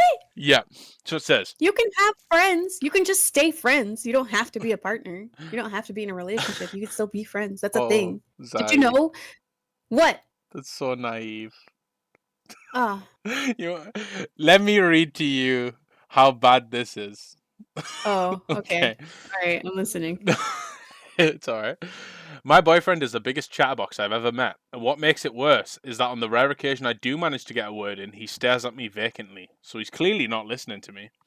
I want to dump him, but there's a weird reason I haven't.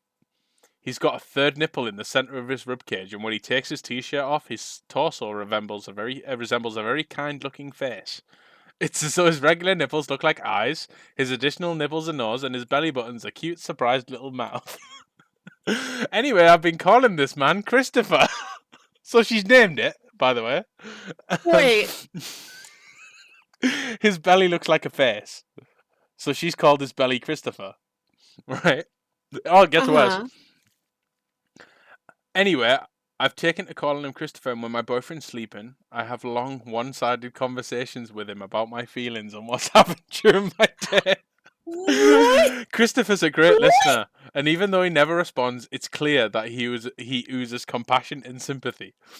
I've even started to develop strong sexual feelings and taken to kissing his mouth and belly button when my boyfriend's snoring heavily. I realised things had gotten out of hand last week when I became frantic one morning after spotting some belly button fluff in my boyfriend's belly button and screaming, "Take it out! Christopher's choking!" What should I do?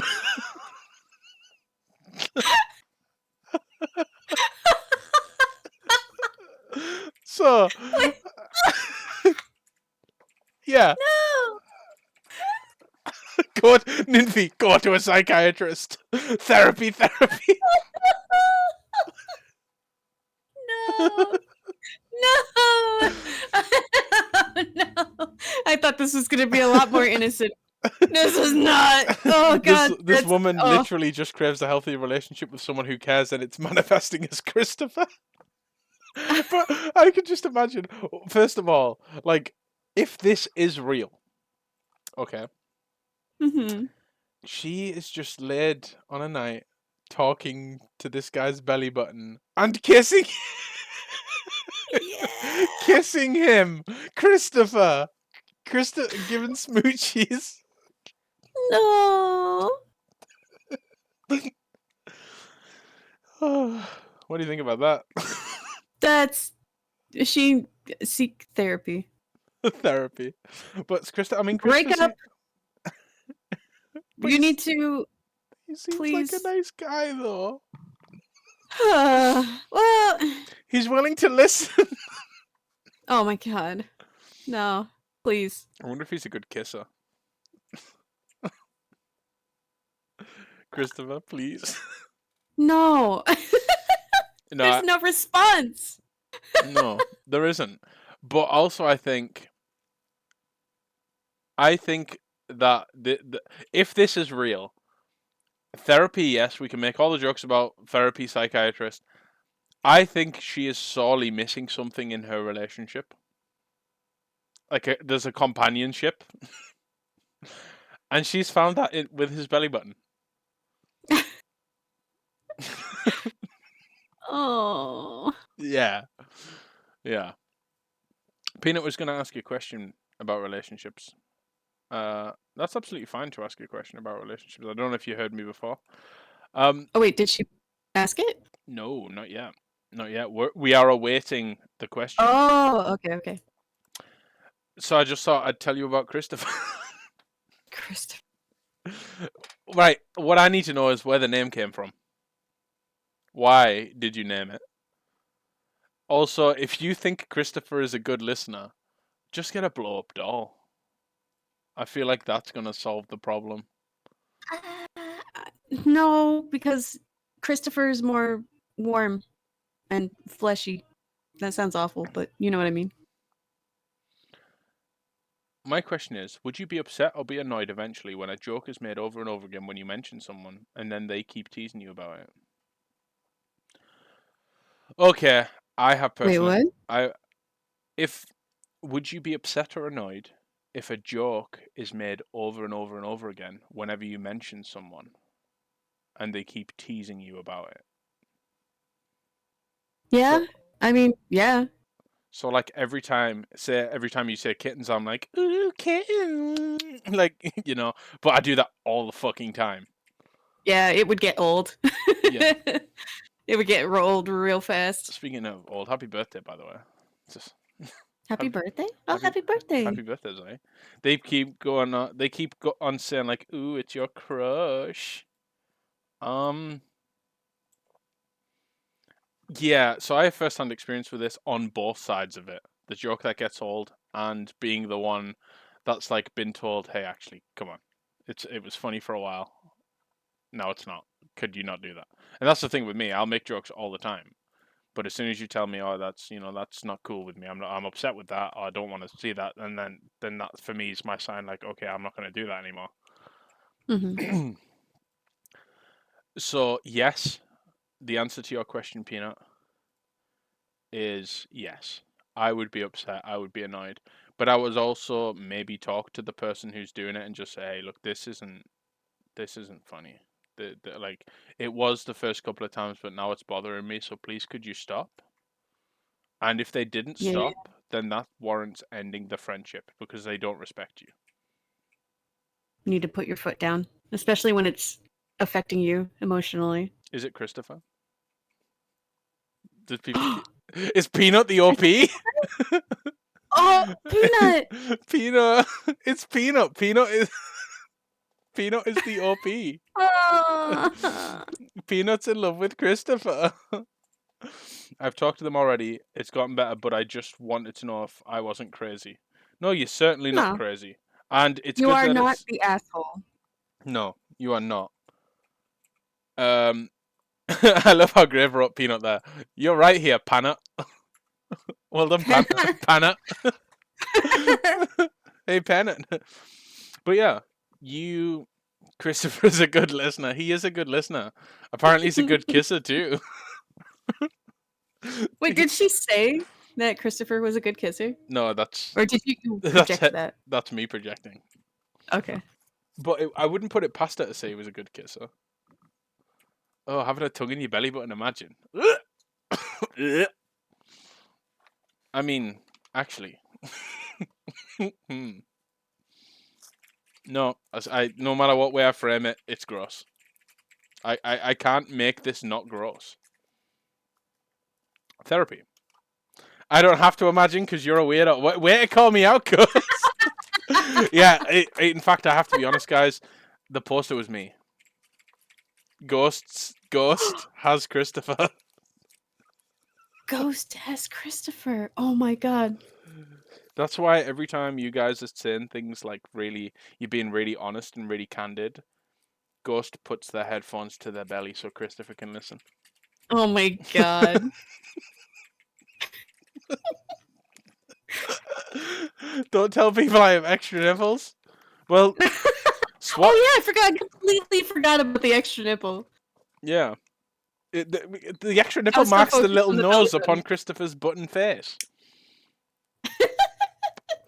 What's weird though is the fact that he always looks cute and surprised because the belly button is just like an O. The belly button, yeah. I'm sorry, I couldn't have a serious conversation with someone who was looking at me like surprised Pikachu.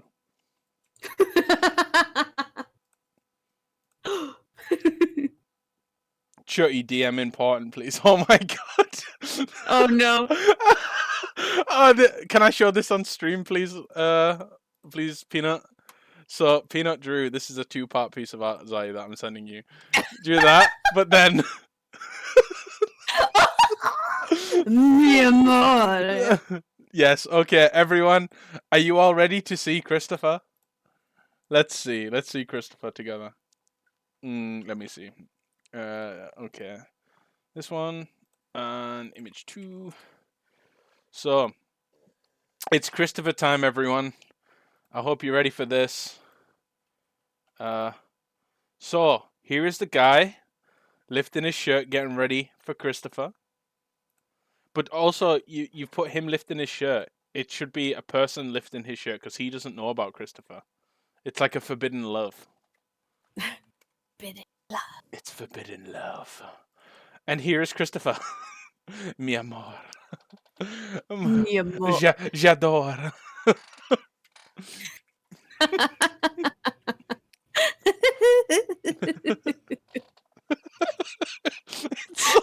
It's so fucking good. I love it so much. I mean, who wouldn't date Christopher looking like this? I mean, come on. Holy shit. I'm now seeing it from her perspective. You didn't? Did you draw the third nipple? Yeah, you did draw the third nipple. This is fucking amazing. Oh, I love this so much. Christopher can stay on the screen for a while.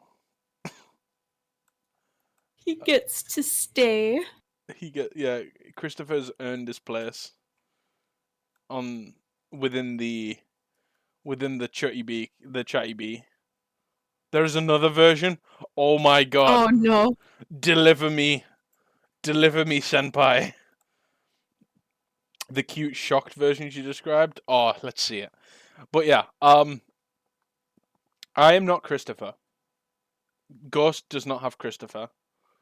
I don't put my tongue in Ghost belly button. These are all falsities. Are you sure? Yes. Okay. I'm trusting you. No, I don't want to break your trust. I'm sorry, Zai. It was all a lie. I can't keep it up any longer. I knew it. I fucking knew it. It's just a prank, though. Sometimes it's just like when Ghost is laid there, I'm just like, meh. And they're like, ah, get away from me. And they thwack me. I can hear it. They beat me. They beat me, Zai. No, you can't word it like that. To be fair, you'd probably beat someone if they put their tongue in your belly button unwarranted. Oh, I wouldn't give a shit. What? Would you not? That's physical contact, bro. Are you kidding me? I live for that. Yeah, but this is hugs and shit, not putting the tongue in the belly button. What the fuck? What the fuck, Zai? Yeah, whatever. I don't care.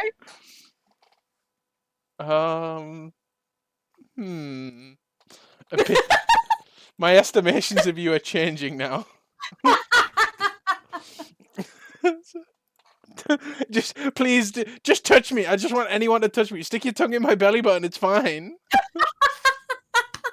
What the fuck? What the actual fuck?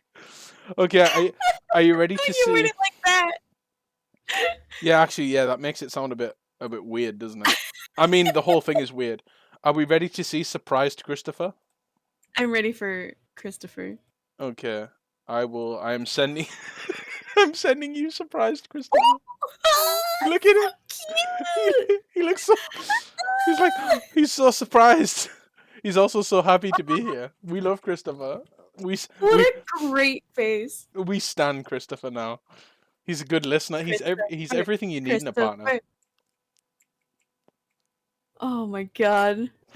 This is so good. Yeah, it is. I'm still reeling on the part where you were like, I wouldn't care.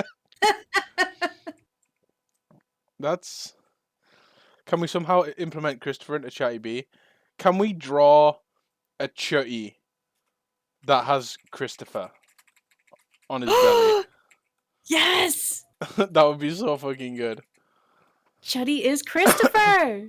No, I Or have. has Christopher. I own. I am the proud owner of Christopher. We should need. Yeah, we should all have a shirt. Um, we should make a shirt like we did on Damie with the seed of Chucky transgender, but instead it makes it look like your belly has Christopher on it. Oh my god. That would be such a good fucking shirt. Chucky merch when, please. Chucky, you go on about tongue punching your fart box, licking the belly button, isn't your Oh, lip? Let's skip that one for now. Maybe an off-stream conversation about that one. Graham, oh Gang, my god. Graham Gang new shirt in reference to Christopher. Yeah, welcome. Christopher is the latest member of the Graham Gang. It's yeah, it's the new announcement. Christopher joins the battle. So, okay. So that was that. I think we got maybe time for a Today I Fucked Up. We'll do one each and then we'll wrap up. Yeah, sounds good to me. Do you want to read yours first or would you like me to read mine first? Mine is very long, and I don't think I can read it. If I give it to you, Of course. trying Okay. to remember what this was. You can just you read it. I'll read it, and you can just be Christopher and just be a good listener. I'll be Christopher. Yeah, I'll resend it to you. Okay. Oh yeah, okay, I remember this one. This one was funny. Today I fucked up when I showcased my incompetence to my professors and new fellow students on my first day at university. I decided to study physics at 35 years old. With grey hair, I stand out as noticeably older than the average student, having previously studied and worked in a different field. First day at university during the first lecture, several professors were present, introducing themselves and welcoming us. The lecture ended, and as I sat near the exit, I became the first one to reach the door. The professors were standing nearby, engaged in conversation with each other, with the two of them looking curiously in my direction. As I reached the door, I decided to play it safe and thought to myself, make a good impression and don't embarrass yourself by pushing the door in the wrong direction. Since it was marked as an emergency exit, the frame indicated it would open outwards. But I was quite confident it would swing that way. However, being small in stature and not particularly muscular, I find some doors incredibly difficult to open. So with a brisk pace, I approached the door, hoping that a little momentum would make it easier to open. After all, I didn't want to be perceived as weak by my new fellow students, and in addition to standing out due to my age. So here I go. I hit the glass like a fly, making an astonishing amount of noise. All the professors turned to look at me, and I turned red with embarrassment. Quickly, I pulled on the door inwardly to correct my escape and escape the situation. But nothing happened. In my mind, I could already feel the impatience of the students waiting behind me. I began to grow nervous. Desperately searching for help, I met the gaze of around 200 bewildered students. Panic set in, and I started sweating. Realizing the only way to handle the situation gracefully was to act mature and composed, I made the decision to admit my ignorance and simply asked how to open the door. However, deep down, I felt like an idiot. One professor, far from being angry, kindly informed me that the door automatically locked after a certain time, and that I needed to press the button located to the left of the door. Feeling somewhat relieved that it wasn't entirely my fault, I turned back towards the door, and I thought to myself, don't stress yourself and mix up left and right. Come on, you got it. Despite the pressure, I successfully overcame this hurdle and searched for the button on the correct side. I spotted a single small button outlined in red, and a voice in my head subconsciously whispered that it didn't quite look appropriate. I checked the wall and the door frame again for any other buttons, but I found none. Gathering all my courage, I confidently pressed the button. Within seconds, I realized my fatal mistake as the sirens blared, and it was the fire alarm for the entire building. Shock overwhelmed me. I wished I could simply sink into the ground. I glanced around and suddenly, at hip level, clearly there to be reachable for wheelchair users, I noticed a large flat switch that had gone unnoticed due to its near perfect colour match with the door frame. I pressed it, hearing the hum of the door opener. With a more than gentle push, the door swung open and I rushed out, fully aware that I could never show my face at the university ever again. After walking at a fast pace about 50 meters, I turned a corner and hastily glanced over my shoulder one more time. Everyone was still standing there visible through the glass front, seemingly unable to comprehend what just happened. The gaze of one professor met mine. For a brief moment, I saw a facial expression that will haunt me until I die. Too long, didn't read. I was too dumb to open the door after my first lecture and set the fire alarm off in front of everyone before fleeing the scene. I mean, I've been under that kind of pressure where people are waiting for you to do something simple and your body just doesn't let you do it. Uh-huh. And it's so horrible. Yeah. But then it hit the fucking fire alarm. Yeah, that was the icing on top. I was like, oh, no! Oh, God. I mean, poor guy. First of all, Graves like, bro, just open the door. That's probably what everyone behind him was saying. They were probably like, dude, Yeah, bro, just just open open the the door. door. What do you Like, mean? what the fuck? And he's like, boom, wee. It's just fucking the whole building. Oh Oh, no! Why is there a button for a fire alarm though? right next to the door.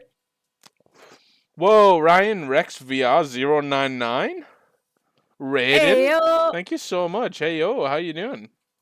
I just need to wait for this jam to finish, and then we'll continue. Oh, yeah. Yeah. Oh yeah. Right, I'm done. Anyway, yeah, they were just probably also behind him, like, just fucking open the door. Like, what's going on? Yeah, what are you doing, bro? Why? What's going on? Yeah, Come on. why are you doing this? And he's just in a blind panic, and he set the fire alarm off. Yeah. I've, It's so fucking funny. I Why is it feel an for him. easy to hit button? Yeah, why is it? Like, It's a switch. wait, it was a button. So he was told it was a switch. He was told it was a button, but it says, I noticed a large flat switch that had gone unnoticed due to its near perfect color match with the door frame. Oh, yeah. Because they told him button. Mm.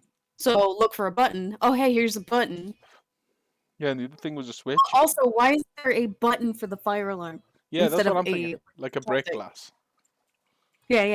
Yeah, because we have like, we don't have things you pull. We just have like, you break the glass and that's it. The fire alarm's going. Mm-hmm. Because I think the glass breaking presses down on something. Yeah. There's I think the ones that I've mostly seen is like a little lever, and you pull the lever down and it breaks the little a little barrier thing. Like you Yeah. have to pull it down hard enough to break the little barrier, and then the barrier breaking causes the fire alarm to go off. So you Yeah. actually have to. There's no way to accidentally do it. Mm-hmm. Yeah, with ours, it's just a piece of glass with a circle on it, and you press the circle, and it breaks. Oh. It's like I don't even think it's glass. It's probably like a really softer plastic that would just Mm-hmm. that just snaps when you press it. And it's like it's sort of it's not flush. It's like indented inwards, so it's not something you could really even like bump into and break Yep. unless you were like going. Should you forgive me for being a distraction? No, no worries. DMs. We have DMs. Oh my god! Oh no. Oh! Very importante. Oh, this is so very importante. So we have Christopher. We have we have a chutty Christopher. Oh. Would you all like to see the chutty Christopher? I think that would be a big fat duh. Yeah. So let me just save it. Let me just save. This is mine now. I'm stealing this. You're not stealing it. You're accepting the gift. Is it like a reactive? Oh, it's a reactive. Oh, wait, is it really? It's a reactive. Oh my gosh. I know. Peanut, what the hell? You're Yeah, so Peanut, fucking cool. why the fuck? Why do you do these things? Like, I love you, but why do you do these things? Why So, are you like this? when will you learn? Okay. I'm sending to Zai, and then I will. Should I just change myself to Christopher for the rest of the stream? Yeah, I think you need to. Okay. You're all gonna see my Vieto tube guts, and I'm so sorry, but this is just how it is now. In fact, Let's no, go. I don't want you to see my guts. I'm turning me off. No, show me the guts. No! No guts. No guts 5U. Robbed. You don't get to see the guts. I'm sorry. Fine, I guess. It's fine. We'll live. We'll survive. I'm not mad. I'm not upset. You're very upset right now, aren't you? I am. I'll deal. I'll get over it. Okay. Suck it up. So this is quite an interesting image, actually, that has been sent to me. I gotta say. How do I change to it, though? Oh, I've changed to it. Everyone ready? Boom. Ready? Boom, Christopher. Ah! Oh, it's so good. Ah! Ah! I feel like you need to make it like shake just a smidge. Oh, I need to make him shake? Okay, 1 sec. I'm turning my Yeah, guts do a off little again. Yeah, hold on. When he talks. Yeah, when he talks. Let me see. Let me see. How much shake? Like Just a very light shake, nothing intense. Okay, a light shake. A light shake. Okay. There we go. Now he shakes. It's Christopher. Perfect. This is excellent. I'm a good I listener. love it. Amazing. Wanna smooch? Mwah. Mwah. Mwah. Mwah. Mwah. And when he opens his mouth, he's just like. Mwah. Mwah. I fucking love Christopher so much. Thank you so much, God. Peanut. This is amazing. Oh my god, Peanut is such a. You're too good. You're too much of a gem. I'm sending you like 5 love hearts right now. There you go. Have 5 more. Oh. We love Christopher. We love Christopher. He's canon now. He's in He is canon. He's in the Chattybee. The Chuddyverse. So, I guess we'll move to the last post then. This one's. I'm sorry, this is gross. Uh-oh, I'm ready. This is do we have any like warnings? Warning for people who don't like needles, razors, and gross things. Okay. Like gross body goop, I guess. Okay, body glue is fine. I have a issue with needles. Okay, it's not a syringe. It's not a syringe. Okay, I'll be fine then. Okay. It's like a sewing needle, basically. Oh, yay. Okay. Ooh, okay. Today I fucked up by removing a cyst in my car on my lunch break. Oh, no! I already know where this is going. Yep. It felt stupid to let that little marble of shit keep me from being productive. I'm under a ton of pressure at work and I didn't want to take a day off for some bullshit I felt like I could take care of on my own. Then I went fully feral and decided that's exactly what I'm gonna do. So I sterilized a razor and a sewing needle and got to work removing a marble-sized piece of white chalk from under my skin. In my car at 1:30 on a Tuesday, in front of my place of work. Yeah. Oh. Skip to today. It's infected and hurts like hell. I'm going to urgent care on my lunch break. They were impressed with my pain tolerance, especially given the location, but pissed that I brought them my unfinished project. I got the whole thing out, but it was a hack job, honestly. And I'm going to be taking antibiotics and stuff for like 2 weeks and have a totally not cool scar in a fucked up spot for the rest of my life. Where was the location? Did he say? He doesn't, but he says, this is what he does say. The edits include, edit, it wasn't on my butt. I'm not that skilled. But we will just call it a limb. One of my left limbs, and it was a spot that made me look like a damn bridge troll. But not in a spot that I can't hide. Is this on his nose? No, he says the left limb. Yeah, I just realised arm or Christopher's leg? still stuck. It's fine, don't worry about it. Feed me. No. Give me. We're almost done. Cyst. Hang in there. No! What? Update. It looks like when I took it out, I scooped it out like an ice cream scoop. It's super Ooh. crazy looking, and it hurts really bad because it's in a spot that moves. Since y'all are completely obsessed with the location. Okay. It's in the crease of his hip close to his Johnson, where it would still be visible if he wore swim shorts. Oh! Ow! It's in the cum gutter? Yeah. No, sorry. Oh my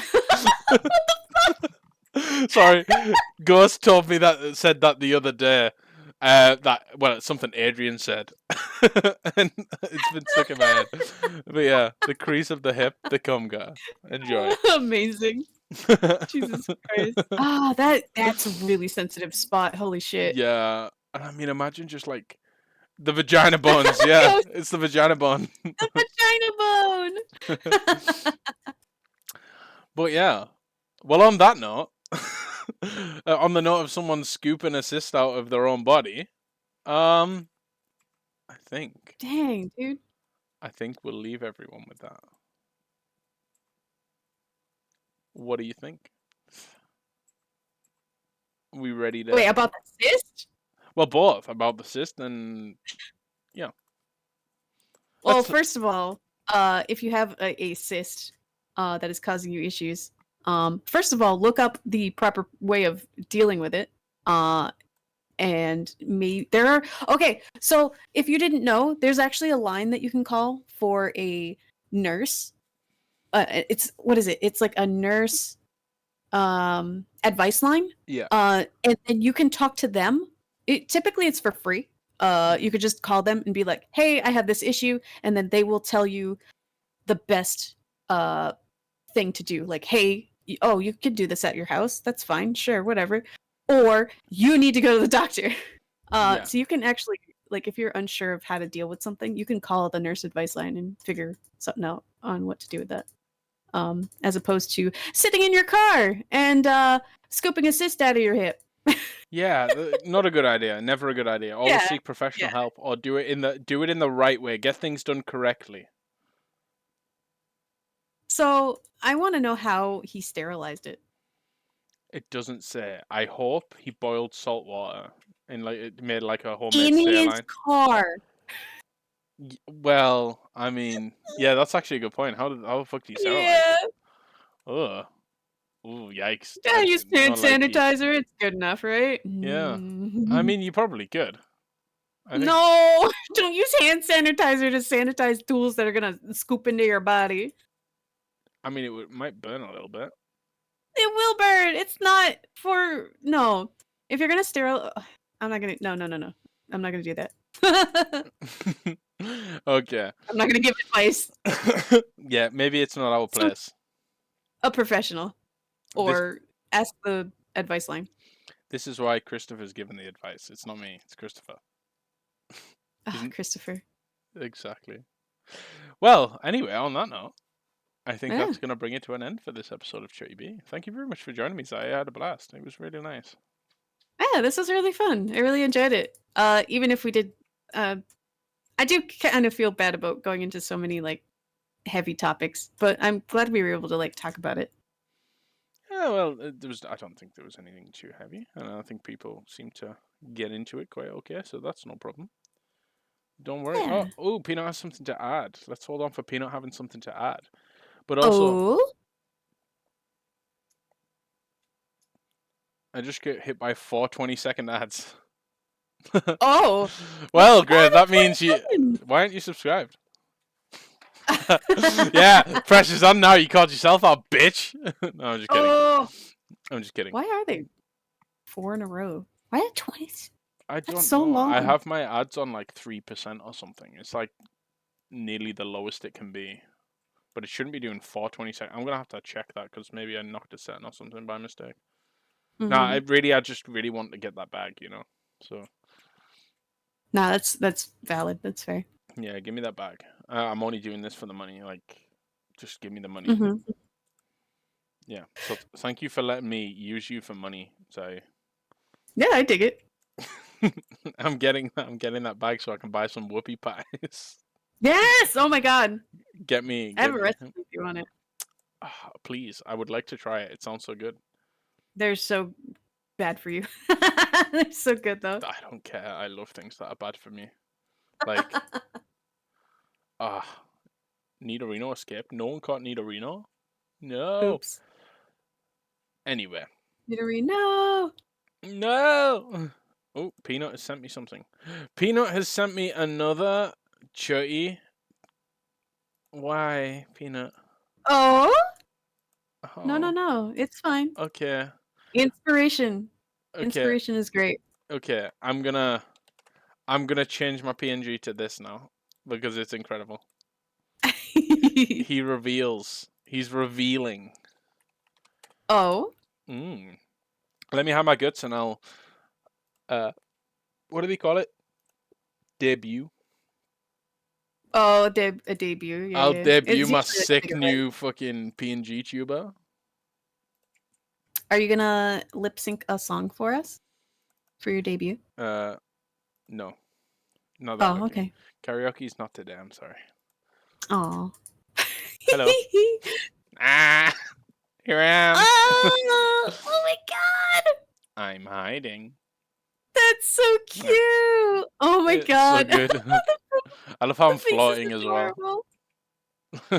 I love how I'm just floating. Oh. I love this so much. But you know, you're a gem. You're a gem. You need to just stop right now. No, please continue. This is amazing. I love this shit. Yeah. Oh, I So love how you lift the fur. yeah, it's such a good little detail, and it looks like Christopher Aw. has like cool little purple hair. Look at his hair. Look, Yeah! he Oh my looks so gosh! cool. Yeah. Yeah, Ah, I wish I could move it, but I will move him soon or later. I don't know. So I think that's where we're going to end today. But once again, thank yeah. you very much for joining, Si. I had a blast. I Yeah, hope thank you you so all much had for a the blast invite. as well, guys. So we have a bit of a thingy where we I will let the guest can choose where we raid. It can be I get to anyone you want. pick? You get to pick, and the only stipulation is we're not raiding in Legend of Zelda just yet. I'm giving that a little while before we raid into That anyone is playing Tears of the Kingdom. fair. Let me take a little peeky peek. Yeah, you can take a See peek. what. Meanwhile, I'll give everyone a couple of bits of shirty wisdom just so you can um no problem, Zebulon. No problem. While Zai picks, I'll give you all some advice just to help you get through your weeks. Okay. So, I think my first bit of advice, guys, never ever drink and drive. Always stop on the side of the road and then drink and then go. And Oh then if my you need god. another drink, stop again. If you're still thirsty, just stop. Just don't drink and drive. Bad idea. Another bit of advice. They're called toothbrushes, not teeth brushes. So you need to use one for each tooth in order to maximize your toothbrush. Yeah, bet you didn't think about it that way, huh? You need a separate I toothbrush for DM'd each them tooth. too. Yeah, that's no problem at all. Okay. So we're going to send a raid out. We're going to send a raid out to Alexander Crow. What are they currently playing, Zai? Who knows? They're Not me. playing Minecraft.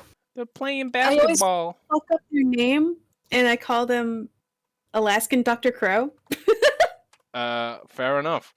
Well, let's get a raid going, guys. I hope you'll join me. Come along, send them. I do have a raid message. Uh, it's a cherry raid. Prepare your brainers. I do need to actually change that raid message, so just ignore that one and just put it's a cherry raid. Prepare your brainers. But yeah, thank you so much for coming along. Next week, if you don't mind me just being a shameless self-plugger, Zai, next week we will have a Chattybee episode. It's going to be taking place next Saturday, so a week from today at 7 p.m. British Summer Time. So I will post that out. And I will be joined by my dear fiance, Small Stitch Ghost, in a pre-wedding episode of Chattybee. So look forward to that, everyone. Ooh. In the meantime, thank you so much for joining. Thank you for everything, guys. Thank you so much again, Zai. Thank you for all the follows, all the love. Thank you for listening, all your input, all your questions. And we will see you next time. Bye, everybody. Bye bye.